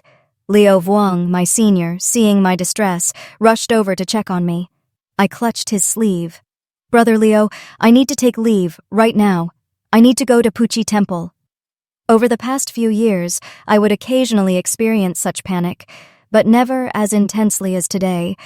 To love someone was like tending to a precious, delicate artifact, one that could shatter at any moment. Their every breath, every flicker of their existence, was tied to mine. I was terrified. I needed to cling to something to find a sense of security. People said prayers at Puki Temple were the most efficacious. When people are utterly helpless and desperate, they can only entrust their fate to belief. Even as I stood at the path leading up to the temple, my heart remained in a frantic state. The rain was pouring heavily. My senior worried about me going alone and followed, holding an umbrella. I refused to open it. I was afraid that if my heart wasn't sincere, Buddha wouldn't hear my prayers. Seeing that he couldn't persuade me, he also kept his umbrella closed. In just a moment, we were both drenched. To outsiders, my senior and I must have looked like 2 lunatics, or perhaps 2 chickens who'd fallen into a soup pot. The sky was grim. The heavens seemed to rip open with countless holes. The rain pounded relentlessly, the trees along the path lashed wildly, and large raindrops struck my head and face. Passers-by sought shelter from the downpour, but we continued straight through the heavy rain, a bizarre sight. The temple was built on the mountain, with 108 steps leading from the foot to the summit. Ignoring the stairs, I performed a 3 steps, 1 kowtow pilgrimage. My forehead hit the ground, my knees dug into the earth. The heavy thud of impact, muffled by the rain, was my plea for his safety. Countless times, my hands pressed together before my chest, my lips whispering his name. My forehead was scraped and bleeding from the gravel, my knees bruised a dark blue. I only begged the Buddha to see my sincerity. Biting back a cry, I finally crawled up the last of the steps, only for the temple gate to slowly close before my eyes. Through the narrow gap, I saw an old monk in dark kasaya robes, his fingers on his prayer beads, a solemn expression on his brow. If there is no karmic affinity, how can there be a meeting? If there is no karmic debt, how can there be a bond? From the beginning, your connection was thin. The karmic threads have run their course. The karmic debt is repaid. Benefactress, please go back." Just as the temple gates fully closed, Sanskrit chants suddenly echoed from deep within the mountains. Faintly, I heard someone call my name, but when I turned, there was only the raging wind. Despair and a heavy fog of uncertainty enveloped me. I knew not which path to take. On that day, I had said goodbye to his retreating back. I thought this farewell would last for years, but in reality, the next reunion, I would have to wait until the next life. One ordinary morning, I entered the autopsy room as usual, only to find the person I longed to see most on the examination table. The deceased is Ian Chu, 31 years old, male, approximately 186 centimeters tall, weighing 75 kg, time of death 48 hours ago. After that, I couldn't hear clearly. My ears began to ring. "Hannah, do you know the deceased?" "No." "Then you'll perform this autopsy." "All right." I feigned calmness. My senior looked at me a few times, but said nothing. I carefully pried open his stiff, cold right hand. His palm clutched a crumpled 10 yuan note, folded into a small triangle. I thought I would sob, scream, or howl, but in reality, I felt nothing. As if my emotions had completely drained away. My heart was still as water, not a ripple stirring. So it was true. In the depths of despair, one could suddenly become calm, so calm that I performed the entire procedure without a change in my expression. Along with his body, there was a video recording the brutal torture he endured for 30 hours. Those drug traffickers burned him with fire, smashed his bones inch by inch with a hammer, whipped his open wounds. When he was near unconsciousness, they rubbed salt into his wounds, relentlessly beating his face and head. Finally, he was tortured to death. This was the revenge of the largest drug cartel in the border region that had been dismantled. Ian Chu had operated undercover for 6 years, working in concert with Chinese police to dismantle drug cartels that had plagued the border region for years. Just as he was about to withdraw completely, his identity was exposed. He was retaliated against savagely by the drug traffickers. At the hospital, Officer Vincent Fo, whom I hadn't seen in 6 years, lay in a hospital bed. His body was heavily bandaged, dressed in a striped blue patient gown. His right arm and left leg were gone. He looked at me and said, "Miss Duong, long time no see." I replied, "Long time no see." We quietly looked at each other for a long time. Uncontrollable tears streamed down my face. "Officer Fo, why couldn't Ian Chu come back?" He hesitated, a look of reluctance on his face, his words agonizingly difficult. "It was because of your father. He was lured to the border to traffic drugs. Because the quantity he carried was small and his chance of success was low, those criminals became displeased. To save his own life, he threw you out, claiming he had a daughter who could be tricked into helping them. Ian secretly intercepted information about you, so when the mission was over, your father saw Ian and insisted he was a police officer. In truth, he just wanted revenge, but by a twisted twist of fate, he struck true. After his identity was exposed, Ian covered our retreat, ensuring we got out first, but he himself never made it." I leaned back against the wall, my spine stiffened, my mind a deafening void. I never imagined reality could be so cruel, so brutal. "Then where's my father?" "He died. A drug overdose." I didn't know whether I should laugh at his death or feel indignation for Ian, railing against life's injustice on his behalf, or perhaps hate myself, for I had dragged him down. A long time passed. He cautiously asked, "How has Lily been all these years?" He then scoffed at himself. "It's a good thing I didn't hold her back that year. Now I'm just a broken man." 2 years ago, she had an accident and fell into a persistent vegetative state. Her family forced her into marriage, so she got drunk, drove into the mountains to race, her car and her body tumbling. She was waiting for you all along. In the empty room, 2 miserable souls abandoned by the world exchanged the news they most longed to hear, simultaneously plunging an arrow into the deepest part of each other's hearts.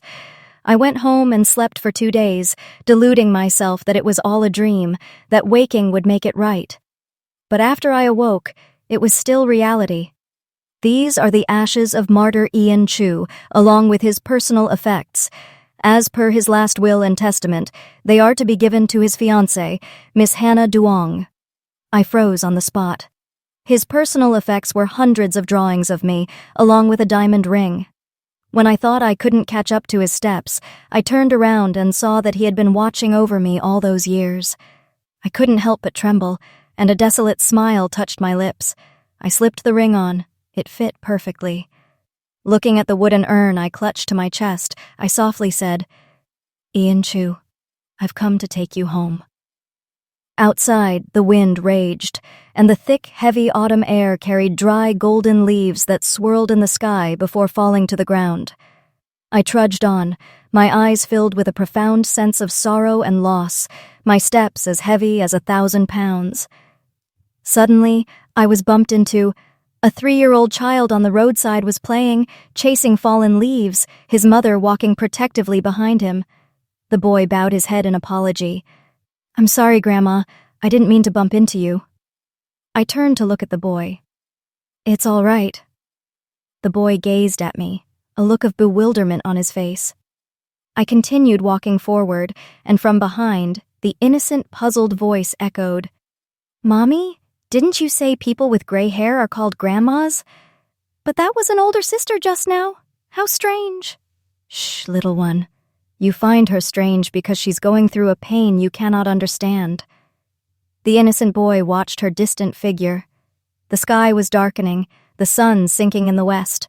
The figure stumbled onward, her streaked hair blending into the desolate autumn scenery.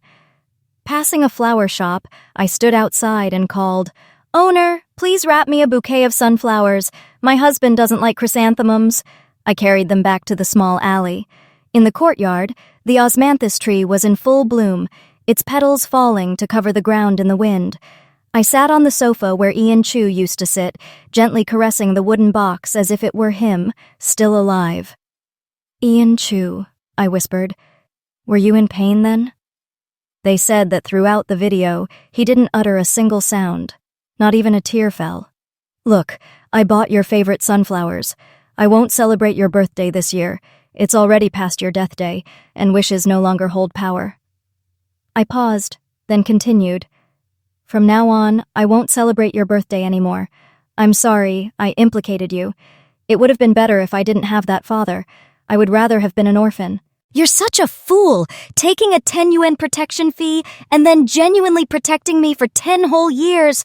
I rambled on, wondering if he'd grown tired of my voice, when suddenly a knock sounded at the door. I opened the door. Outside stood a tall, thin man in a windbreaker, his brow etched with unease. He looked at me for a long time, his gaze lingering on my hair, a thin mist gradually clouding his eyes. I opened my mouth. "Senior, why are you here?" Seeing that he didn't seem inclined to leave, I stepped aside to let him in. He sat on the opposite sofa. "I sensed your mood wasn't right, so I came to check on you. You two knew each other, didn't you?" I raised my hand, showing the ring on my finger. "He's my husband." He was silent for a moment, then softly offered, "I'm sorry. Please, contain your grief." I curled my lips into a faint smile, my heart weeping blood. A long silence ensued. Suddenly he spoke. "In October, the leaves and cannas turn the most beautiful golden. In November, the pure white snow blankets Shangri-La. In December, Tengchong Mountain is awash with cherry blossoms. What I mean is, people must look forward. There are still so many beautiful sights ahead." When I was 12, my father died, my mother had cancer, and my younger brother was only 7. I was just like you then. But I gritted my teeth and persevered. My mother miraculously recovered, and my brother grew stronger every day. After overcoming those obstacles, everything improved. I started traveling, seeing mountains and rivers, observing all the myriad things in the world. Even a single wild flower could bring me joy. I calmly stated the truth. "But you still have a mother and a younger brother. I have nothing." He looked at me gravely. "If you ever need me, I am more than willing to stay by your side." As adults, unspoken meanings are often understood.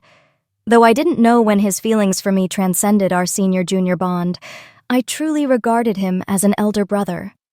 Over the past few years, he had helped me tremendously and taught me a great deal.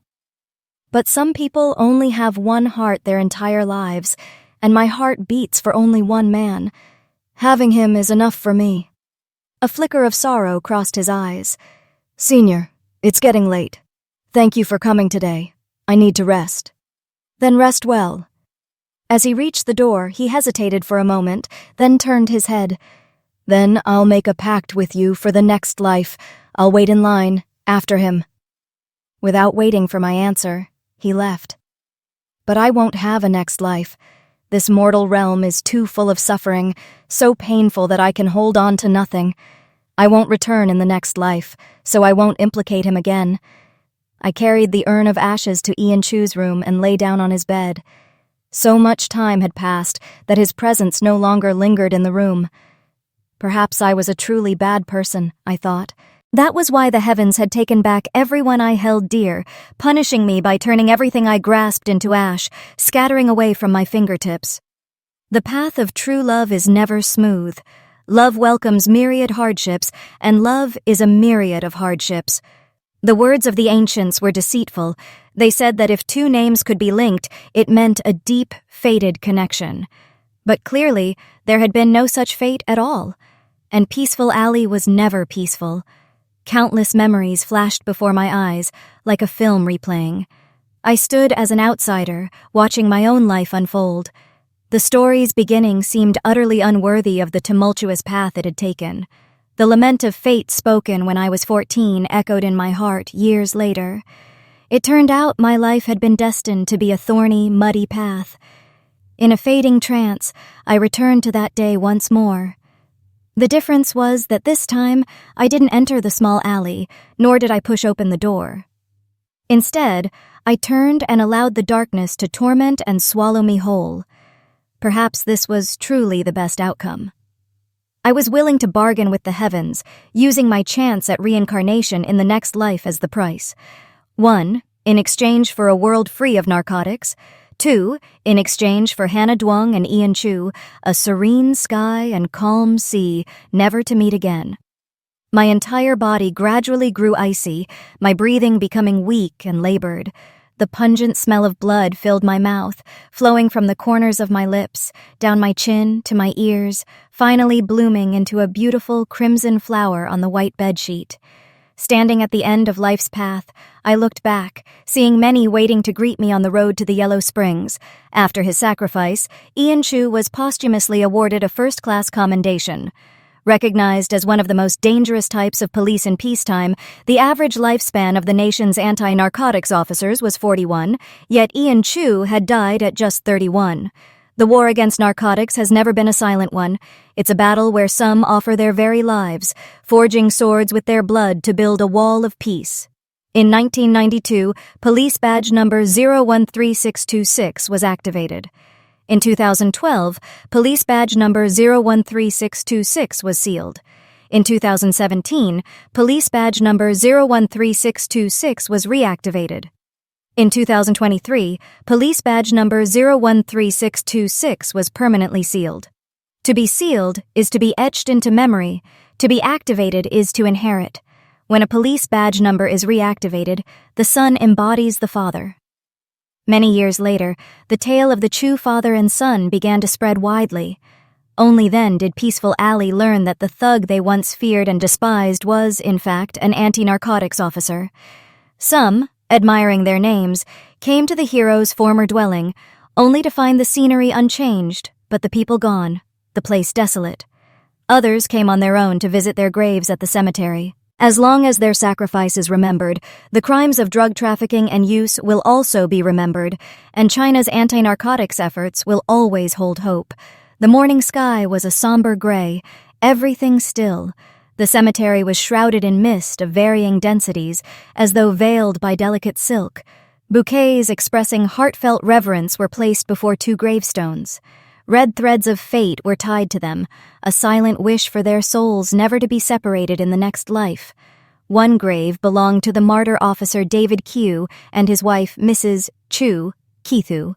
The other belonged to the martyr Ian Chu and his wife, Hannah Duong. In front of the graves, a silent gathering stood. A 3-year-old boy, a 10-year-old youth, young adults, the middle-aged, and the elderly, all with solemn expressions. The sun was slowly rising in the east, its early rays piercing through the thick mist, illuminating the red field of China's national flag. The 5-starred red flag slowly brightened with the morning sun. The glow of the red stars illuminated the entire sky. Tears welled in everyone's eyes. The long fight against narcotics had found its inheritors, with generations to come using their own unique ways to protect this homeland. China's anti-narcotics cause, a shared endeavor for all humanity, would surely achieve ultimate victory. The end.